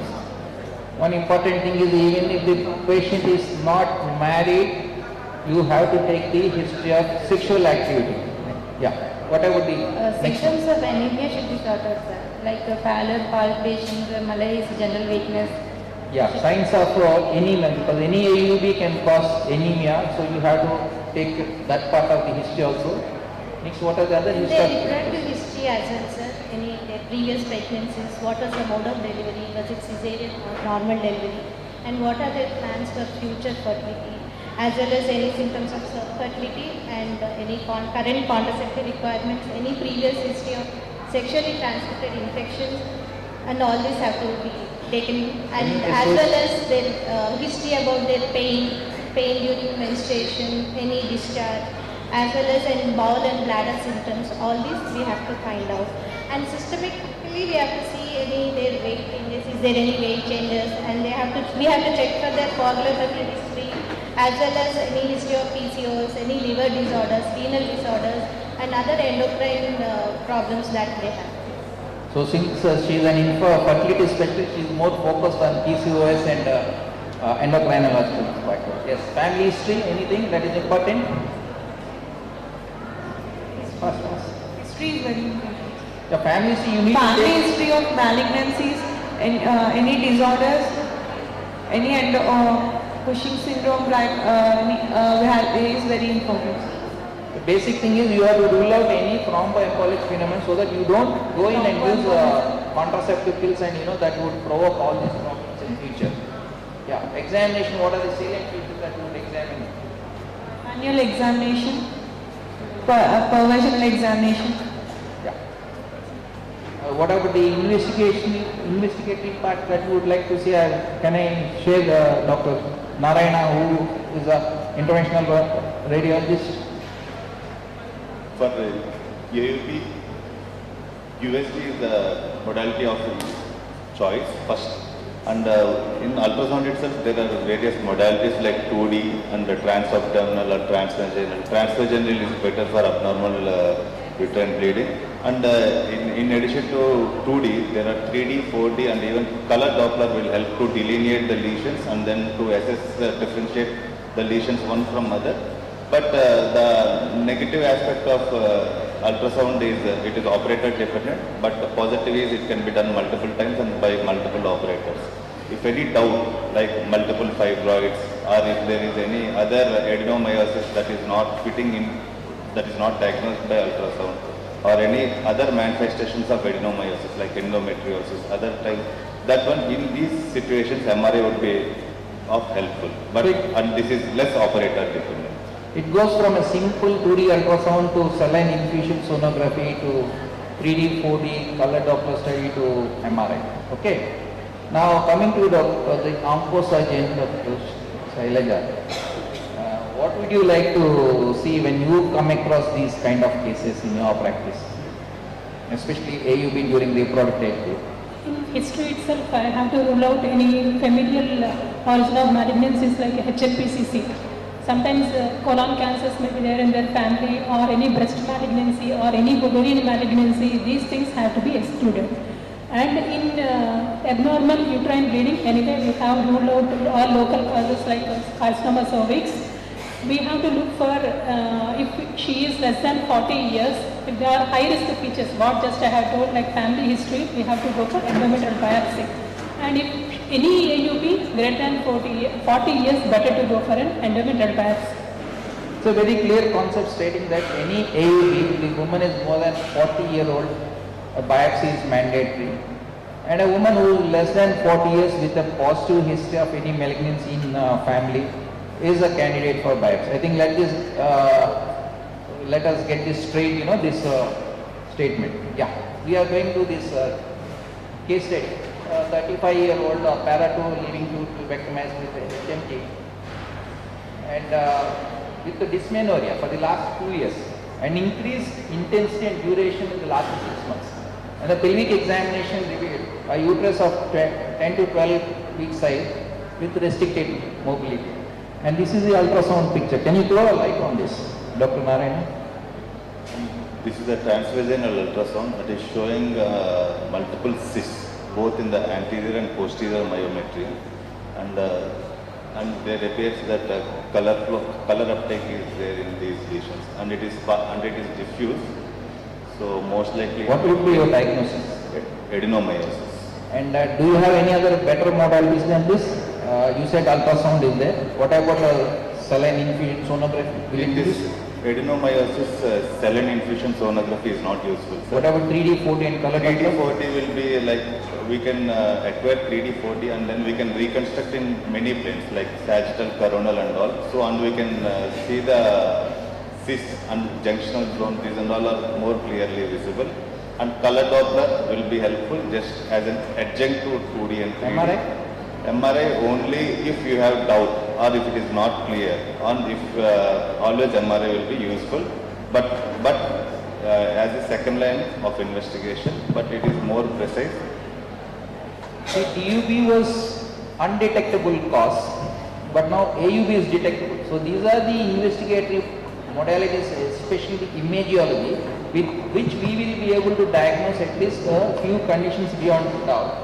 And these are the investigations, imagiology, ultrasound, cysts and all that. And in adenomyosis, the more useful thing is this. If you watch this video, I think this explains that there is a asymmetrical enlargement of the posterior myometrium, anterior myometrium, and there's blood flow on Doppler. And this is the most important diagnosis. Even if you have a simple ultrasound and with the color Doppler study, you will be able to pick up at least adenomyosis. And now may I ask Dr. Saujanya Madam to take over. What is the Miosa classification?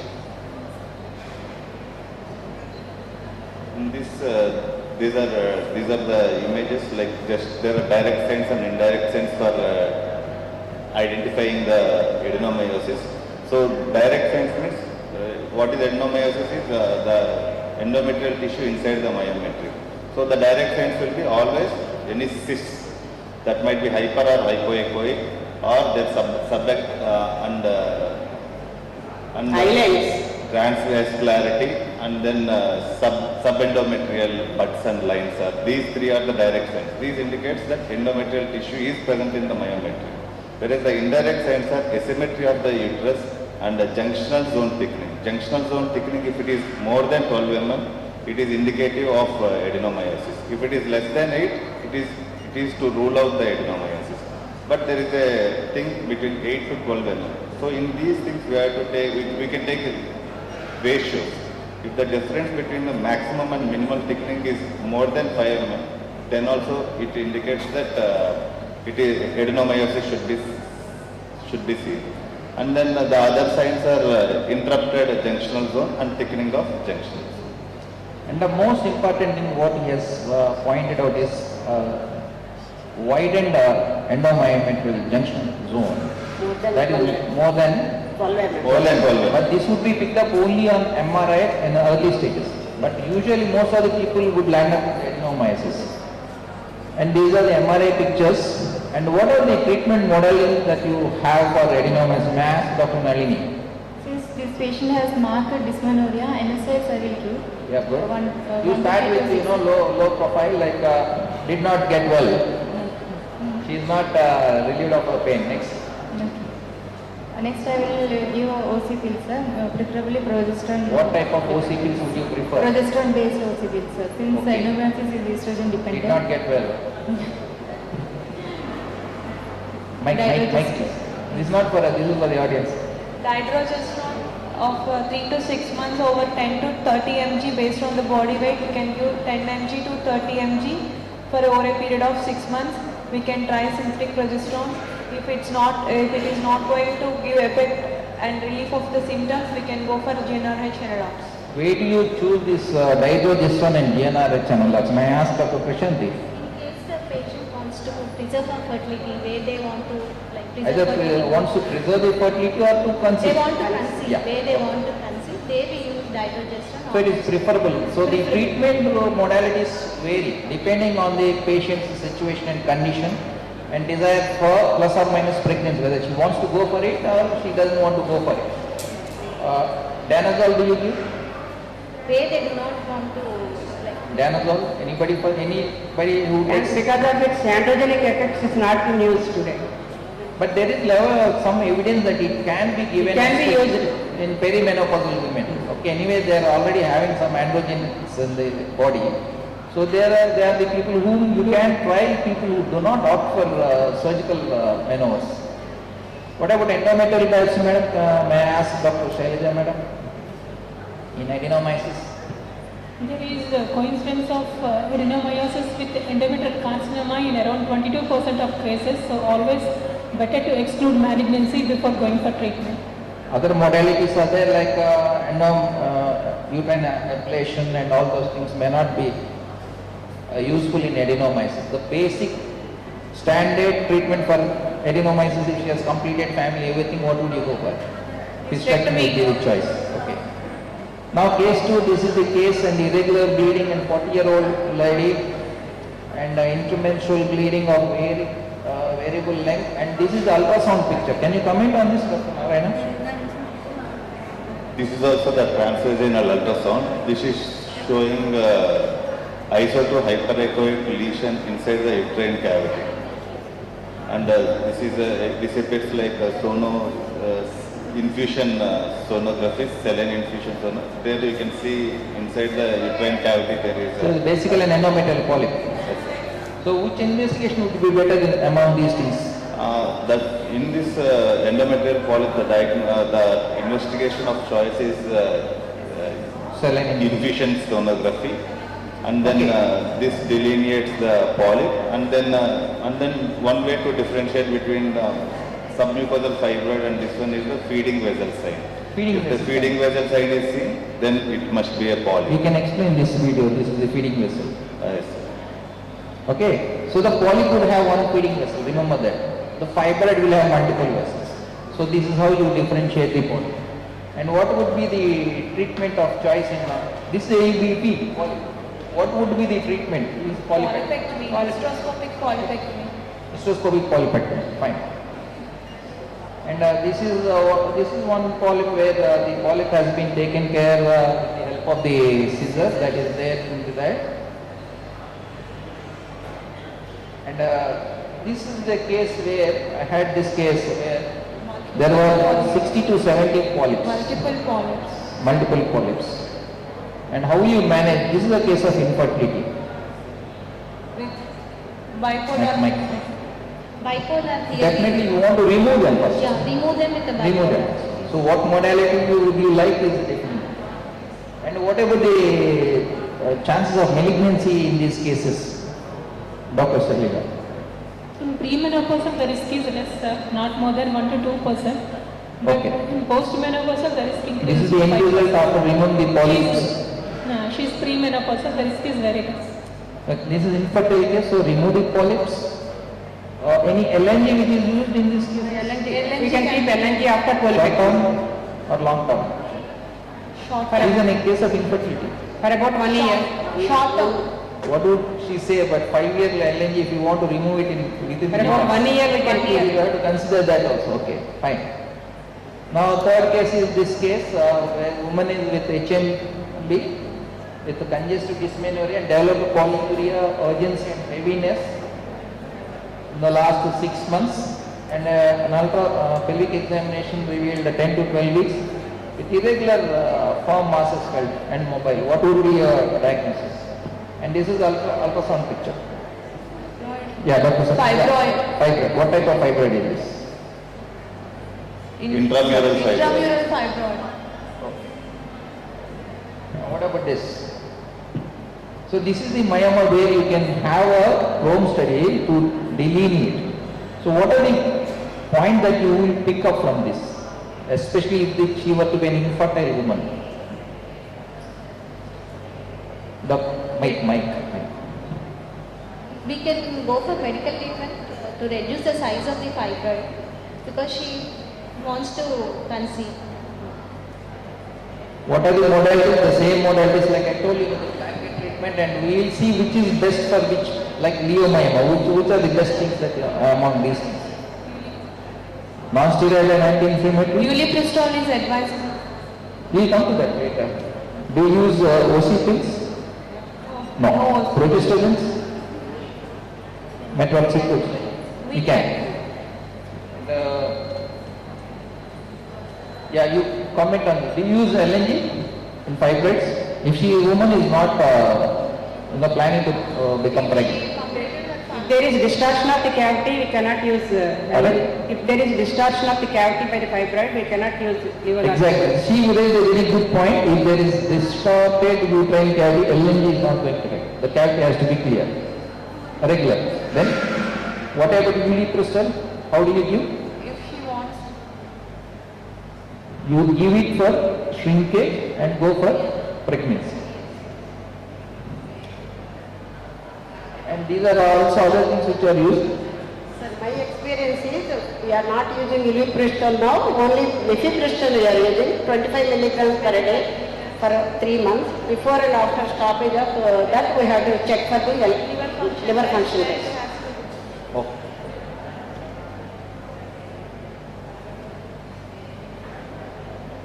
Suppose if there were to be a polyp like this, endometrial polyp, this is a fibroid polyp, what would be your take on this? Do you go for medical or surgical management? Surgical. What type of modality?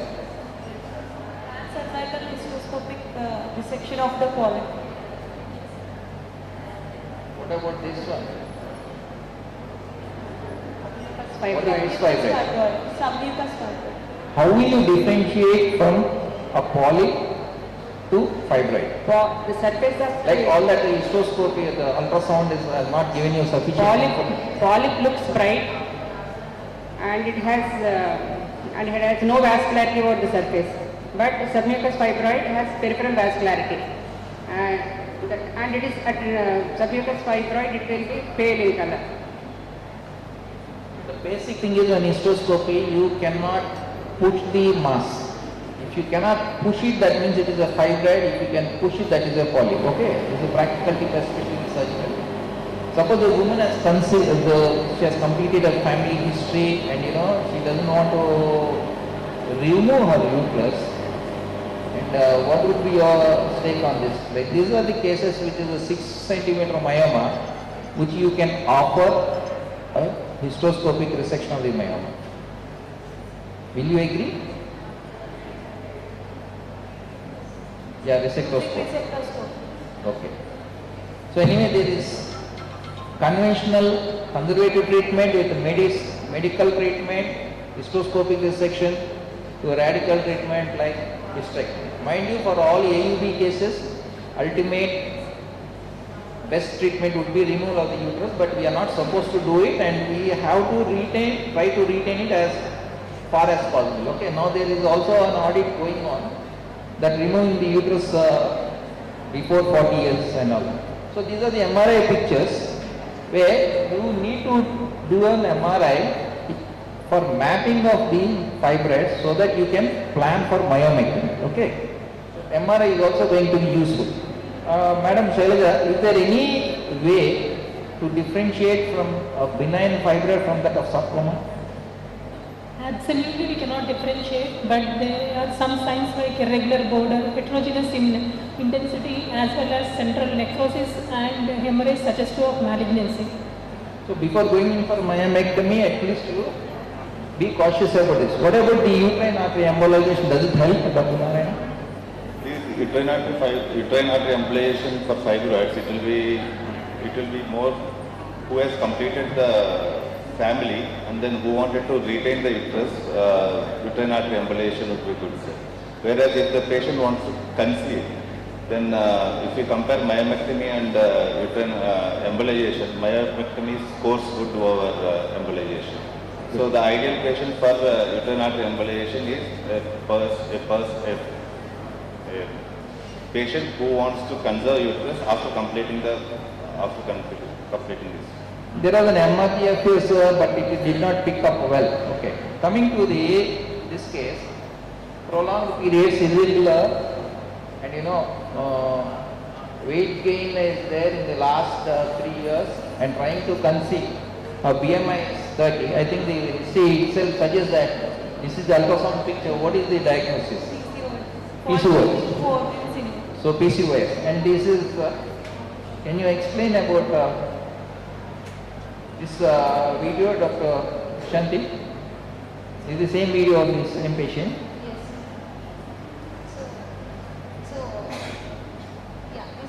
PCO where more than 12 active follicles can be seen, and the echogenicity of the stroma is equal to the echogenicity of the myometrium, as well as the ovary volume is more than 10. So, and apart from the ultrasound findings, the history of the patient where she gives history of irregular cycles, and when we do a follicular study, a delayed ovulation can be seen. And even when we give simple ovulation induction drugs also, we see multiple follicles and a delayed ovulation. And these are the other pictures which show. And physically, obesity might be there, hirsutism might be there, acanthosis nigrans, all these could be the physical symptoms. So she has rightly mentioned these are all the different pictures of PCO on ultrasound.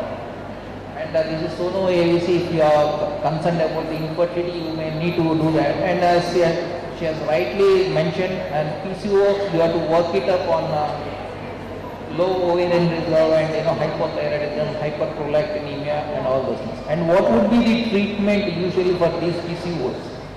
PCOS first line of treatment is lifestyle modification, weight loss, OC pills? OC pills. We can do OC pills.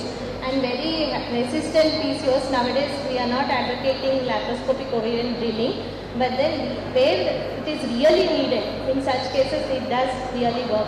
Would you like to do the hormonal profile before you choose any pills? Definitely we will do the hormonal profile. So hyperandrogenism, if there were to be there, you prefer more of things like progesterone and cyclothyroid. Yeah. FSH and ALH, all these hormone profiles. What is the best answer, best treatment for PCOS? Pregnancy. Okay. Now 47-year-old lady again experiencing bleed. This is the case history and these are the findings. And this is the ultrasound picture. I would like Dr. Narayana to take on this. This is a transvaginal ultrasound which is showing thickened endometrium with multiple cystic lesions. This cystic lesion. And this is a continuation of that ultrasound video. These cystic lesions show increased vascularity and there is a loss of junctional zone. The endometrium in the superior surface junctional zone is seen, whereas in the posterior surface it is not seen. So this is suggestive of some endometrial hyperplasia leading with invasion. What would you do for this, Dr. Krishan? First, just one word. What do you want to do for this woman first? So endometrial biopsy. What about you, Dr. Melanie? Endometrial aspiration. Endometrial biopsy with endometrial aspiration cytology. With Pelvic. As an oncologist, I prefer biopsy. Biopsy. So definitely this is a biopsy. How you do it is a different thing. It is a biopsy. Okay. The oncologists are not accepting with endometrial cytology. Okay, they are accepting it. And these are the modalities how to do the biopsies.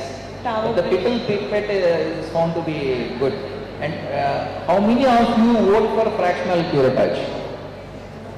No, sir, it's good. The fractional curettage has no role as far as endometrial biopsy is concerned. And this is a hysteroscopy of the same woman. What you have seen the ultrasound. This was the picture of endometrium. And a lot of pieces, if you can see this piece of tissue, which is lying in the left cornal region. Can you see that?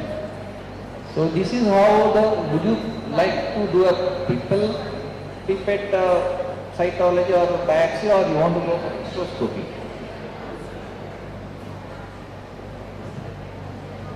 What is the management? Okay. Hysteroscopy is more reliable or pipette is more reliable? Will you be able to reach that part, the cornal region with pipette? Okay, fine. No. And this is a simple thing that this is just for the sake of knowledge I have added. Endometrial thickness, what is the limit of endometrial thickness for you to consider the biopsy in a post-menopausal woman? 12 millimeters. Huh? 12 millimeters. Post-menopausal. Post-menopausal. 4 mm. 4 mm. Fine. 4 mm. Anyway, this is the algorithm. Suppose if the woman has endometrial hyperplasia and all these things, you go accordingly. There are only two issues whether you want to go for removal. If it is in favor of malignancy, you will go for that.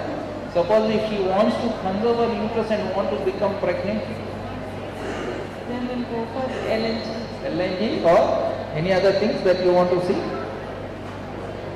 Anyway, depending on the hypoplasia of presence of atypia or no atypia, your management is going to depend upon those guidelines, right? We have 11 more minutes. Okay, this is another patient. Patient who has undergone C-section, has been experiencing brownish discharge and post-menstrual discharge and pale dysmenorrhea and watery discharge, and almost all the medical modalities have failed. And this was the picture on ultrasound. What is this?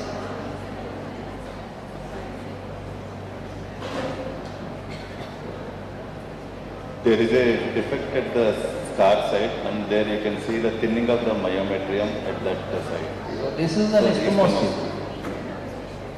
Sir, how do you diagnose ischemosity in ultrasound? Ultrasound, we have to see at the site of the scar there will be deficiency, and then thinning of the myometrium. If it should be less than 2 mm in thickness.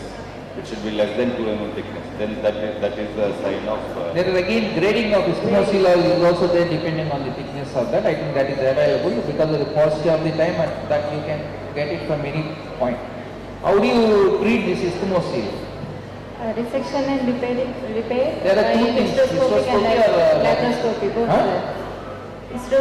laparoscopy. Hysteroscopy and laparoscopy, sir. One thing. Anyway, if the ischemosity is less than 5 millimeters, you can tackle it with hysteroscope, and if it is more than that, you may have to go for laparoscopy. Okay, there are certain limitations. Basically, you have to cut it, and you have to open that, and you have to remove the tissue, and you have to suture it back. These are the pseudoaneurysms. Would you take on this cervix? This one, there is a hypoechoic lesion in the cervix, but on color Doppler there is an increased color uptake, which is completely filling this one, suggestive of some pseudoaneurysm. You will go for embolization. Embolization is the best. And it works well also. If you want to conserve the uterus for future fertility. Okay, AUBC, coagulopathy. Okay, what are the tests the historical findings that you want to concentrate on? Any history of bleeding, sir, and we'll ask since when she is having, since menarche or in the middle.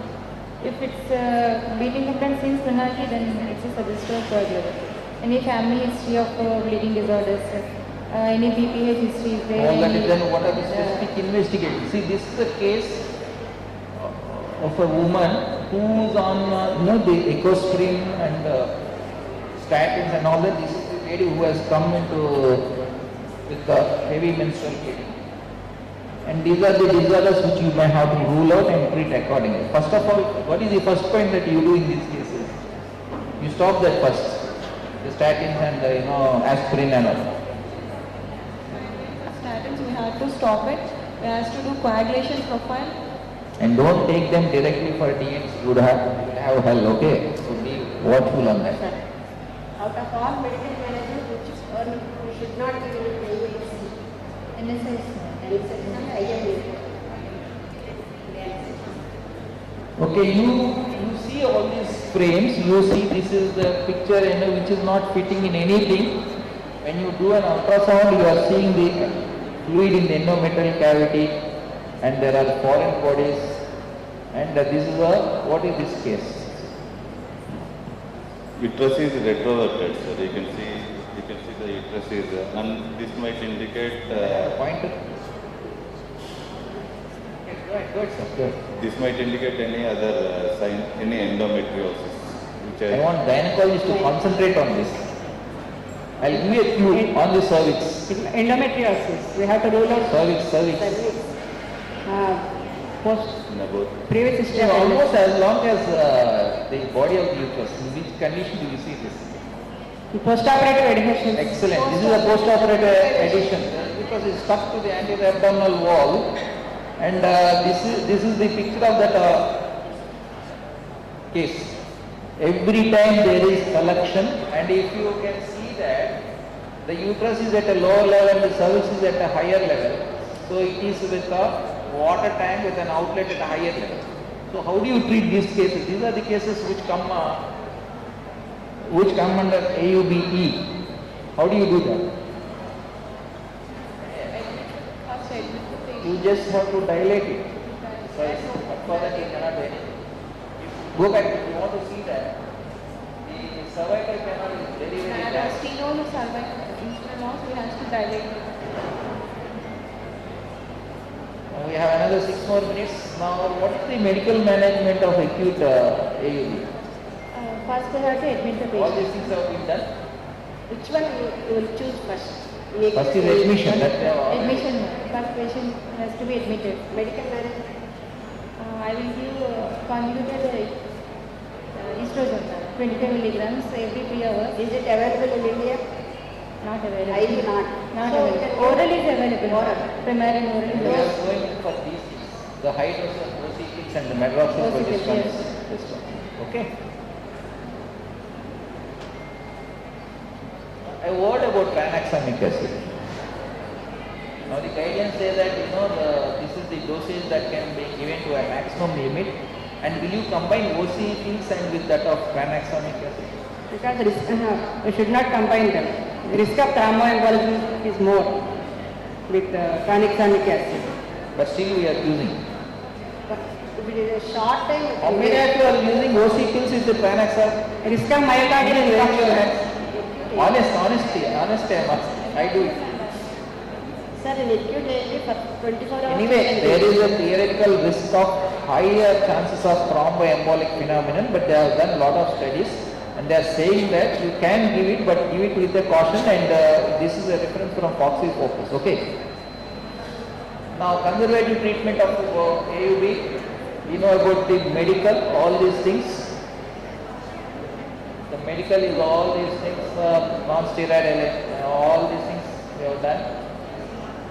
And we have done this, the conservative line of management. We have endometrial ablation of various modalities. All these balloons, basically the endometrium is burnt out, and uterine artery embolization. And these are the advantages, and the HIFU is almost out as far as the fibroid management concerned. And this is the final chart, chronic AUB of more than 3 months or 6 months. And this is the algorithm. How do you go about the chronic AUB? Chronic AUB They are not audible, louder. Initial investigation. We have not had lunch, that is why our glucose levels are a bit low. Structured history, whether the ovulatory function is there, any related medical disorders. She wants to preserve her fertility status. If she completed her fertility, then go ahead for removal of uterus. Okay. There all these things are there, and all the AUB cases, you have to try all these things, and if you see that, as Madam has already mentioned, that if there is any cavity distortion, there is no role for LNG and other things. Okay. Now all these things are failed. When do you do hysterectomy? Indication for hysterectomy. She finishes her family life, she crosses 40 years of age, and family history of any malignancies or any comorbidities of obesity, and any biopsy showing any endometrial hyperplasia or any abnormality, then we'll go ahead for hysterectomy. 25-year-old lady comes with AUB, completed her family history, she asks for hysterectomy. What will you do? No. But she wants it. You have to counsel her. She says I am fed up. How many of you are happy with the AUB cases in your clinical practice? Anyway, there is an audit. Be careful and be watchful before you do any hysterectomy. Less than 40 years, there is an audit going on by the DMNHO and the government officials. Okay, and you have to treat the AUB at least for a period of 6 months. Then only you have to offer hysterectomy. And another thing is when you have a high risk case of obesity and endometrial thickness and family history of malignancy, but this is not malignant, and she comes and asks for hysterectomy. What do you say? We have 2 more minutes, boss, please. Screening should be done, sir. Louder. This is for them. Screening should be done, sir. Continuous supply of progesterone. There is a strong family history of malignancy. Sir, Can do follow-up. Follow-up? You have to have a very strict follow-up. Madam wants to add something. Sir, if she is having any genetic syndrome, definitely she has to undergo hysterectomy. For example, BRCA. Those are having a tendency for breast cancer, uterine cancer, ovarian cancer. They have to undergo prophylactic TAH as well as mastectomy. Good. So, you may have to deviate if you have to do the hysterectomy in a woman who is less than 40 years in certain scenarios. So, there is no hard and fast rule that it is the situation and the clinical scenario. Okay. So, AUB, I think we think we have done our best, and AUB is starting from simple counseling to simple non-steroidal anti-inflammatory drugs to OC pills to progestogens and all these things. Ultimately the story ends up with hysterectomy. And thank you one and all my panelists have done a wonderful job. I thank my co-moderator Dr. Saujanya and my extreme learned panelists, Dr. Prashanti, raise your hand, Dr. Nalini, Dr. Suprabha, Dr. Anuradha, Dr. Shailaja and Dr. Satyanarayana. Thank you one and all. And we have maintained our time. We have another 12 more seconds to go. Thank you one and all for your patient listening. Thank you, sir. It was very much informative. We learned a lot of things. Thank you very much, sir. It was very informative and we learned a lot of things. Now you are the teachers, like you are teaching me and as well as the audience, I think. Thank you one and all, and I thank the organizers, especially Dr. Vijayalakshmi and Dr. Vani, and there are so many people, and the entire APCOG team of Helur for putting up a wonderful show, and we really enjoyed, and thank you for the invitation. Thank you one and all. Thank you all the panel members and APCOG Helur, very thankful for involving us in the faculty. Thank you very much.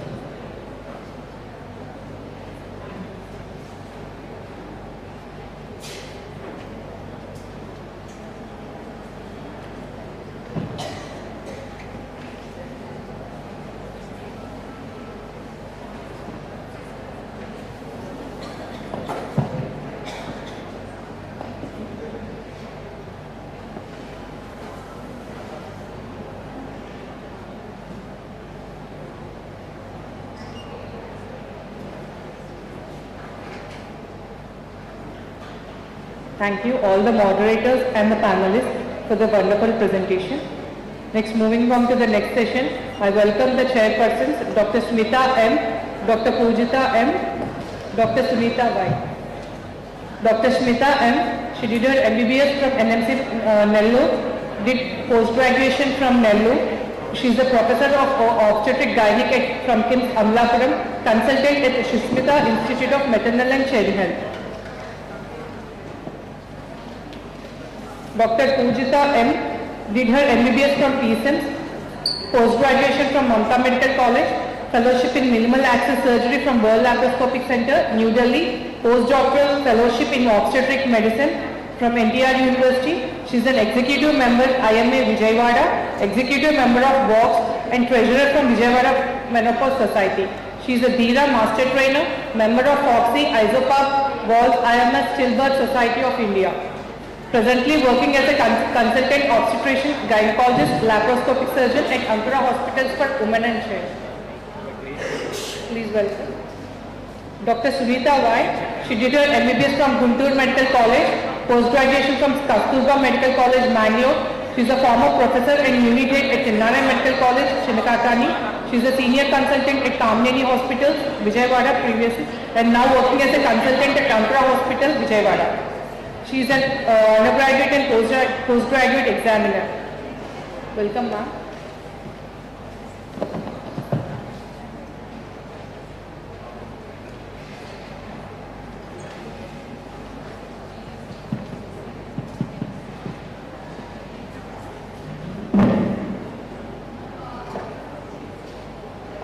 Hello. I welcome you all to this session. Today I would like to invite Dr. Lahari Kathneni. She did her Masters in Obstetrics and Gynecology between 2012 and 2015 and Super Specialty MCH in Reproductive and Medicine and Surgery between 2016 and 2019. She received proctorship in field of infertility management and stimulation protocols at Krishna IVF Visakhapatnam. She received training in male infertility and andrology at Department of Andrology and Urology, University of Miami, USA. She received training in female infertility and stimulation protocol at Mitchell IVF Flynn, USA. She is now right now a consultant in Mamta Fertility Hospital, Hyderabad. Her field of interest being minimal invasive surgery, male infertility and recurrent pregnancy loss. The topic for today being the tubal infertility. I welcome you, Dr. Lahari, for the talk.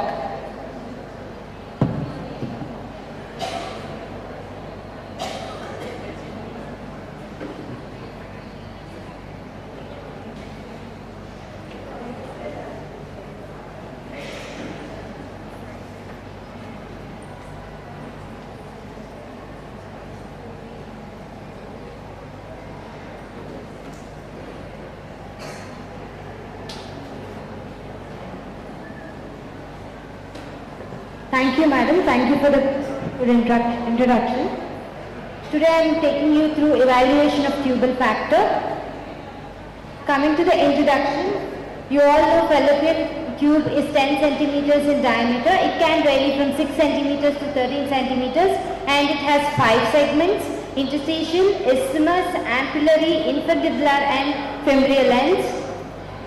And coming to the infertility definition, evaluation is warranted when the couple fail to achieve pregnancy after 12 months of regular unprotected intercourse. 15% of the couple needs evaluation.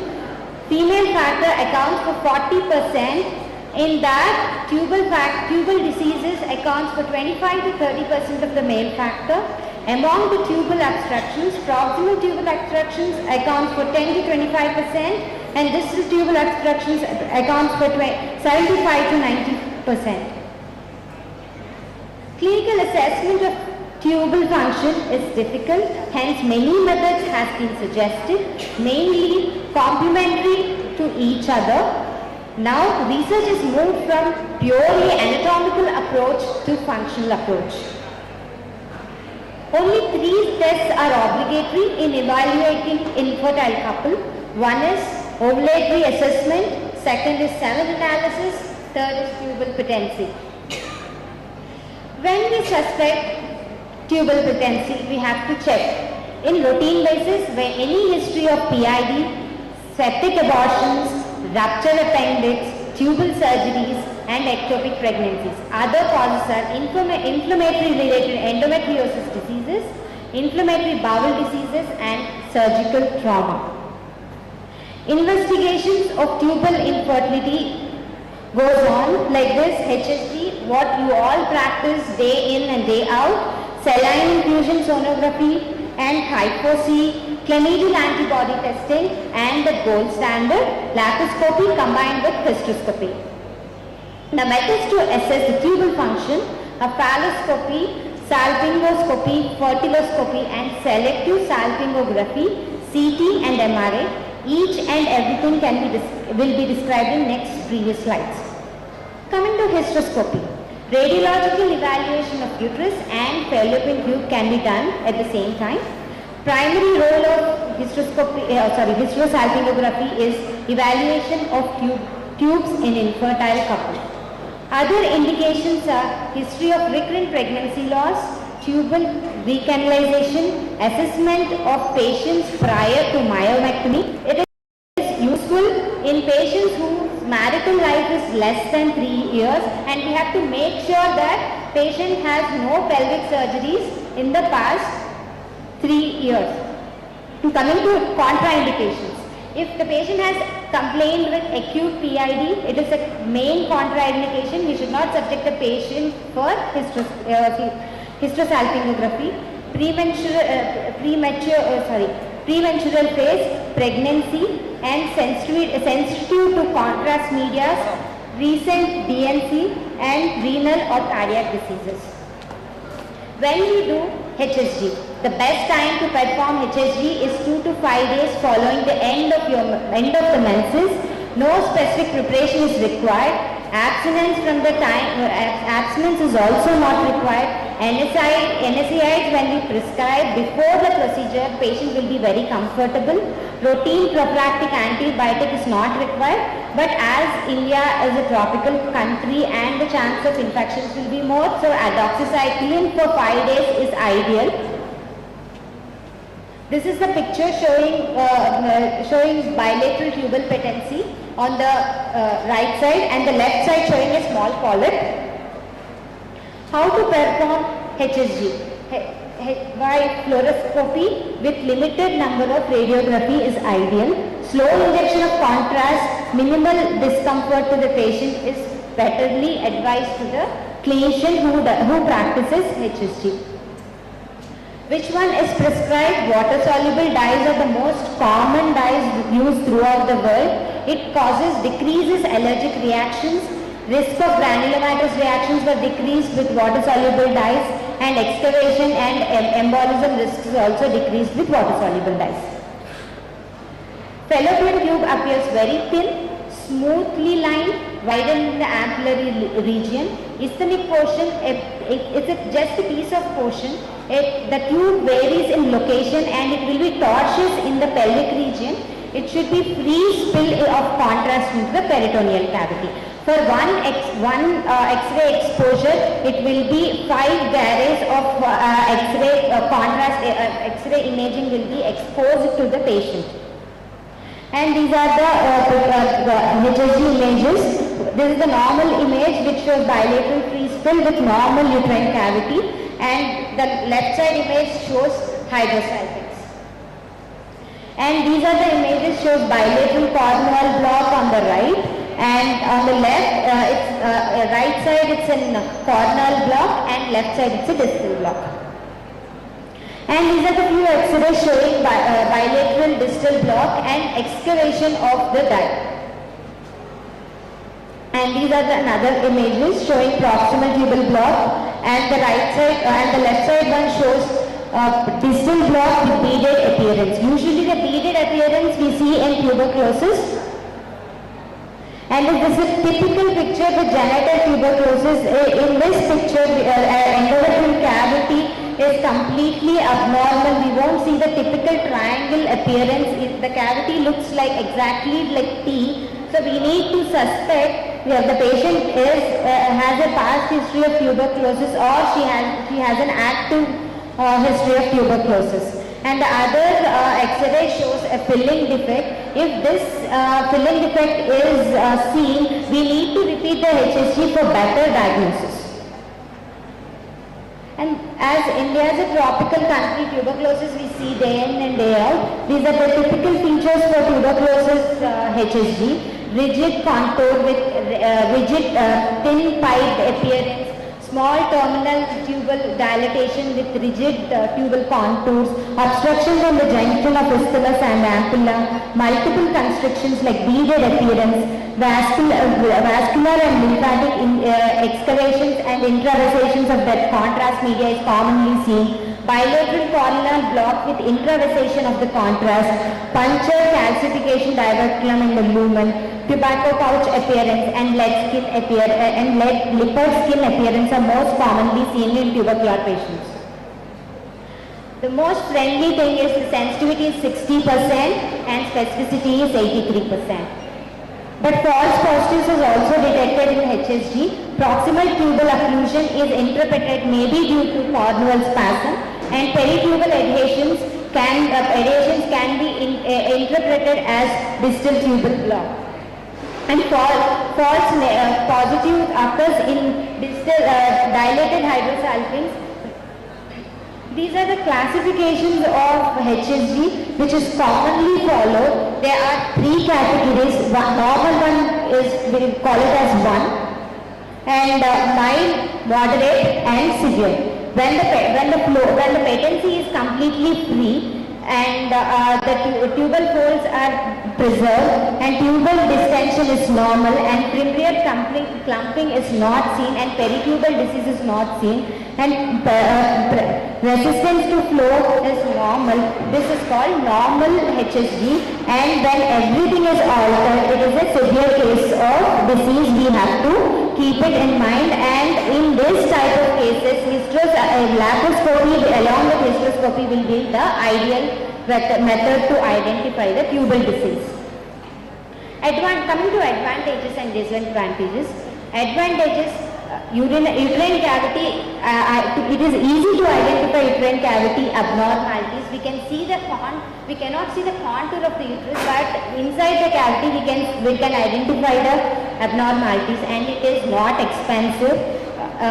We can therapeutically it can unblock the tubes if there is a minimal flimsy adhesions if they are present, and it can performed in low resource settings also. Disadvantages is sensitivity is less and specificity is 83%. Some patients presents with discomfort and pain after HSG, and the complications with oil soluble dyes are more, and post HSG complications are 10%, and radiation exposure is the more key factor for disadvantage.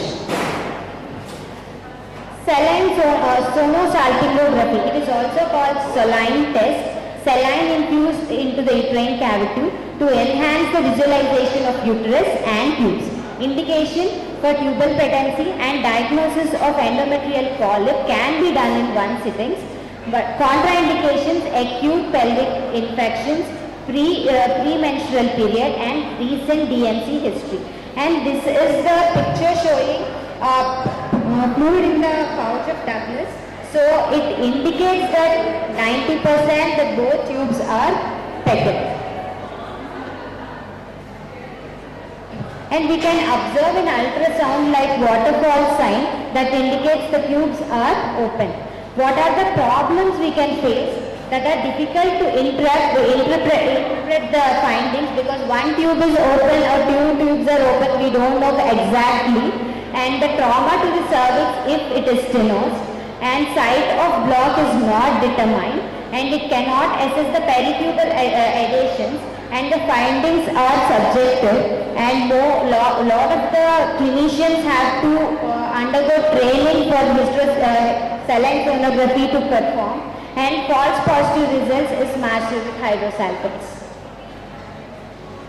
And these are the common routine pictures what we see. The first picture shows the uterine cavity, and if it is included with blood vascularity, the chances of diagnosis of the flow will be better.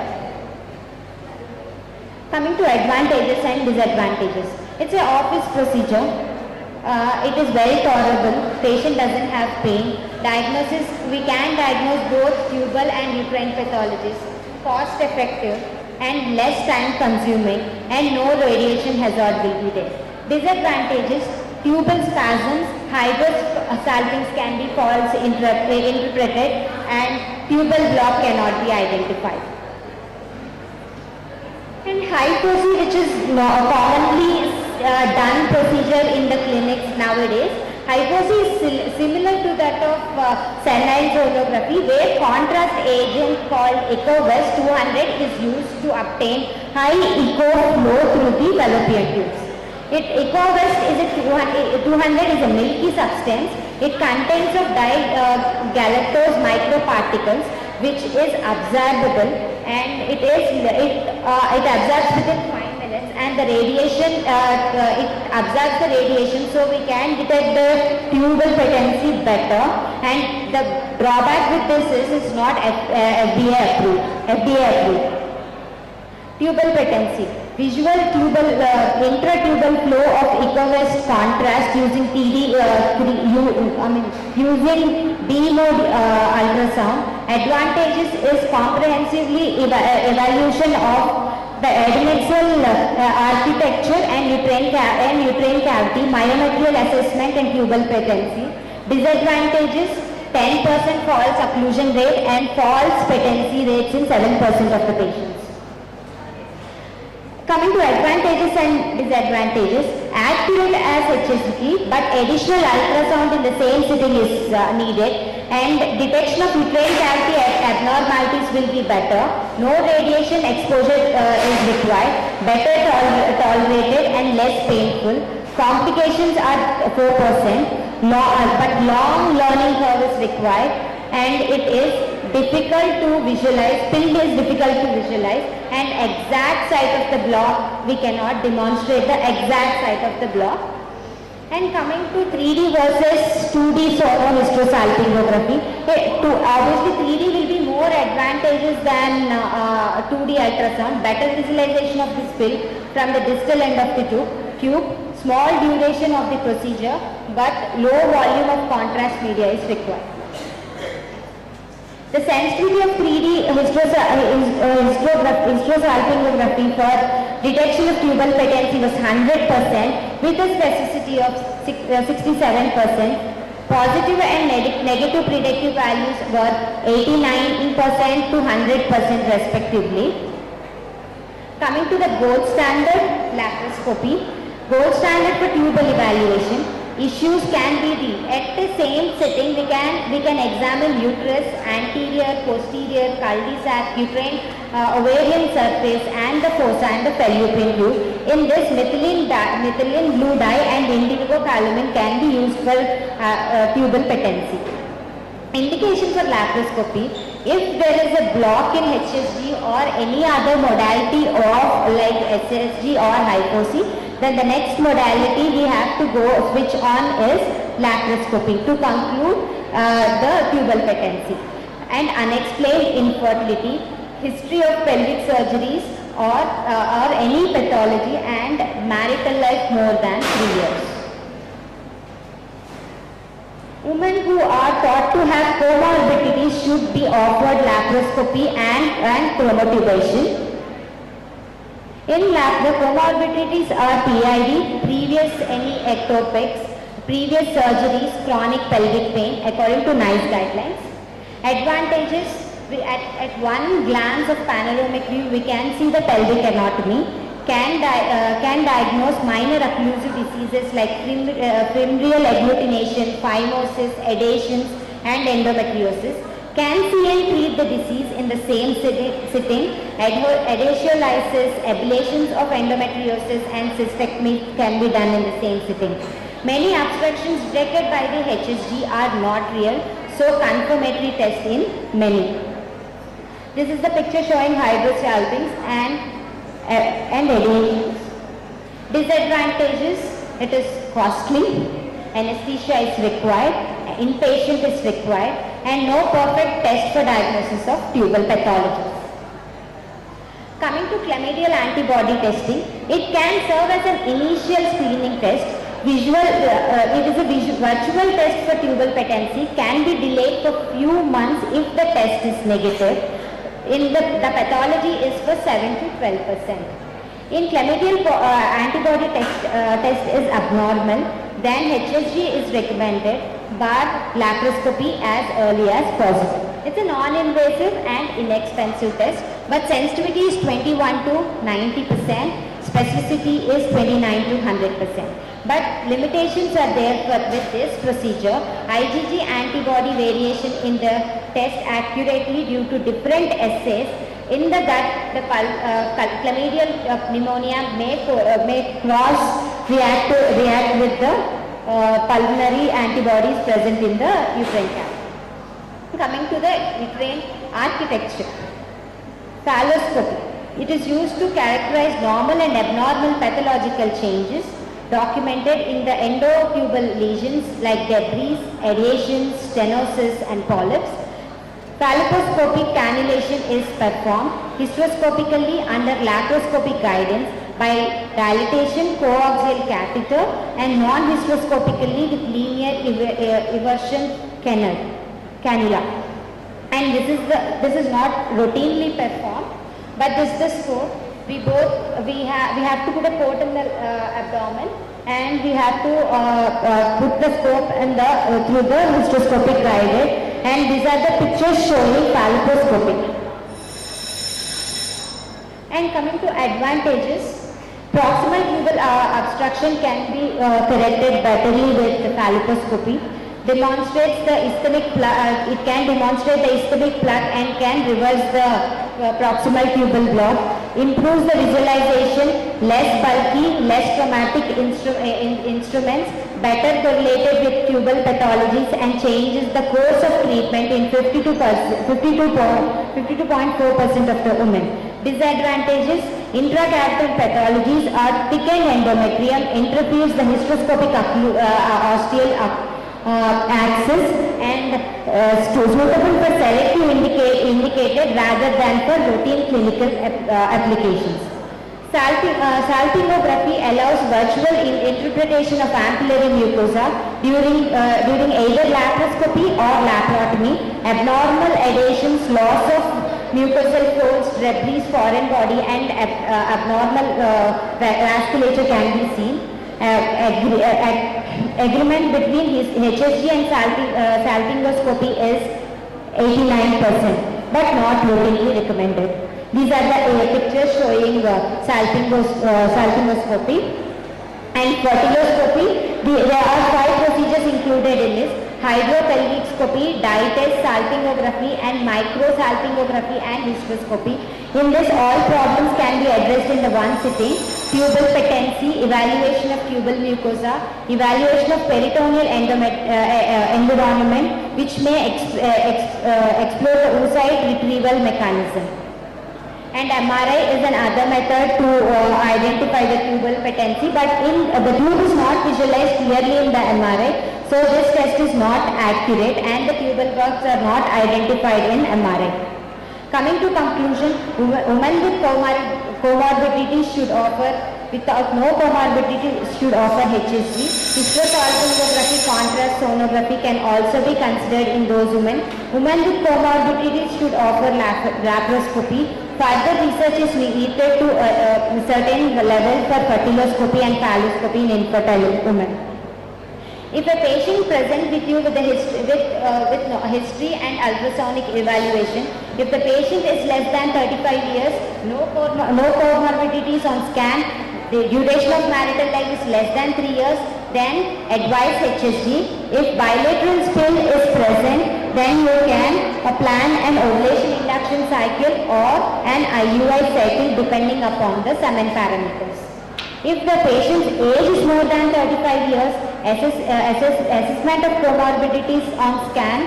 If they are present and the age and the duration of marital life is more than 3 years, then directly advise laparoscopy and check whether the tubes are open or not. No hydrosalpings in the laparoscopy. Then followed by timed intercourse and IUI. Thank you for APCOG for giving me this opportunity. Congratulations and thank you for this presentation. Congratulations and thank you for this presentation.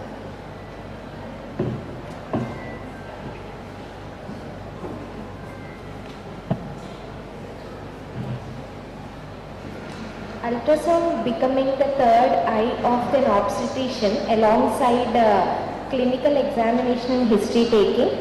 Focus has become the need of the hour.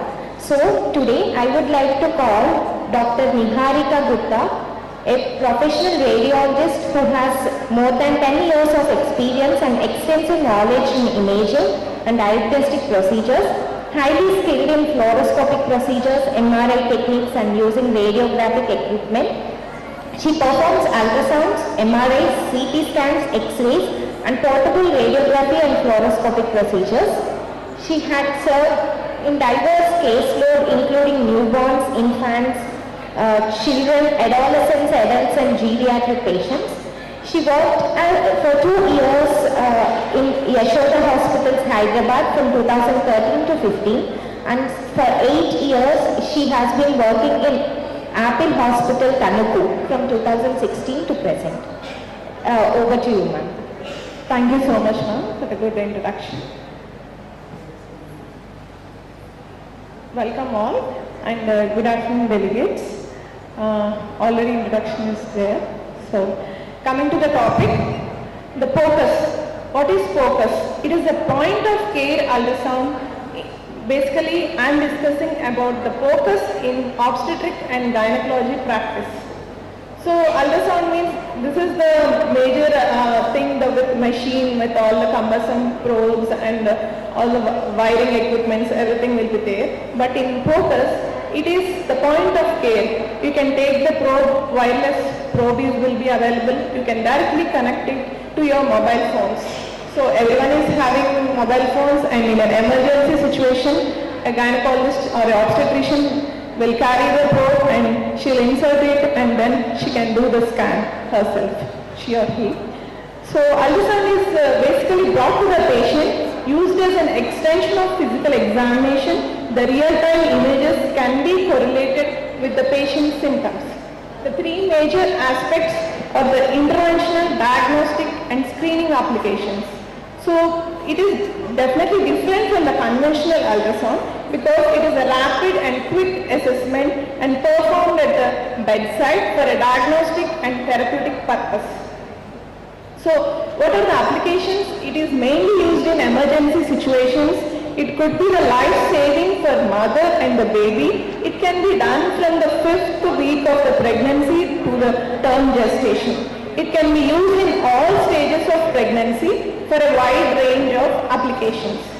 So a patient presenting with vaginal bleeding, acute abdominal pain, dating, measuring the fetal cardiac activity, whatnot, and all the distension, endometrial thickness, polyps, and any tubal pregnancies, as my sister discussed a detail of topic that, and any evaluation of placenta, previa, PIDs, tubo-ovarian abscess, and locating the IUCD. Midnight patient will come with a missing IUCD with a bleeding PV so that you can directly connect it and you can do it.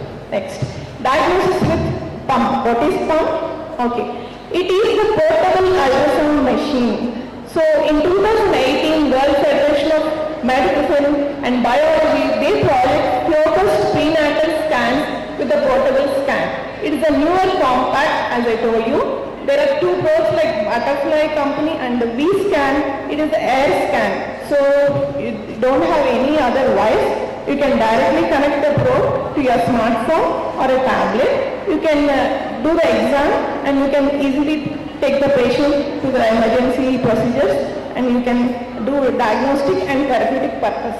So now it is the new lamp in the labor room itself and the obstetric care unit. So the recent advance, as I told you, it is a handheld body imaging. You can image any part of the body, anytime, anywhere, and bedside. It is very simple procedure. Next. So it can give the ultrasound guidance wherever you are. The patient comes with a vaginal bleeding and then you can take out your mobile, you can connect it to the probe and you can do the scan. But okay, if you want to take a second opinion, every time you had an option to take the radiologist option, a good radiologist option like me, you can call anytime and then you can take the second opinion. And you can real time, you can take the video call and you can show the scan, you can locate the placenta, what are the causes of bleeding, anything you can be done very easily and securely. And it is a safe, non-invasive procedure. So coming to Philips ultrasound, there is one more Philips Lumi 5 and it is a point of care ultrasound. You can download the app, you can connect it and you can scan the patient. It can be used in the tab for the larger images and then you can do the scan. Next, the main application is ectopic. So the patient presented in the midnight with a positive pregnancy test, abdominal pain, there is no intrauterine gestation sac. The first we see whether the gestation sac is there or not and then you can confirm and the tubal sac can be seen. If it is ruptured, you can see the free intraperitoneal fluid. Okay. The viability of the fetal and the multiple pregnancy, any pathological location of previa, placenta previa, oligo or polyhydramnios, shortened cervix can be seen immediately through PCOS. So this is yesterday night, I guess. there is a patient at 1 o'clock, she presented to the emergency with abdominal pain, bleeding in early pregnancy, 9 weeks, 6 days. We did a focus and there is no fetal heart rate. Color Doppler confirmed the fetal demise. Next, the other patient with the emergency, as I told you, the tubal pregnancy, there is a lot of free fluid intraperitoneally and the incidental detection of the ovarian cyst is also noted. So emergency surgery was done and managed well. Next, another pregnant female into the emergency department with pelvic pain and contractions. The poker showed a fluid within the cervix and the TDL scan showed a shortened cervix. Next, any fetal hydronephrosis and any cervical pregnancy. One more case, the pregnancy is within the cervix and later on there is an abortion, an inevitable abortion. Next, any oligo or polyhydramnios, the largest pocket of greater than 8 as we all know.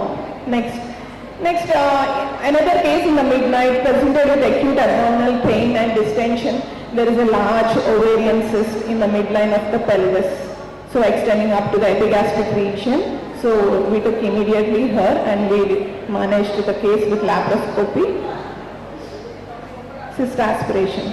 Next, and one more patient, she came, she's a pregnant female, she came with a loin pain. So loin pain, so later some pressure changes, hydronephrosis. After midnight she came up with again severe loin pain and there is an proximal ureteric calculus. As you can see, 8 mm proximal ureteric calculus and the kidneys show hydronephrosis. So that she can immediately be treated. So as we all know, we both have Doppler and all the 2D scan. So umbilical artery, if RA is greater than 0.8, it is always an abnormal at any gestational age and we managed the case, the obstetrician managed well. So coming to limitations, what are the limitations? So there is no transvaginal scan in the handheld machines. That is a disadvantage because we use usually higher frequency probe of 7.5 to 12 megahertz. So anatomical approach allows for closer contact with the organ of interest so that we can do transvaginal approach in the early pregnancy due to its superior results. That is the only disadvantage for the handheld probes. Next, coming to conclusion, influences the emergency patient's management with the early diagnosis is really more important for the obstetrician or gynecologist.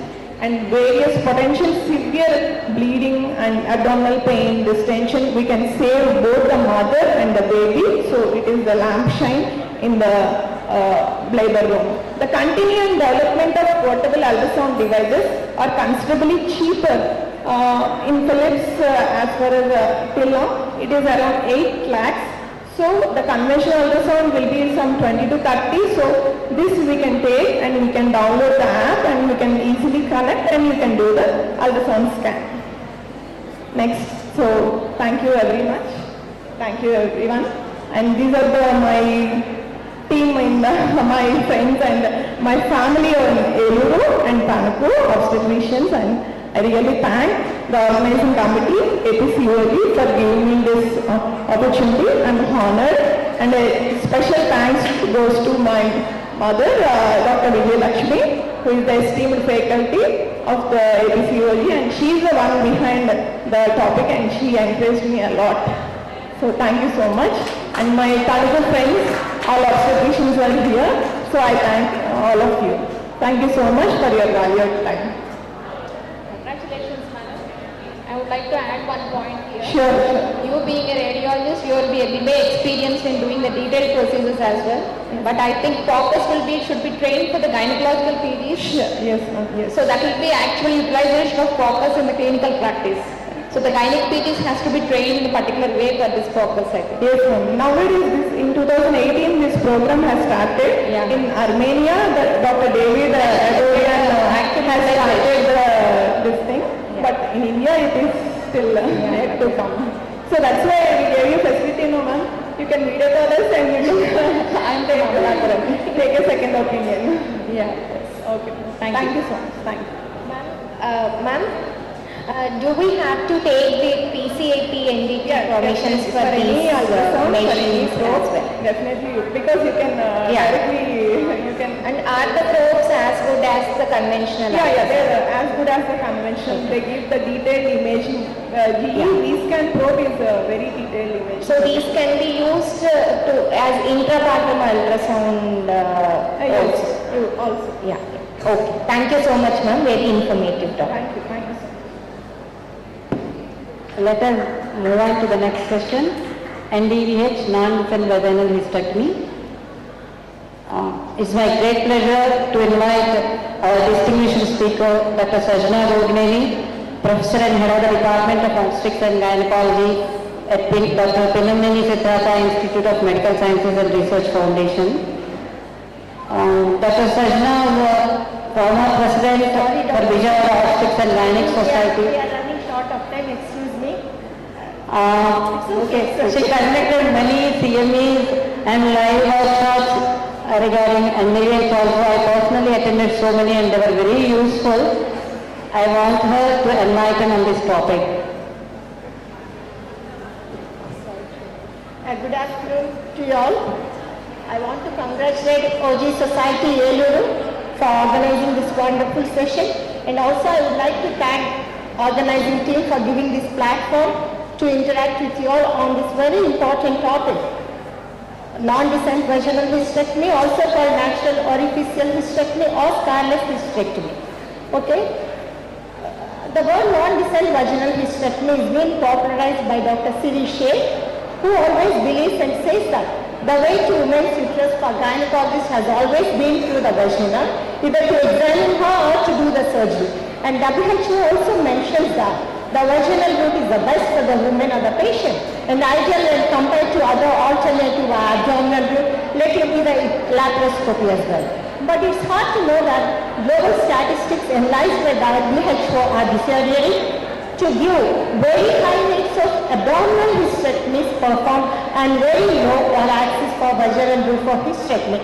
With this few introductory words, we'll move on to vaginal hysterectomy. Female pelvic organs have two portals of entry. One is through the vaginal natural route, other one is surgically created. Anyhow, the vaginal approach has always been the hallmark for all the gynecological surgeons. Dr. Harry Rich, who pioneered the first laparoscopic hysterectomy, recommended vaginal hysterectomy in preference to the lap hysterectomy whenever feasible to remove the uterus. And also the Cochrane review, 3 out of 32, they concluded that out of abdominal, vaginal and laparoscopic hysterectomy, laparoscopic hysterectomy is the best outcome and it has to be adopted whenever it's feasible. Only whenever it's not possible, we can move on to laparoscopic hysterectomy.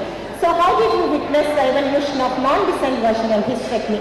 AD 120 Hippocrates, by soreness of Greece city, they amputated uterus vaginally. Between 11th to 16th century, the vaginal hysterectomy is being performed by midwives, professors of anatomy, by the Persians alone, or surgeons only for the prolapse and the inversion of the uterus. Later on in the 18th century, the Lancet he performed vaginal hysterectomy for the uterine cancer. In 1843, vaginal hysterectomy is done by Charles Clay before abdominal hysterectomy. In 1894, vertical and oblique morcellation of uterus tube. This procedure has been followed to reduce the size of the uterus. And in 19th century, Starlov, who popularized and who has done so much work on non-descent vaginal hysterectomy, they studied and developed by our professor pioneers since birth in Squatter, Kille, Boni, and that's how we witnessed the evolution of non-descent vaginal hysterectomy.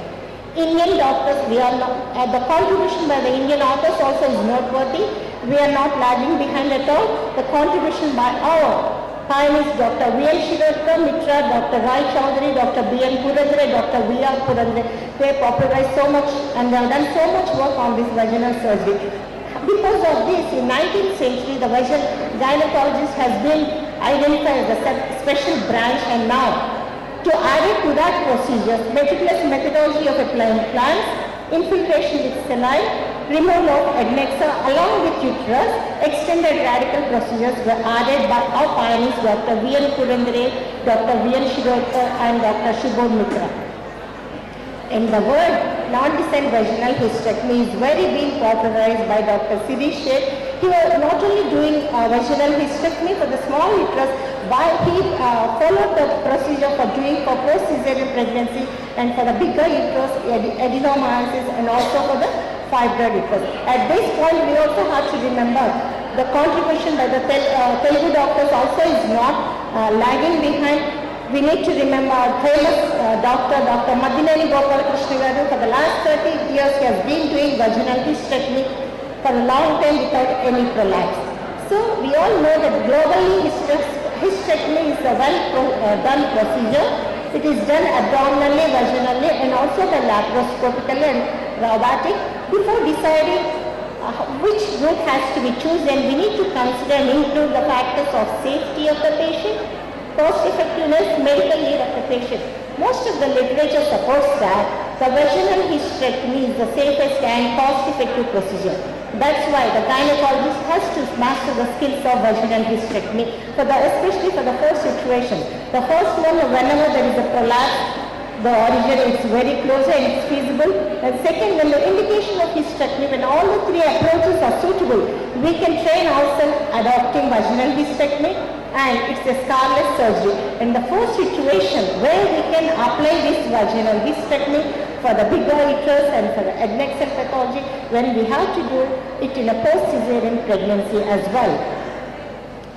So, of course, we all know the advantages of vaginal hysterectomy or laparoscopy compared to abdominal hysterectomy, having very small abdominal incision, very short in hospital stay, rapid post-operative recovery, less chance of adhesion and less post-operative pain.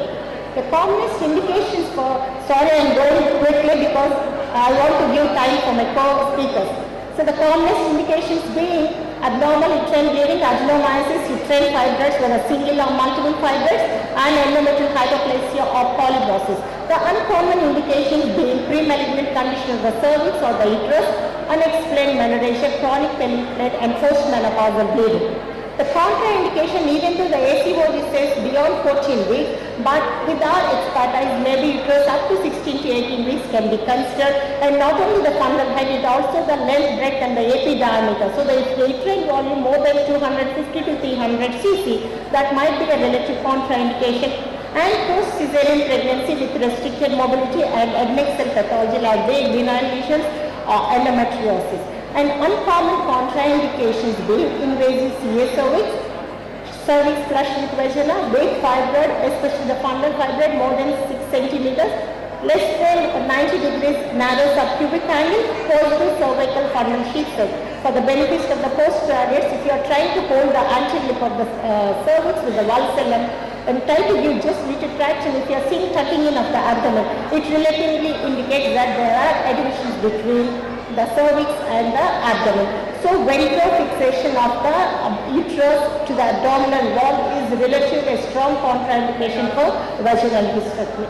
So before selecting the route, of course, we need to have the clear idea by our bimanual examination, looking into the size and shape of the uterus, accessibility of the uterus, extent of the uterine disease, need for concurrent procedures like salpingectomy or oophorectomy, surgeon's training and experience, vaginal access, post-cesarean pregnancy, the cases volume we are doing and the available hospital technology and the equipment, the support we have. Above all that, the informed consent and explanation to the patient is very, very important.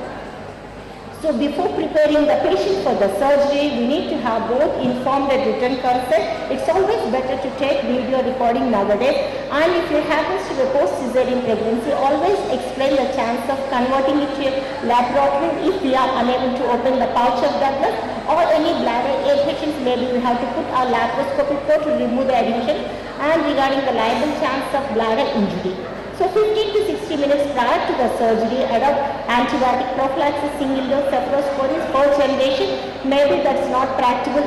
This is an ACOG recommendation. In our setup, we can go for 48 hours parenteral followed by 3 to 5 days of oral antibiotic. If the patient is allergic to cephalosporin, maybe clindamycin, erythromycin, or metronidazole can be used. These are the recommended doses for the antibiotics, and the basic principles are very good for the success of your vaginal hysterectomy. Like good examination. Examination and anesthesia is the gold standard for deciding the patient for the route of the surgery, whether abdominal or vaginal route, and check the mobility of the POD, whether it is obliterated or freely floating. If it is obliterated, it clearly tells that it might be there are certain adhesions. So good positioning of the patient, good illumination, adequate height of the table, not only suiting the surgeon but also the assistant surgeons. That is very, very important. And speculums and divas, most of us we are used to the speculums or diva. It depends upon your convenience.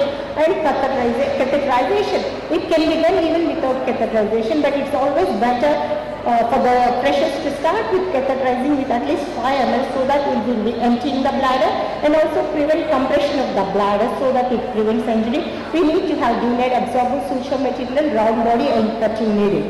So after evaluating all the steps done by the seniors like Joel Cohen or Cohen, they have revisited and they have re-evaluated the steps of the surgery only to optimize the simplify the vaginal hysterectomy. The 10 steps being incision of the vaginal wall, detaching the bladder from the uterus, opening posterior peritoneum, dissection of the lower part of the uterus, cutting and ligating the uterine arteries, opening the anterior peritoneum, dissecting the upper part of the uterus, the non-stage leaving the peritoneum, deconstruction of the pelvic floor and closing the vaginal wall. So this is the position of the patient. So the first step may be how to infiltrate with normal saline. So always remember, take the head in permission anesthesia always before you dilute with, it's 0.9 ml in 1000 ml of normal saline around the cervix ureter. The principle behind is that the mucosa, the tissue beneath the mucosa is flooded with fluid, so all the tissues, arteries and veins become avascular and it acts as a fluid tourniquet. So the fluid will be very better for the dissection and the bleed. It will be a bloodless fluid. This is how, maybe with the time permits, I will be showing the recordings later on. So there are certain situations where you have to be careful, like it is a post-cesarean pregnancy. This is very famous, Dr. Sheikh explains what is called safe cis or lateral cis. This is a simple tip how we can. The uterus is very closely adherent to the bladder, the lower segment, especially in the central 3/5. So avoid the space and go lateral on either side of the lower uterine segment between the anterior fold of the broad ligament. That it's called lateral space, which you can avoid injuring the bladder. That is called safe space, which you can be adapted. And approach to the POD. These are the simple tips how you open the anterior vaginal wall and the posterior vaginal wall. So examination and anesthesia, that is very, very important. For the anterior vaginal wall, you hold the anterior lip with the valsalva just to give to and fro movement. The first rugosity, that is the sulcus, that is the bladder sulcus, where you can give the incision with a knife or with the cautery. And for the POD again, when you hold the posterior lip with the valsalva, the loose or falling forward indicates there are no adhesions. But if it's puckered, it always indicates bowel adhesions. So you have to be careful. The methods usually practiced for the POD opening, there are 3 methods. The first one is bole incision. You give incising the posterior vaginal wall and peritoneum in one cut, facing the blade towards downwards. The other one, cut the posterior vaginal wall and see the peritoneum and then cut. The second one, whenever the POD is obliterated or you are expecting some bowel adhesion, you cut the posterior lip of the cervix and vagina in the vertical direction, then expose the peritoneum. That's how you avoid. So there are other indications where the uterus is big, like in abdominal hysterectomy. Maybe we have to decrease the size of the uterus. That can be by bulking, coring or myom. If it is a single fibroid, do myomectomy. Multiple fibroids also never matter. Keep on going, removing. So these are the principles that can be used to decrease the size of the volume. The other important constant for all the junior doctors think the glimpse and glamour of the laparoscopy, but still you have to think that removing the salpings and ovaries also is not difficult. With a simple principle, the burden and the Walker, what this is about the degree of ovarian descent.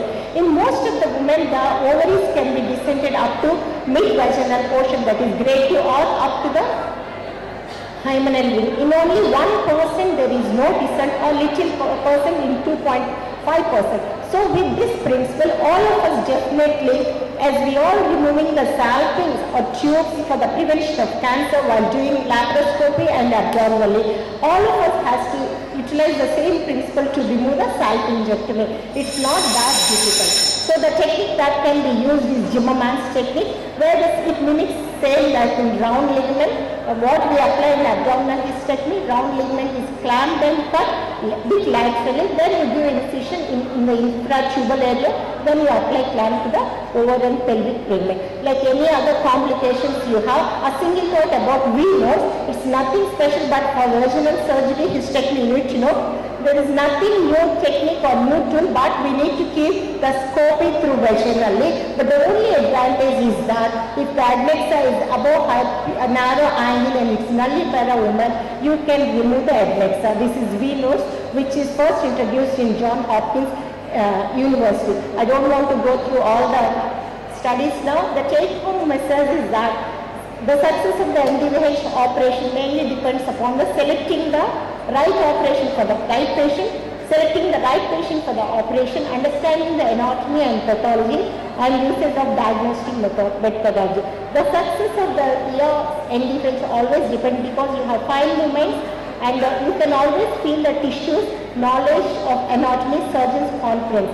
I always believe that abdominal hysterectomy is a surgery, laparoscopic hysterectomy is a technological surgery, but vaginal hysterectomy is an art of surgery. Mastering the art of NDVH is an art itself. We can be the gynecologist, can be outstanding from the other surgeons only by this vaginal hysterectomy. Thank you all for your patient listening. I want to finish off on time, that's all. Congratulations for completing it within time. And it was very elaborative and very wonderful thought, Dr. Sajna. And you have covered everything starting from the history, complications, and how to remove the uterus in different scenarios. Really, it was excellent. Thank you. Thank you, Dr. Singh. Thank you all for your patient listening. I request all the speakers of this session to come onto the stage for the group photo.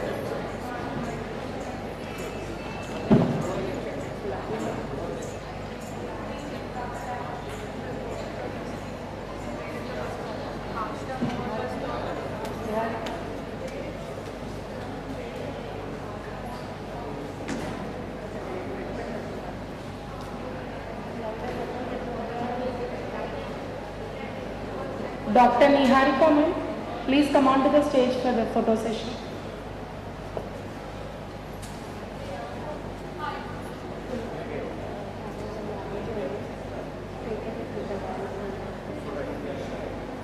Ma'am, there is a takeaway food available at the session started near the registration counters, ma'am. All the PGs and any staff who are traveling long distances can have them. It's a takeaway parcels, ma'am. Thank you so much, ma'am.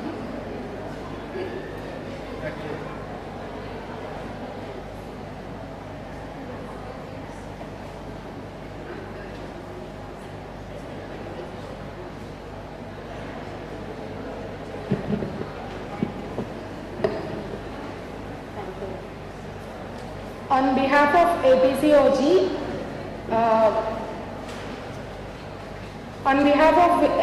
APCOG, I'm privileged to announce the winners of quiz NRI Mangalgiri. They have come team 1 in the quiz. They are the winners. They are Nikita, Abhignya and Duhita. Please come on to the stage. I request Dr. Vijayalakshmi ma'am, Dr. Vani ma'am and Dr. Vishnupriya ma'am to come on to the stage to give them next.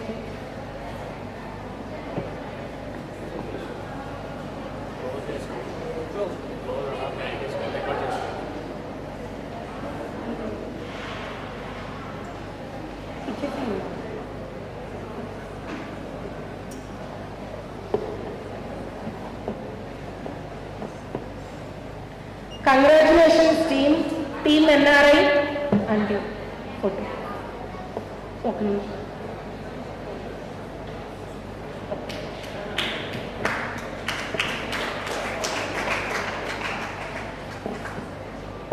Next team is quiz runners.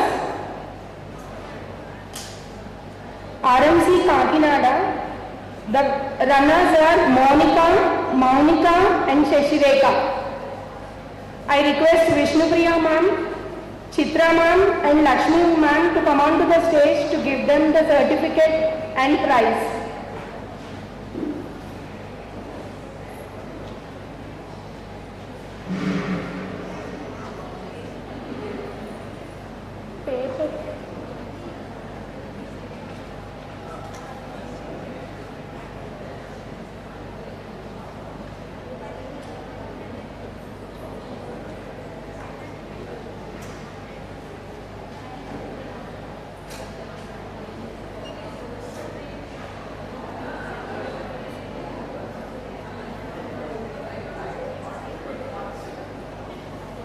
We are proud to say that we have received more than 350 papers and posters for APCOG, which is conducted at Eluru. On those, the winners of the quiz are Team NRI and Team RMC. Give them a big applause.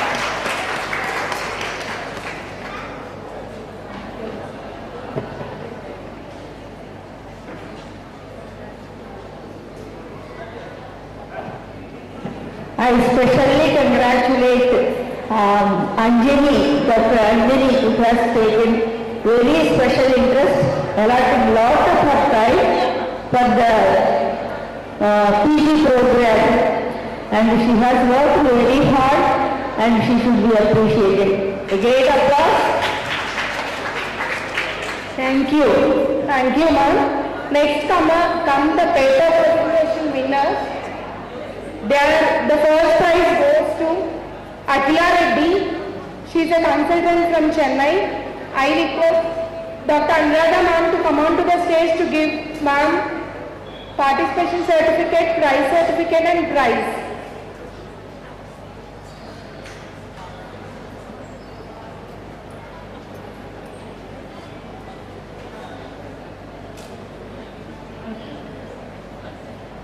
Dr. Meegada Atila Reddy ma'am, she is a consultant from Chennai, came all over from there and has participated in the paper presentation at APCOG 2024. Next prize goes to Dr. K.D. Sindhu. I request K. Madhavi ma'am to come on to the stage to give Sindhu Bharati prize and certificate.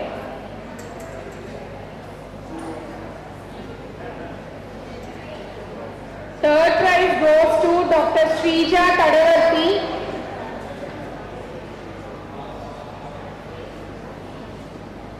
I request Lakshmi Sri ma'am to give on to a prize and certificate to Srija Tadavarti. Paper presentation, third prize.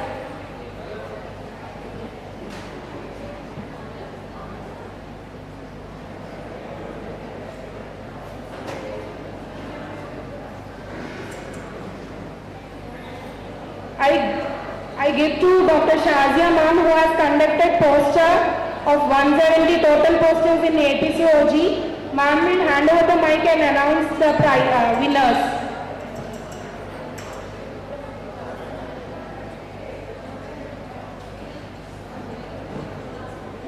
The first prize of poster presentation goes to Dr. Lakshmi Supraja Putta.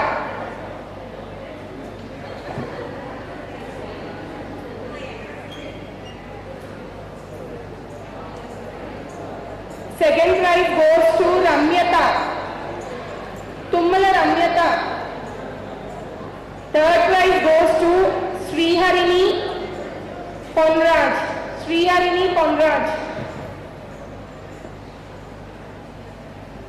I request Dr. Lakshmi Priya ma'am to come on to the stage to give prize to Dr. Harini Ponraj. She has won third prize in poster presentation at APCOG 2024 Eluru.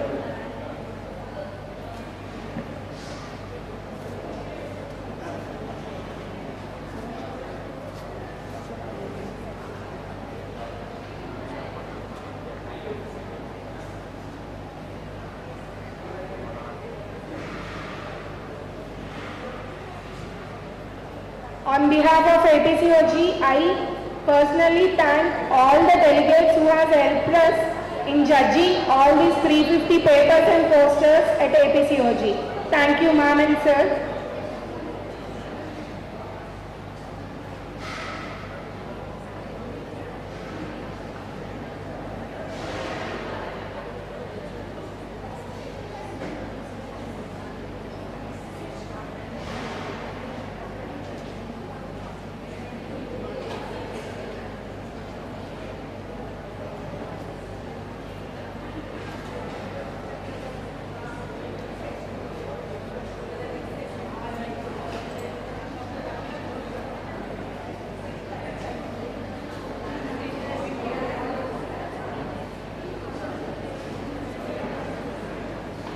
For the next session, I would like to call the chairperson, Dr. Ramya Koganti. Ma'am did her MBBS in Alluri Sitaram Raju Academy of Medical Sciences, MS from Medical College. She previously worked in Menopausal Hospital, Bangalore and worked as assistant professor at KIMS. Currently working as a consultant gynecologist at Ayush Hospitals, Elur. And I would like to call Dr. Vishnupriya Gundapaneni.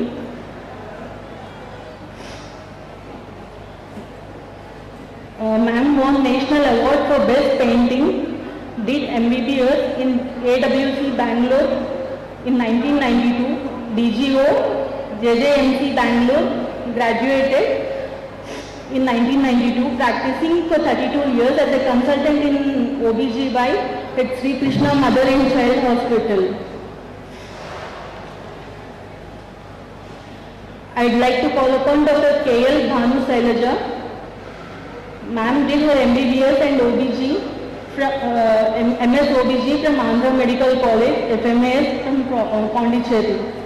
Ma'am joined government services as civil assistant surgeon in 2008, presently serving as assistant professor at GMC GGH Elur.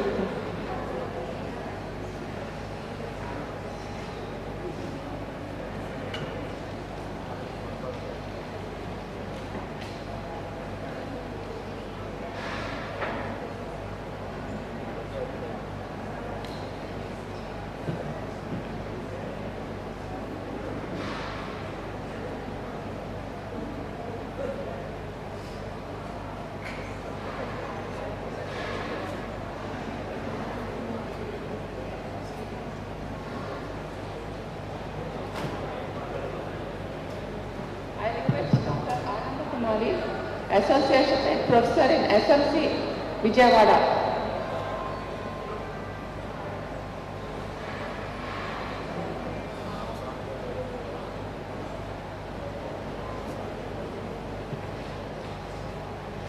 She has done her graduation MBBS Warangal, DGO KMC Warangal, MS OMC Hyderabad. She has 24 years of skilled medical practice focused on patient wellness. Number of publications 8. Area of interest to serve women of all ages with clinical excellence for God's glory. Good evening, chairpersons, my senior and junior colleagues. Today's my topic is recent advances in gestational trophoblastic diseases. The introduction to this part is the gestational trophoblastic disease is the term used to encompass a group of tumors typified by abnormal trophoblastic proliferation, and GTDs form a clinical spectrum from a benign torsional hydrated form mole at one end to the highly malignant choriocarcinoma at the other end without any precise line of demarcation. Histologically, it is divided into hydrated form mole where villi is present and non-molar trophoblastic malignant neoplasms where villi absent. These are benign lesions and malignant lesions. Complete mole and partial mole are benign, and malignant lesions are invasive mole, choriocarcinoma, placental site trophoblastic tumor, and ectoid trophoblastic tumors.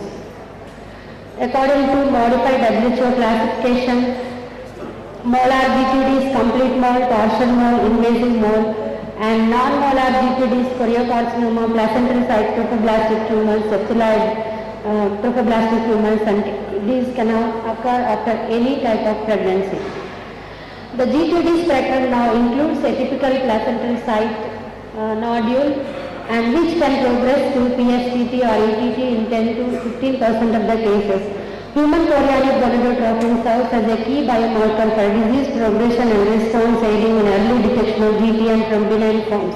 Advances in effective therapies alongside HCG monitoring have significantly improved cure rates, ensuring nearly all women with GTM can expect a cure with appropriate management.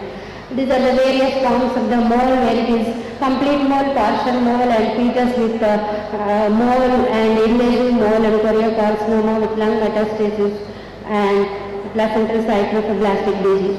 GTM is the only neoplasm of the female genital tract where paternal chromosome is involved, and it is one of the curable cancers due to its sensitivity to anti-cancer drugs and availability of quantitative assays for beta-HCG for early diagnosis and treatment of GTM. The epidemiology includes complete mole incidence is 1 to 3% per 1,000, and partial mole it is 3 per 1,000 and 2 per 1,000 in Southeast Asia and Hispanic and China. 0.5 to 1% in North America and Europe, and ethnicity more in Asians, Hispanics and American Indians. The risk factors include age, it is greater than 40 years, 5 to 10% fold increase of the risk, and greater than 50 years it is 33% risk, adults and 7-fold increase risk. And history of previous CTDs, previous 1 mole it is 80%, previous 2 moles it is 16 to 28%. Decrease in consumption of dietary carotene and animal fat, and mutations of NLRP7 and KHD-G3L genes located on chromosome 19q have been reported in women with recurrent molar pregnancies. This is the karyotype of complete and partial mole. The complete mole is androgenesis and partial mole is fibroid, where both maternal and paternal chromosomes are present. The clinical presentation of pleural pregnancy, it is most common and in second trimester, and there is second trimester vaginal bleeding. Others include hyperemesis, excessive uterine enlargement, hyperthyroidism, early onset preeclampsia and fecal utensil. The clinical features of GTN, persistent ill health, irregular vaginal bleeding, uterine subinvolution, myometric perforation and intraperitoneal hemorrhage, lung, chest pain, and cough, hemoptysis, dyspnea, asymptomatic lesions visible by chest X-ray, and pulmonary hypertension may develop due to trophoblastic emboli. The postmolar GTN is usually diagnosed by HCG surveillance and sometimes without symptoms. So FIGO criteria are for diagnostic postmolar gestational trophoblastic neoplasia. When the plateau of HCG loss, 4 measurements over a period of 3 weeks or longer, that is on day 1, 7 and 14 and 21. 4 measurements of plateau, and then there is the rise in HCG for 3 consecutive weekly measurements over at least for a period of 2 weeks or more, day 1, day 7 and 14. If there is a histologic diagnosis of choriocarcinoma, also we can diagnose GTM. So only about 50% of GTM follows a molar pregnancy. The rest can occur after a spontaneous abortion, ectopic pregnancy or a term pregnancy. Aside from postpartum abnormal vaginal bleeding, other clinical presentations can include bleeding from metastatic sites such as liver, spleen, intestines, lungs or brain, pulmonary symptoms and neurological signs from spine or brain metastasis. So these are the differences between complete hydrated mole and partial hydrated mole, depending on karyotype, radiological features and fetus, cornea and fetal RBC, villus edema, trophoblastic proliferation and central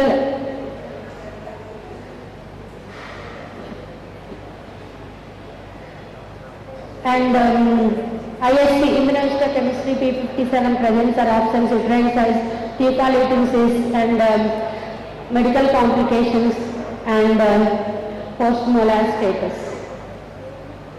Diagnosis. The diagnosis of hydatid hormone is usually suspected on ultrasound imaging, and clinical signs, symptoms and human chorionic gonadotropin levels can be helpful in the diagnostic process. The diagnosis should always be confirmed by histology with or without ancillary techniques such as genotyping and P57KIP2 staining.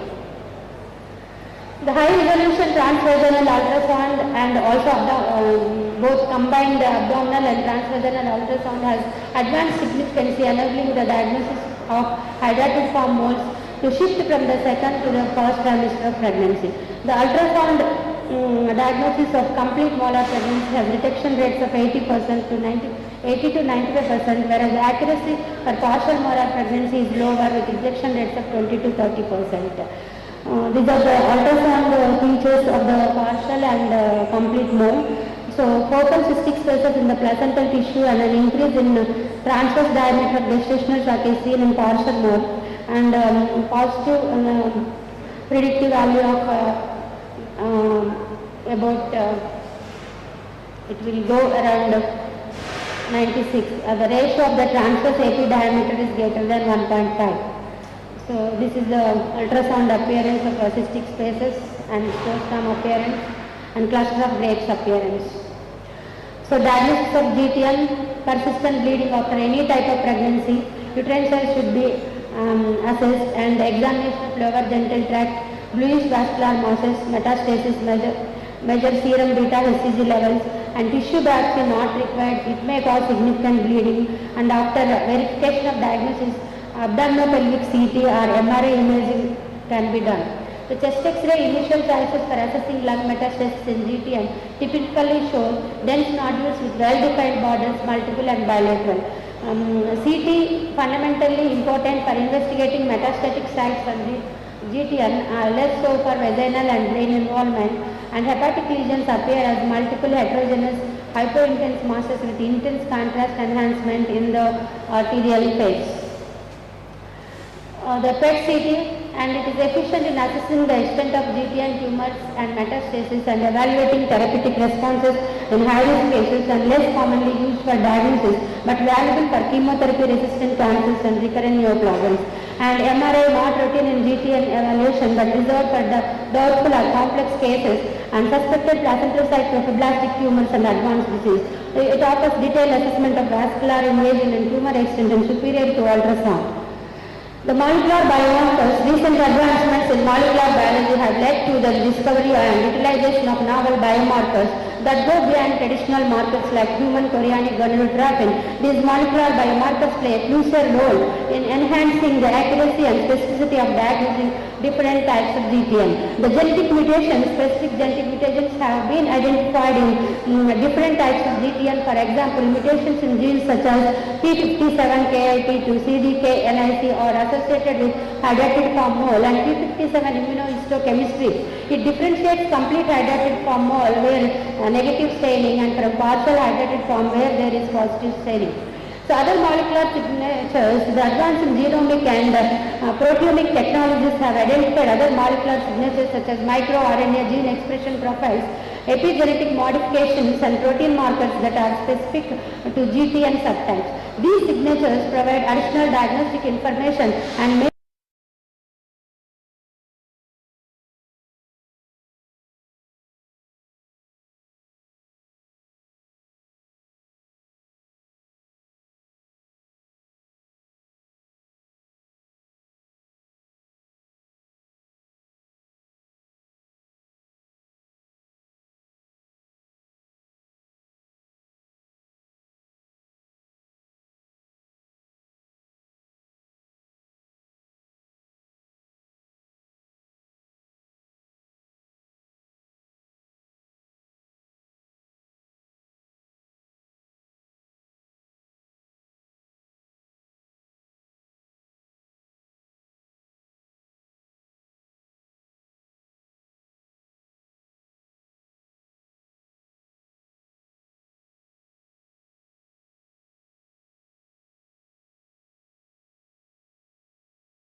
Accepted by International Federation of Gynecology and Obstetrics, stage 1, stage 2 and stage 3 and stage 4. Stage 1 confined to the uterus, stage 2 uterus and vagina and adnexate, stage 3 uterus,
preserving fertility involves suction and curettage and guided by the curettage under the guidance of the ultrasound to ensure complete tissue removal and prevent complications. If the woman is expecting significant hemorrhage prior to or removal of the suction evacuation, the oxytocin infusion is weighed up against the risk of the tissue embolism. And RH immunization is immunoglobulins are administered to RH negative women during uterine evacuation to prevent sensitization. And common complications include bleeding, uterine perforation and respiratory distress syndrome, typically caused by the trophoblastic embolization or other complications like anemia or preeclampsia. So, alternative treatments. The hysterectomy with the salpingectomy is considered for women with completed childbearing or iris and age greater than 40 years to prevent post-molar GTM by eliminating potential sources of persistent disease. Although effective in reducing post-molar GTM risk by approximately 80%, these patients will require post-operative SCG monitoring. Prophylactic methotrexate or actinomycin D may be considered post-DNC to reduce post-molar GTM incidence in special cases where follow-up is challenging or risk is very high. The surveillance after molar evacuation, following evacuation of molar pregnancy, monitoring of HCG levels post-operative is mandatory to identify and manage post-molar DTM. FIBO recommends HCG monitoring every 1 to 2 weeks until HCG is normalized and then on monthly intervals. For partial hydrated for mole, one additional confirmatory normal HCG measurement 1 month after first HCG normalization is recommended. For complete hydrated for mole, monthly HCG measurements are required for 6 months after HCG normalization. After evacuation of a hydrated mole, effective contraception is crucial because a new pregnancy may confound the interpretation of HCG levels. Treatment of low risk, it is 1 week regimen can be given with methotrexate 1357 followed by 2468 folinic acid and single bolus regimens and 5 days regimen and actinomycin D for single bolus, actinomycin D for 5 days regimens and methotrexate on monthly, every 2 weeks infusions also can be given. The patients with usually the Monday to Monday regimen is very popular, we all know it, and patients with low risk GTM should be treated with one of the single agent methotrexate or actinomycin D protocol that is as listed in the box. In low risk disease, hysterectomy is an option for select patients who have fulfilled their childhood, and post-operative chemotherapy will still be needed, as well as HCG monitoring similar to patients managed exclusively with chemotherapy. As a result, hysterectomy is not highly recommended. After the HCG level has returned to normal, consolidation with 2 to 3 more cycles of chemotherapy will decrease the chance of recurrence. The overall complete remission rate is close to 100%. In high-risk GTN, it is multi-drug therapy, pharmacoregimen, multi-agent therapies. There are different regimens for it, and ultra-high-risk GTN and salvage therapy is also available. These are the salvage therapies: APEMA, TPTE, MBE, VIP, ICE, BEP, FA, FAEV, high-dose chemotherapy with autologous bone marrow stem cell transplant, and immunotherapy with pembrolizumab. This is according to the Fibroid staging and WHO prognostic scoring and management and drug protocols and survival rates and follow-ups. So patients with liver metastasis may benefit from more intense chemotherapy regimens like EP, etoposide and platinum, EMA or other MACO. An intrathecal methotrexate 12.5 mg can be administered concurrently with chemotherapy, co-regimen in MACO, or with EP in the EP by EMA regimen. In patients with brain metastasis, increasing methotrexate infusion to 1 gram per meter square helps penetrate the blood-brain barrier. The whole brain radiotherapy, 3000 CGY in 200 CGY daily fractions, or stereotactic or gamma knife radiation may be used to manage existing or residual brain metastasis after chemotherapy.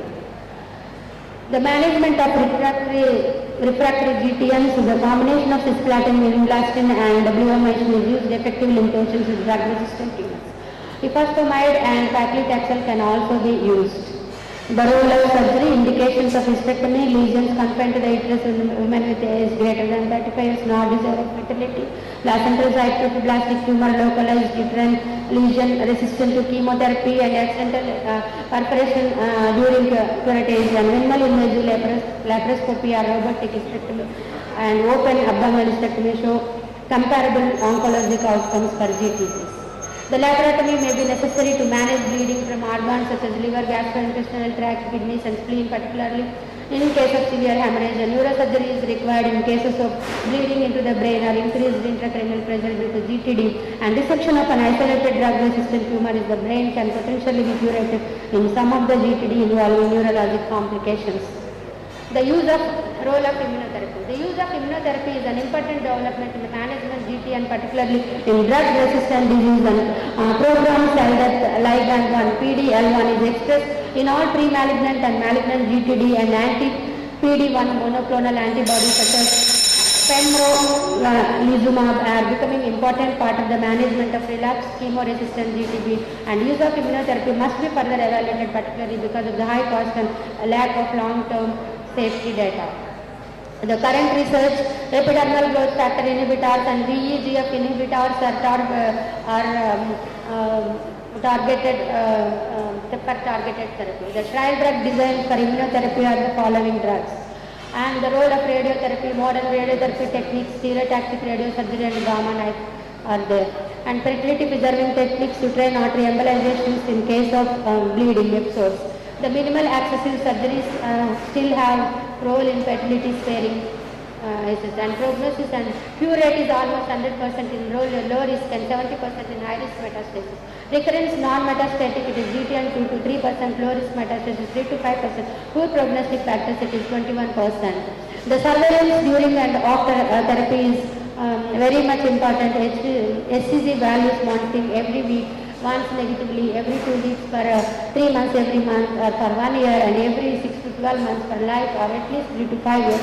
Effective contraception during the entire length of follow-up should be given.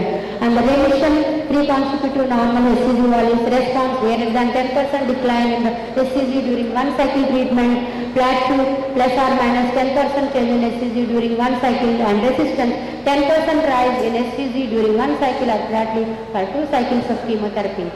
The research and future directions, advances in molecular targeting, development of novel molecular targeted therapies and immunotherapy, there will be immunomodulatory agents to further enhance the precision and efficacy of treatments for greater gestational trophoblastic diseases.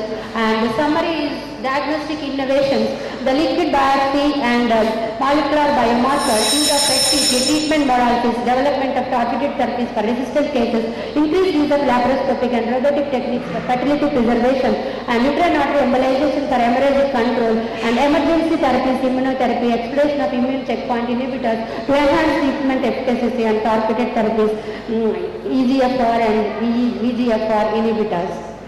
And the genomic and molecular research, next generation sequencing and genetic profiling to identify therapeutic targets and predict treatment resistance, biomarker discovery, novel biomarkers for early detection and monitoring of disease progression.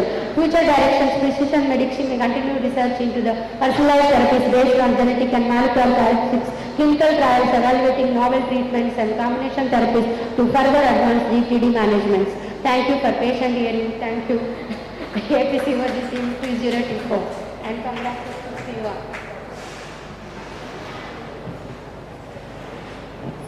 Thank you, ma'am, for your detailed discussion on recent advances in gestational trophoblastic disease. Now I would like to invite the next speaker, Dr. Roshni Gundapaneni.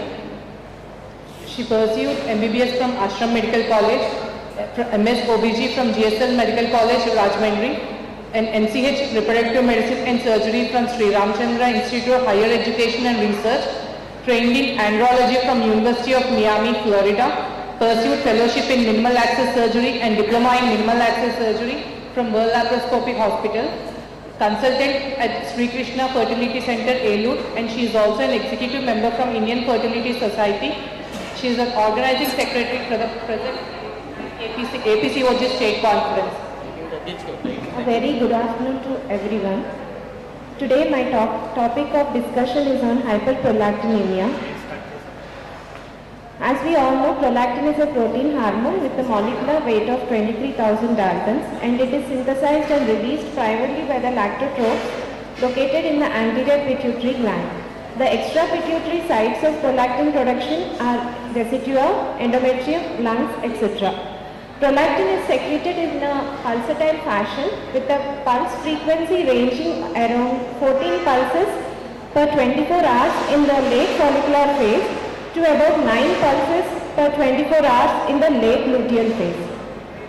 So the stimulatory factors for prolactin are thyrotropin releasing hormone, whereas the inhibitory factors for prolactin secretion are dopamine, GABA and somatostatin. So there are various forms of prolactin, that is monomeric prolactin, also known as little prolactin, big prolactin and big prolactin. The major distribution of prolactin is in the little prolactin form. So the normal plasma level of prolactin is around 1 to 20 nanogram per ml, and it is the most, hyperprolactinemia is the most common causes of secondary amenorrhea. Hyperprolactinemia occurring in the pre-menarcheal years may also present as delayed puberty and also primary amenorrhea. The causes of hyperprolactinemia could be physiological, pathological, and drug like dopamine analogs also can lead to hyperprolactinemia. The physiological causes are REM sleep, pregnancy, nipple stimulation, stress and coitus. Pathological factors include tumors, hypothalamic or pituitary lesions, idiopathic polycystic ovarian disease, hypothyroidism, chest wall injury, renal failure and liver failure. Whereas the drugs like alprazolam, amphetamines, benzodiazepines and so on can also lead to hyperprolactinemia, leading to decreased hypothalamic prolactin inhibiting factor. So what is the clinical presentation in hyperprolactinemia? It includes amenorrhea, galacturia, infertility, and if hyperprolactinemia is present before menarche, and it can also lead to primary amenorrhea, oligomenorrhea and delayed puberty. Decreased libido, weight gain, mild hirsutism, visual field disturbances. So the causes of prolactin related infertility. Primary causes include, as we all know, pituitary tumors, prolactinomas, whereas secondary causes include polycystic ovarian disease, primary hypothyroidism, and drug-induced hyperprolactinemia. The high prolactin binds to the prolactin receptor, activates the kisspeptin neurons, leads to release of kisspeptin, which acts on the GnRH neurons, leading to release of gonadotropin releasing hormone, which acts on the FSH and LH, leading to anovulation, hypogonadism, and infertility. In males, hyperprolactinemia can lead to low libido, impotence, infertility, gynecomastia, galacturia, and history of fracture or osteoporosis. So what are the levels you see in mild, moderate and severe hyperprolactinemia? In mild, we can see hyperprolactinemia of around prolactin levels between 20 to 50 nanogram per ml, whereas in the moderate, the prolactin levels are between 50 to 100 nanogram per ml, whereas in the severe hyperprolactinemia, it will be more than 100 nanogram per ml. And mild hyperprolactinemia, patients usually manifest as the short luteal phase, whereas moderate hyperprolactinemia, patients usually manifest as oligomenorrhea or amenorrhea, and severe hyperprolactinemia, patients manifest as frank hypogonadism. So macroprolactinemia is elevated big prolactin, that is over 60% of cases. Why there can be macroprolactinemia is it is difficult to eliminate or absorb or break down, and it is also difficult to control hypothalamic pituitary axis feedback. Usually these patients are asymptomatic. What do we see in anovulation and amenorrhea? That is how do the patients manifest with anovulation and amenorrhea? There will be increased prolactin level, stimulates the release of gonadotropin releasing hormone that acts on the FSH and LH, that acts on anterior pituitary, causing release of FSH and LH, leading to ineffective or low levels of gonadotropin secretions. Investigations: plasma prolactin level, basal fasting prolactin levels should be normal, that is less than 20 nanogram per ml. Larger microadenomas and macroadenomas are more than 100 nanogram per ml. Smaller microadenomas, macroadenomas that produce a stalk section effect, and supracellular tumors usually produce a cone down view of sella turcica, that is less than 100 nanogram per ml.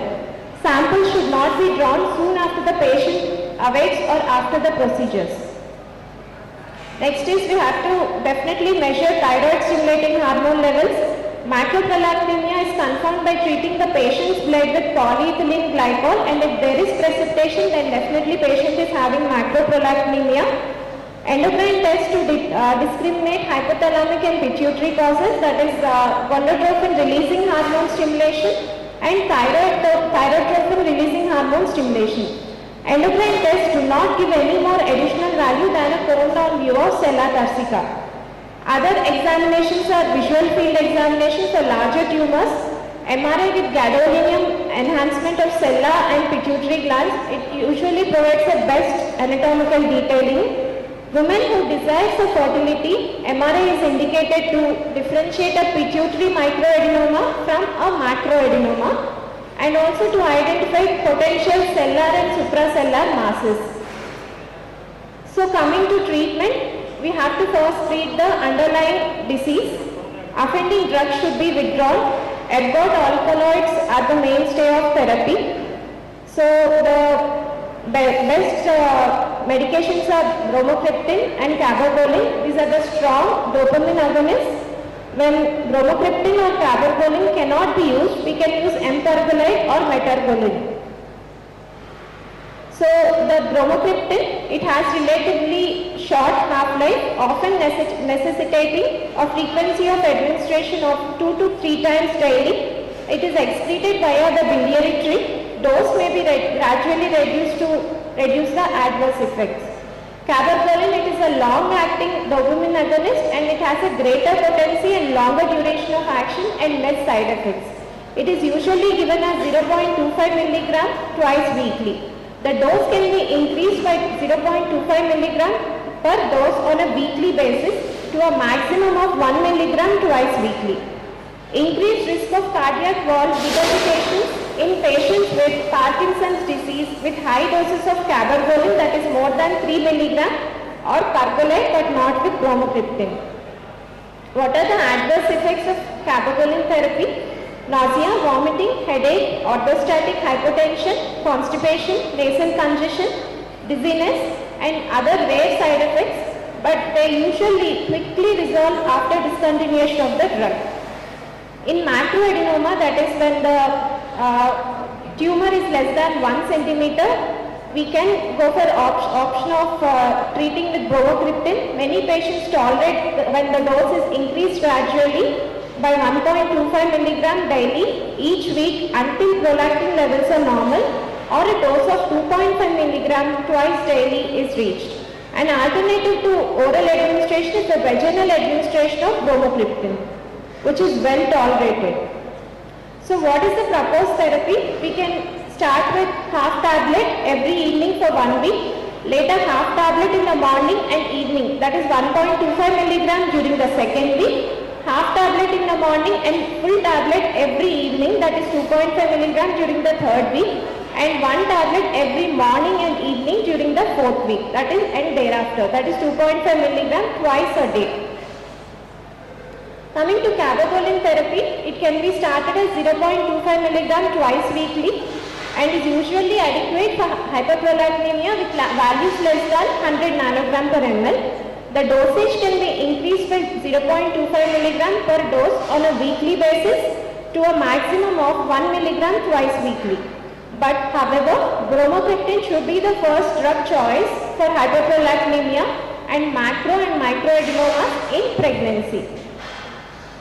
In macroadenoma, when the pituitary tumor size is more than 1 centimeter, bromocriptine is the best initial and potentially long-term treatment.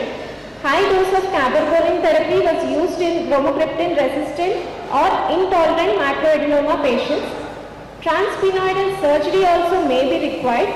Surgical intervention is required in patients where the tumors are unresponsive to bromocriptine therapy.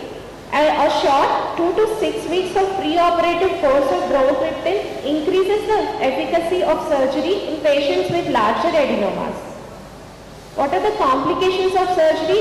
There can be cerebral carotid artery injury, diabetes insipidus, meningitis, nasal septal perforation, partial and panhypopituitarism, spinal fluid rhinorrhea, third nerve palsy. Periodic MRI scanning after surgery is indicated, particularly in patients with recurrent hyperprolactinemia. Coming to MRI of pituitary, when there is a normal MRI or symptomatic patients, when the prolactin levels are normal and our patients are having symptoms, we can try dopamine agonist therapy. And when there is normal prolactin level, we have to measure prolactin level once in every 4 to 6 months. If there is reduced prolactin level after 6 months of therapy, and if the patient is symptomatic, we can consider pituitary surgery. If the prolactin level is still elevated even after 6 months of surgery, we can straight away go for surgery. Whereas in the macroadenomas, we have to measure other pituitary hormones to exclude associated deficiencies or excess. And if the isolated prolactin excess, then dopamine agonist therapy can be recommended. And if there is a stock effect, then we have to recommend pituitary surgery. In women not at risk for an unwanted pregnancy, cyclic progestin therapy will prevent the clinical consequences of chronic unopposed estrogen exposure in those who are not frankly hypogonadal. Those manifesting signs or symptoms of hypoestrogenism, cyclic or combined estrogen or progestin treatment in physiological doses will prevent the consequences of chronic estrogen deficiency. How do we monitor pituitary adenomas during pregnancy?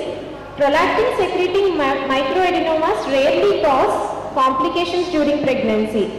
Monitoring of these patients with serial gross visual field examinations and fundoscopic examinations should be recommended. If they are having persistent headaches, visual field deficits or visual or fundoscopic changes, MRI scanning is advisable. Those who become pregnant on bromocriptine therapy, we have to treat treat them and make sure that there will be return of spontaneous ovulation after discontinuation of bromocriptine.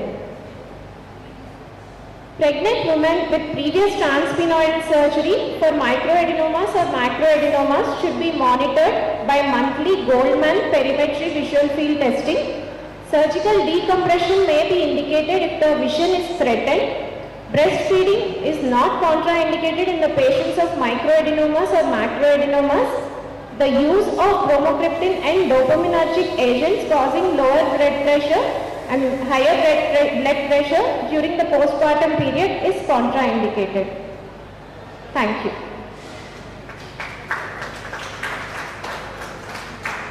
Thank you, Dr. Roshni ma'am, for this elaborate session on hyperprolactinemia.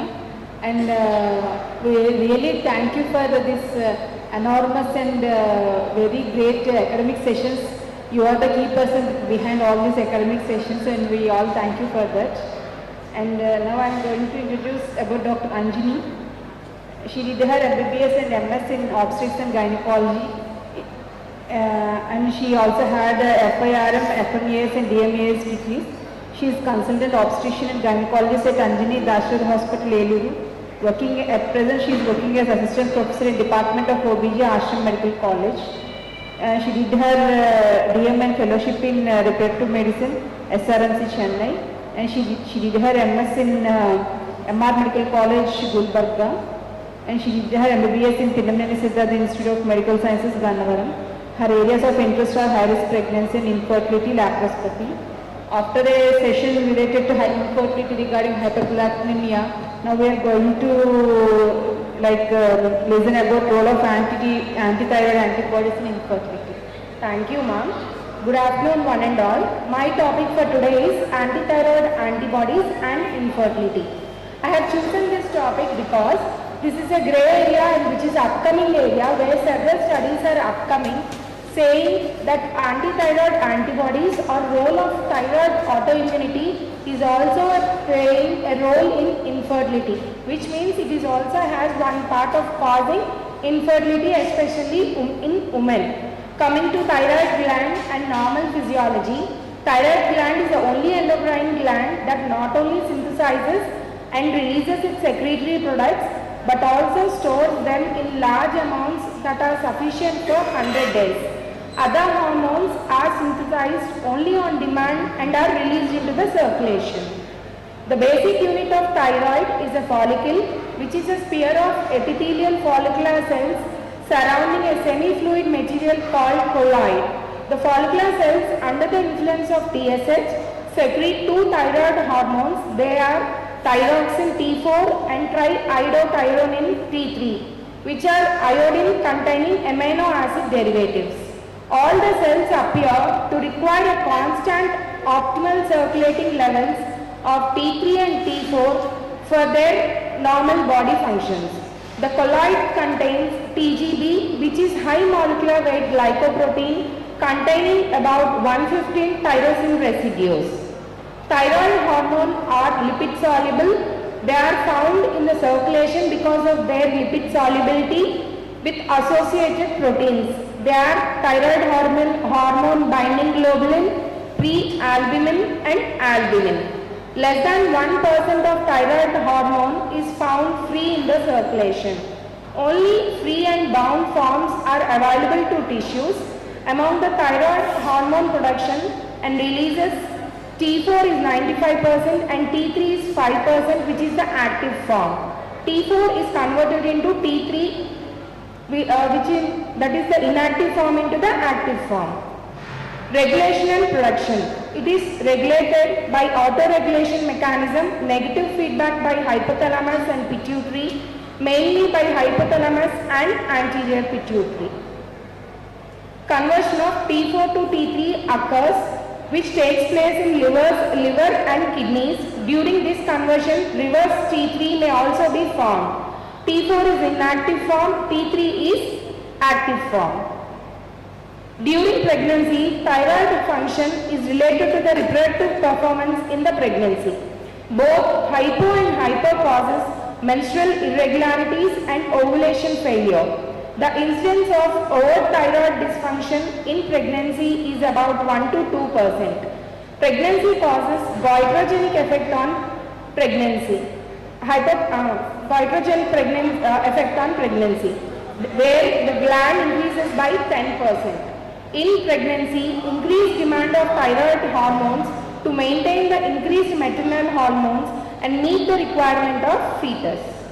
The increase in the thyroid activity in pregnancy is accompanied by a marked increase in circulating levels of TBG in response to the estrogen. The mechanisms are increased hepatic synthesis, increased glycosylation of TGB molecules and decreased clearance. Increase in thyroid activity is attributed to thyrotropic substances which are secreted by placenta, that is HCG. TGB levels reaches a peak at about 15 weeks, which is maintained throughout the pregnancy. Here, the thyroid levels and HCG play an inversion role, one increases and other decreases. That's why the TBG level peaks by 15 weeks. There is an inverse relation between the maternal TSH and HCG. TSH level reaches a nadir at the same time with HCG and then increases as the HCG level drops to the stable level throughout the pregnancy. In normal pregnancies, placental transfer of TSH, T4 and T3 is limited in both the directions. Slight but significant transfer of T4 and T3 does occur. However, when the maternal levels are high or when the fetal levels are substantially lower than the maternal levels. Before the fetal thyroid gland becomes active, the fetal brain is dependent on the placental transport of maternal T4. Both overt and subclinical hypothyroidism are associated with increased risk of miscarriage, preeclampsia, low birth weight, premature delivery and decreased intelligence in the child. Now coming to the prevalence of thyroid autoantibodies in women. Anti-TTO or anti-TG thyroid antibodies are present in 2% to 17% of women. The prevalence of antibodies varies with ethnicity. In US populations, these antibodies are most frequently seen in Caucasians and Asian women and least frequent in African Americans. Dietary iodine intake may also be associated with anti-thyroid antibody positivity during pregnancy. She and colleagues recently demonstrated a U-shaped relation between these and antibody positivity among the pregnant women. A recent study from the Belgium in women seeking fertility treatment showed that both TPO antibodies and TG antibodies are present in 8% of women, while 5% demonstrated only isolated TG antibodies and 4% demonstrated isolated TPO antibodies. Those women with isolated TG antibody positivity had significantly higher serum TSH than women with thyroid autoimmunity. While the task force acknowledges that testing for thyroid autoimmunity using TTO-AD would likely miss a small proportion of women with isolated TG antibodies. For this reason, the task force recommends assessment of thyroid autoimmunity. Both the antibodies are to be tested to rule out thyroid autoimmunity. What are these thyroid antibodies? They are the thyroid peroxidase antibody, thyroid stimulating hormone receptor antibody, thyroid globulin antibody, and thyroid stimulating immunoglobulin antibody which is specific to the Graves' disease. These are the antibodies and the measurements and their normal levels. Usually the TPO antibodies are tested to rule out the autoimmune cause in infertility, that is the thyroid autoimmunity, whereas TRAB is used to rule out that autoimmune thyrotoxicosis, and TGAB plays an important role for the treatment of cancer or cancer of thyroid, that is the thyroid cancer marker. Pathogenesis. Though it is not fully understood, proposed mechanisms include abnormal cellular and humoral immunity, vitamin D deficiency, and cross-reactivity of these thyroid antibodies with extrathyroid sites. Mainly, these thyroid antibodies play a role in folliculogenesis, spermatogenesis, fertilization and embryogenesis, disturbing these steps, thus resulting in the infertility. It also has been found to be associated with increased incidence of PCOS, endometriosis and premature ovarian failure. According to 2017 guidelines of American Thyroid Association, they have said that recently they have published in ASRM saying that thyroid autoimmunity also has to be tested along with, also have to be implemented as a normal pre-pregnancy test to ruling out thyroid autoimmunity, because these patients might present with any miscarriages or preterms. In this study, Stagnaro, Green and colleagues have demonstrated that they have shown that autothyroid antibodies were seen with AB positive women which are noted to be slightly older to have slightly high serum TSH levels. As there are numerous studies in 2014 European Thyroid Association guidelines also stated, and also other studies like Negro et al. And all have concluded that thyroid autoimmunity also play a role in especially women infertility. When there is no cost difficulty, if the patient is able to can spend money, thyroid antibody testing has to be made pre-pregnancy as a routine test. When you are sending for thyroid profile, you need to send thyroid antibodies that are both anti-TPO and anti-TG antibodies, so that we won't miss any of these positivity. Thus, these women doesn't land up in miscarriages. These are several studies, but these studies did not conclude that this has to be a mandatory routine investigation testing, because the cohort or the number of women who have been studied are very less. So they have told still further studies have to come up so that we can make a guidelines for thyroid autoimmunity in women infertility. These are the other studies. In women with thyroid autoimmunity, hypothyroidism may occur because of the stress of pregnancy, because the ability of thyroid to augment hormone production is compromised. Recent studies have demonstrated that thyroid antibodies are seen in follicular fluid also. TPO antibodies are able to cross the placenta. At the time of delivery, cord blood TPO antibody levels strongly correlate with third trimester maternal TPO antibody concentrations. However, maternal passage of either both the antibodies is not associated with any fetal thyroid dysfunction. Questions. Now, should euthyroid women with thyroid autoimmunity be treated with the selenium? As selenium also plays a role, some studies have evaluated that non-pregnant women have shown that selenium can diminish TPO antibody concentrations. However, the reduction has not been observed in all the studies. Importantly, this trial did not, Negro et al. Have studied the euthyroid women with thyroid antibody with the selenium, but this study did not measure urinary iodine, which is a co-founder, so they didn't make any guidelines for this. Is there any association between thyroid antibodies and sporadic spontaneous pregnancy loss in euthyroid women? Spontaneous pregnancy loss occurs in 17 to 31% of all gestations. A spontaneous pregnancy loss is usually defined as one occurring at less than 20 weeks of gestation. The individual risk varies according to the clinical factors including maternal age, family history, environmental exposure and medical comorbidities. Endocrine disorders have been previously recognized as a risk factor. So all these studies have said that thyroid antibodies are playing a role in female infertility. They might cause defective in spermatogenesis,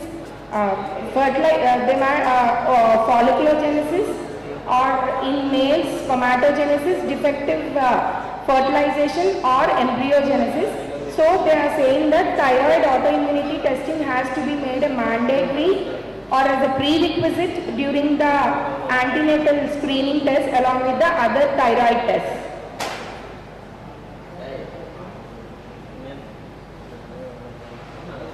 Several other mechanistic hypotheses have been proposed. They are including antibody-mediated mild thyroid hypofunction, cross-reactivity of antithyroid antibodies with HCG receptors on the zona pellucida. Does treatment with LT4 or intravenous immunoglobulin therapy decreases the risks of pregnancy loss in euthyroid women with thyroid autoimmunity? There is a study by Negro et al., which is a prospective randomized interventional trial. These researchers reported a significantly decreased rate of pregnancy loss in LT4 treated group. A limitation of this study is mean estimated gestational age was 10 weeks. Coming to the take-home message of thyroid autoimmunity is, thyroid autoimmunity is playing a role in both male fertility and female fertility. How it causes is the same defective folliculogenesis, defective ovulation, defective fertilization, defective spermatogenesis and defective embryogenesis. As there are so many studies which have been done in past recent 10 years, but none of them have concluded that euthyroid anti-TPO antibody positive women have to be treated, or there is a recommendation saying that these women have to be treated with thyroxine. Usually what we do is, if a patient has hypothyroid, if the TSH levels are more than 2.5 in the first trimester, we start them on with thyroxine, which is a very less dose. But now these upcoming studies are telling, if a patient age is less than 35 years, if the patient TSH is more than 2.5 with no bad obstetric history, keep an eye on her, watch her thyroid levels. If the same patient of 35 years with the previous bad obstetric history with thyroid of 2.5 or less than 2.5, in spite of cause, you make her undergo both these thyroid antibodies. If they are positive, at least one of them are positive, start her on thyroxine, which is 25 or 50 based on her body weight. The other studies now they are telling an additive step to these adding of thyroxine will also help her in continuing pregnancy. Those drugs are zinc, selenium. So we can start her upon thyroxine and any product which is having both zinc and selenium. The other treatment modalities are immunoglobulins also, but there are no recommendations on that. Their upcoming studies are coming.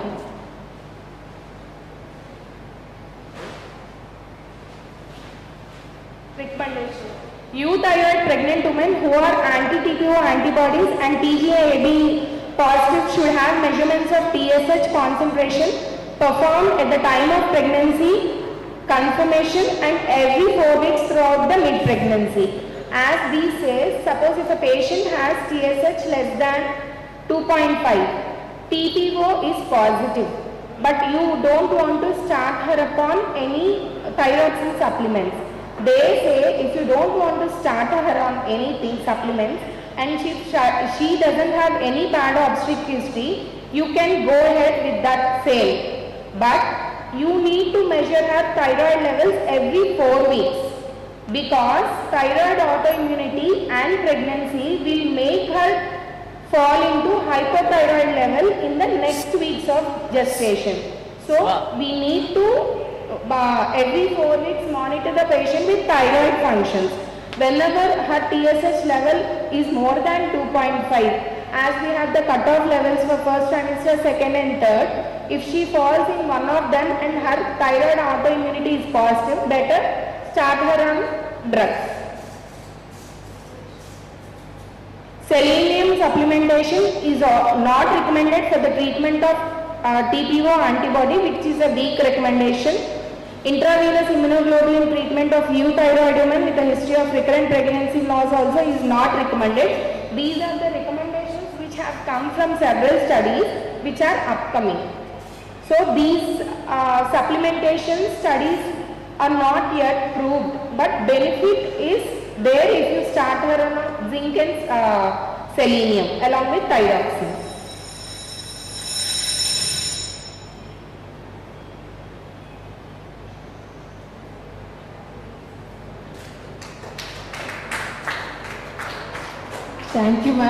Thank you for your elaborated session on TPO antibodies in infertility.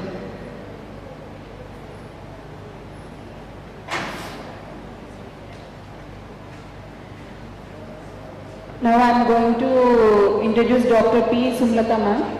She did her graduation MBBS at SVMC Tirupati, post-graduation DMB at Yashoda Institutions of Medical Sciences, senior residentship in Jitmar, Pondicherry. She is assistant professor at Sri Manakula Vinayagar Medical College, Pondicherry, postdoctoral fellowship in advanced obstetrics and gynecology at Mediscans, Chennai. E-poster and paper presentation. She did many e-posters and paper presentations at national conferences. At present practicing chief fetal medicine consultant at Rainbow Hospitals, Vijayawada. She is the vice president for SFM Society of Fetal Medicine in Andhrapradesh. Thank you ma'am for thinking of me and facilitating this introduction, and good evening to all. We just came to last session. The last topic but not the least is the pre-eclampsia screening. And the theme for the year of pre-eclampsia is predict, prevent, prevail.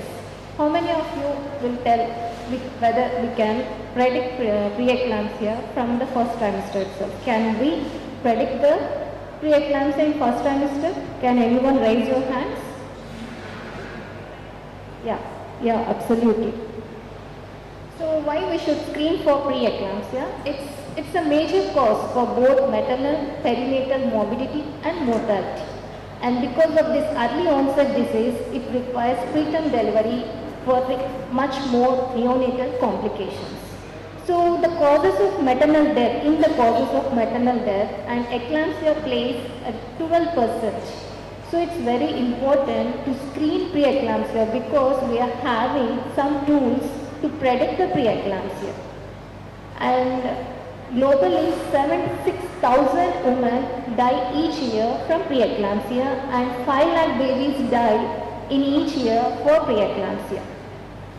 And there are many short-term complications and long-term complications. I am not going in detail. And coming to the ultrasound. What is the role of ultrasound in predicting the preeclampsia? We know ultrasound assesses the number of the fetuses, whether they are viable or non-viable, and we will screen for aneuploidies, we will screen for structural deformities, and we will screen for open ureter tube defects. Apart from that, we can screen preeclampsia also. It's an important tool in predicting the preeclampsia. Let's see how the ultrasound plays an important role. And it will help us. It's a multidisciplinary approach in predicting the preeclampsia. That means the fetal medicine department and the clinicians, obstetricians plays an important role in predicting the preeclampsia. So from age onwards, like in 2010 and 2018, the NICE guidelines and ACOG guidelines has been classified the risk factors into high risk and moderate risk factors. Based upon these risk factors alone, they have given the risk scoring of preeclampsia, like previous preeclampsia, history of preeclampsia, chronic renal disease, chronic hypertension, history of diabetes. These are all categorized as high risk factors. And what is the pitfall in this risk scoring?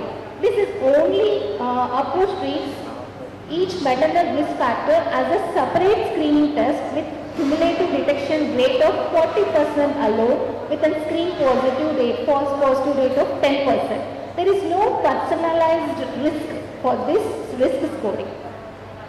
And based upon the maternal factors, the FOXI has been implemented with Gestational score. And they have given certain risk score like 1, 2, 3 for certain characteristics. And if the score is more than 3 or equal to 3, they are considered as high risk for preeclampsia, and we can prevent by starting certain management that we go in detail in later.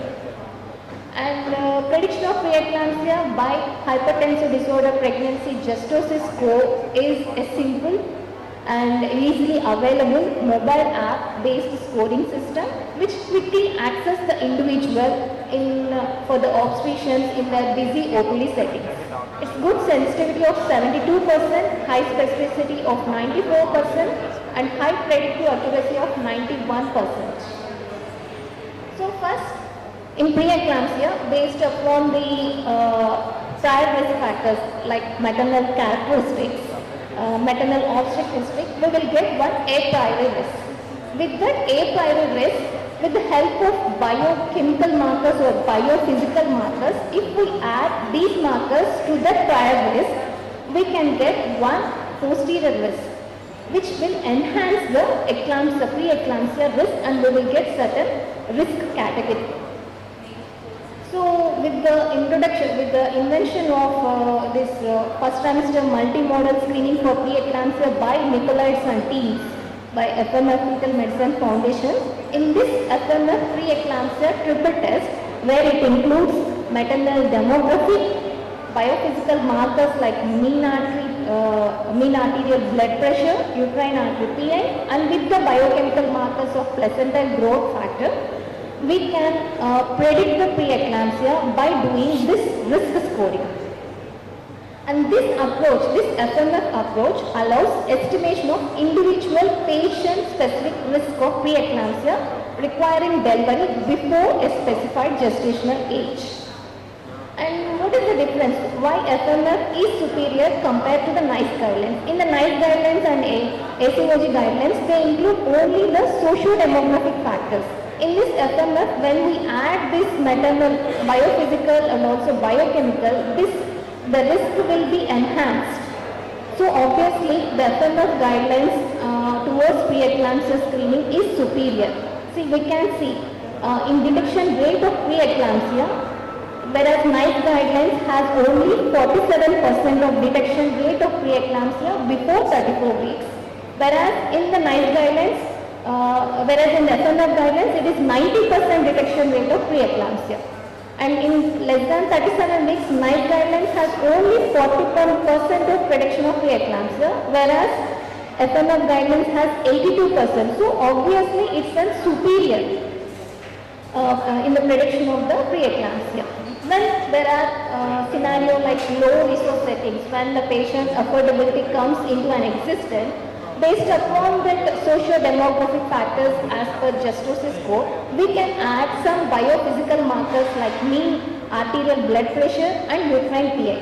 With that, we can detect 83% less than 32 weeks with a false positive rate of 10%. When we include PLGF biochemical marker, it will have 79% of detection rate. When we add all together, that is maternal socio-demographic factors, mean arterial blood pressure, uterine artery PI, and biochemical, that is PLGF, we have the detection rate of 90% of detecting the pre-eclampsia. So let us see what the markers which have that existence of this sensitivity. Maternal demographic features has a detection rate of 39% of preeclampsia in preterm, that is less than 32 weeks. For term, it is 34%. And coming to the, I'm not going in detail about the blood pressure, how it is measured, because all we know and we are at the end of the session. I don't want to get you bored. And with the mean arterial blood pressure, the detection rate of preeclampsia is 63% along with the socio-demographic factors. And coming to the ultrasound, uterine artery PI, according to that FMF ultrasound, some guidelines have been implemented how we have to measure the uterine artery PI. In those scenarios, at the efficacy of uterine artery PI has been improved, then only we can improve the prediction of preeclampsia. And it should be done by an expertise person, and it follow the FMF protocols to take uterine artery PI. First, identify the uterine artery PI, sagittal section of the uterus, tilt the probe to one side and put in color flow, and identify each uterine artery at the level of the internal os. And the sample gauge is 2 mm to cover the whole vessel, and angle of inflammation is less than 30 degrees, and at least the peak systolic velocity should be 60 centimeters per second. If it is less than 60, keep in mind that we are not taking the uterine artery branch.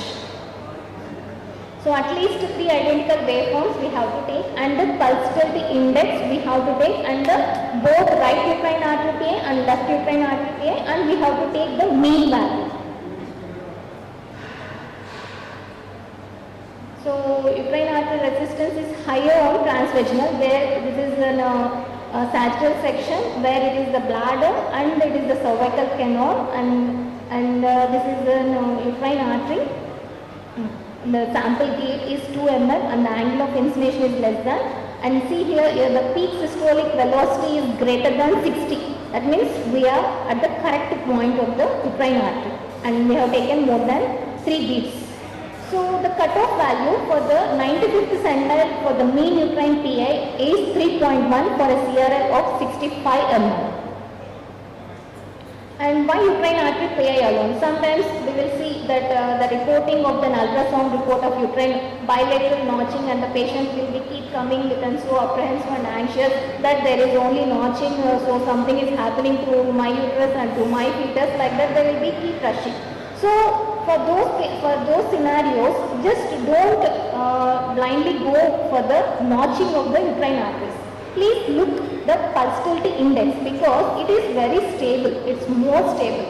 And PA can be assessed in case of absent and reversal diastolic values also.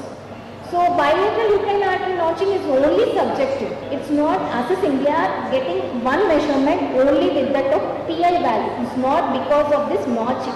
It's only subjective value. It is seen in all patients. Almost more than 50% of patients we can see this bilateral notching. Even ISWAG guidelines also has clearly mentioned how the guidelines we have to take for the uterine artery in prediction of the preeclampsia screening. So the detection rate based upon the maternal demography, mean artery uterine PIs and mean uterine artery PIs, the detection rate is 68%. So it has been increased. And coming to the biochemical markers, so only you just focus what are the biochemical markers. Here PLGF and SFLT. For the first trimester, just don't look after SFLT.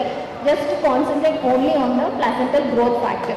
The placental growth factor is always favors and it is against to the preeclampsia. That is inverse proportion to the preeclampsia and the placental growth factor. Whenever the preeclampsia is there, PLGF is decreased. When PLGF is more, there won't be any preeclampsia. So in the first trimester, the biochemical markers are PAPE and PLGF. In the second trimester, SFLT. SFLT and preeclampsia are both one in line. When SFLT is more, preeclampsia is more. So because this is a pro-angiogenic, PLGF and PAPE, these are pro-angiogenic, whereas SFLT is an anti-angiogenic. When there is an imbalance between these two factors, and this is responsible for the pathophysiological effects in preeclampsia, and this will appear in the patient's blood before the clinical signs will appear. That's why it's very important to screen these biochemical markers. That you have to keep in mind, before the appearance of the clinical signs, these biochemical markers will be there in the patient's blood. So it is the gold standard method for predicting preeclampsia. So PLGF alone will have 55% detection rate in early onset preeclampsia, and in late onset preeclampsia it is 33%. Low values of PLGF always makes a marker for poor placentation. So another test that we have used for the prediction of preeclampsia in the late trimester is soluble films like tyrosine kinase, SFLT, and utilization of the ratio of both factors, SFLT and PLGF, that I will discuss in the later slides. So coming together, that is the method of screening where they are including mean uterine artery PA with the social demography, with PLGF, and we are getting the detection rate of 75%. See, we are adding all the 4 markers. One is social demographic factors, one is blood pressure, uterine artery PA, biochemical. So this all together, the detection rate is 75%. And this is the free software for the prediction of the preeclampsia that you can download in your OPD settings.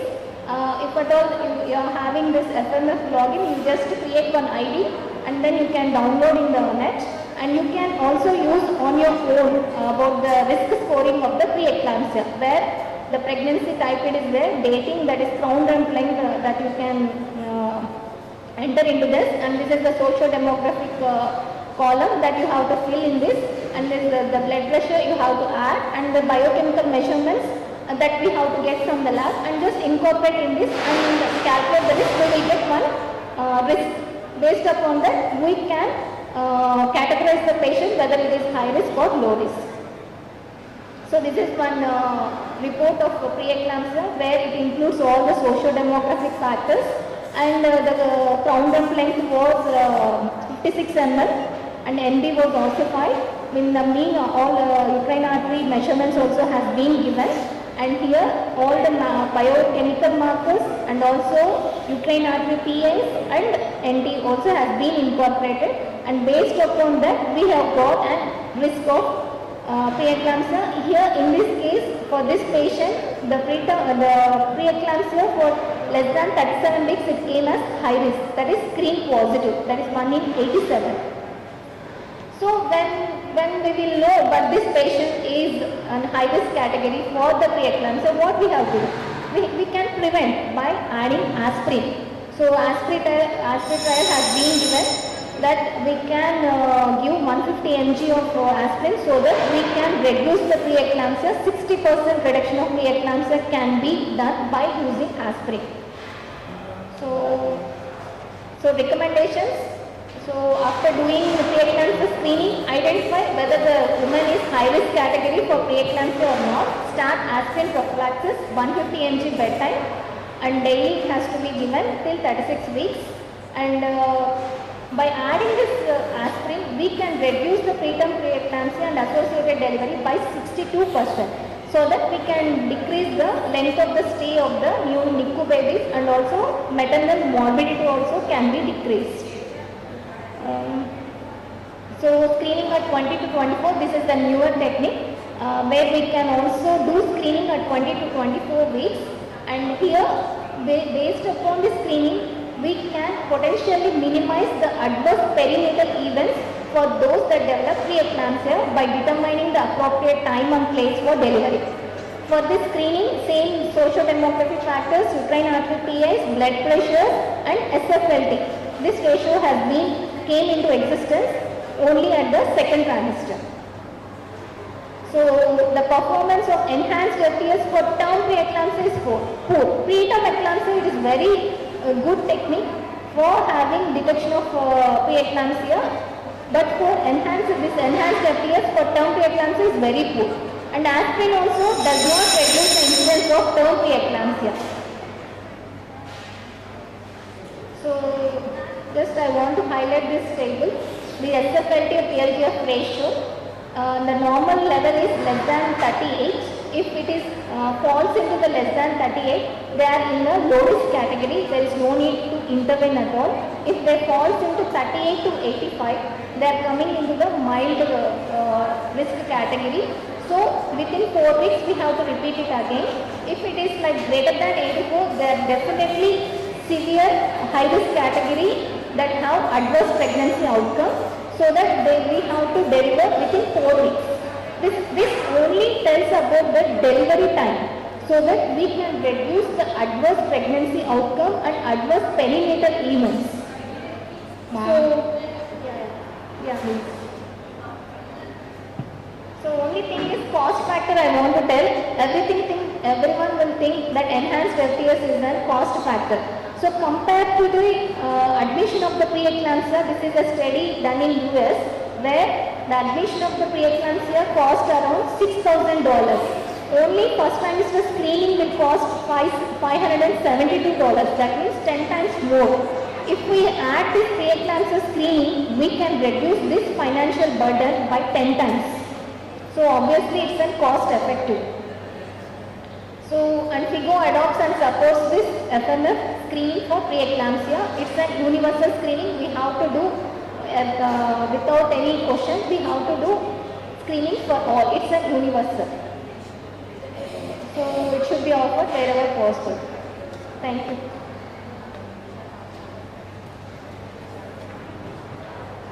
Thank you, ma'am. Thank you for your elaborate session on screening for preeclampsia.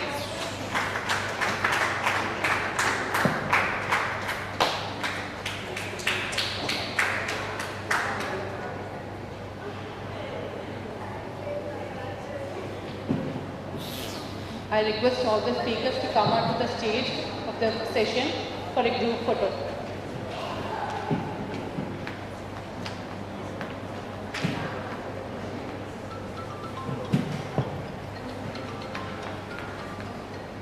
Dr. Ananda Lakshmi ma'am, Dr. Roshni ma'am, Ananda Kumari ma'am, Roshni ma'am, Dr. E. Anjani, Dr. Sundarata.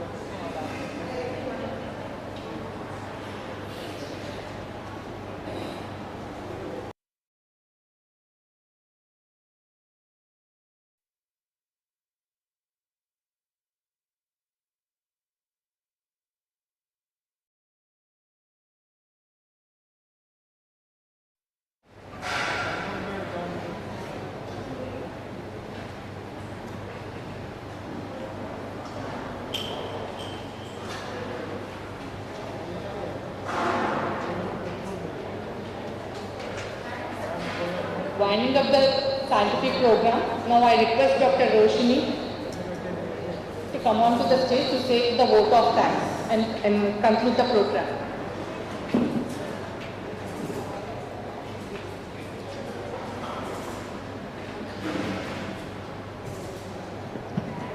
Good evening everyone. I am deeply honored to extend my heartfelt gratitude to all who have made this conference a grand success. Firstly, I would like to thank our organizing chairperson Dr. B. Nirmala Devi ma'am for her exceptional leadership and guidance. I would like to thank our president Dr. Y. Padmalata ma'am and Dr. Y. Pramuda ma'am for sharing their valuable insights and guiding us in conducting this conference. A very special thanks to our scientific chairperson Dr. K. Vijayalakshmi ma'am who has tirelessly communicated with all the speakers and worked diligently to ensure that the scientific sessions were a success. Our secretary Dr. Lakshmi ma'am deserves applause for her outstanding management of the cultural committee single-handedly. Dr. Chitra ma'am, our treasurer, who worked tirelessly not only to make the conference a grand success but also multitasked efficiently, making brilliant decisions under pressure. The praise for this success is a testament for her hard work. We are deeply grateful to our Chief Guest Dr. S. Shantakumari ma'am for honouring her promise to attend the conference despite her busy schedule. We thank our guests of honour Sri Chintamneni Prabhakar Garu, Sri Badeti Radhakrishna Garu for their gracious presence in inauguration. Special thanks to Dr. Kiranmay Devineni and Dr. Shailaja Nanduri ma'am for their dedication in conducting the No to Wow session despite the rain, demonstrating their commitment to education. We appreciate our esteemed faculty members from various places who have come to share their knowledge with us. Dr. Priya Kannappan ma'am, thank you for conducting the quiz so effectively. A big thank you to Dr. E. Anjani for her tireless efforts in managing the PG program, coordinating papers, posters and quizzes with Dr. Priya Kannappan ma'am. My heartfelt thanks to my helping hands Dr. K. Kavya, Dr. Shruti, Dr. Kalpana, Dr. Shazia, Dr. Amulya who stepped in readily to help manage the paper, poster and scientific halls. Dr. Geetika, though she is 30 weeks pregnant, has stayed with us from morning till evening and helped us throughout by coordinating paper hall. This conference became success because of all your endless efforts. Thank you very much. Dr. Lahari, daughter of Dr. Vijayalakshmi ma'am, was just one phone call away in helping us. We truly appreciate her for this. Thank you so much, Lahari. The managing committee led by Dr. K. Ramya with the help of Dr. V. Lakshmi ma'am did an excellent job and their dedication was truly inspiring.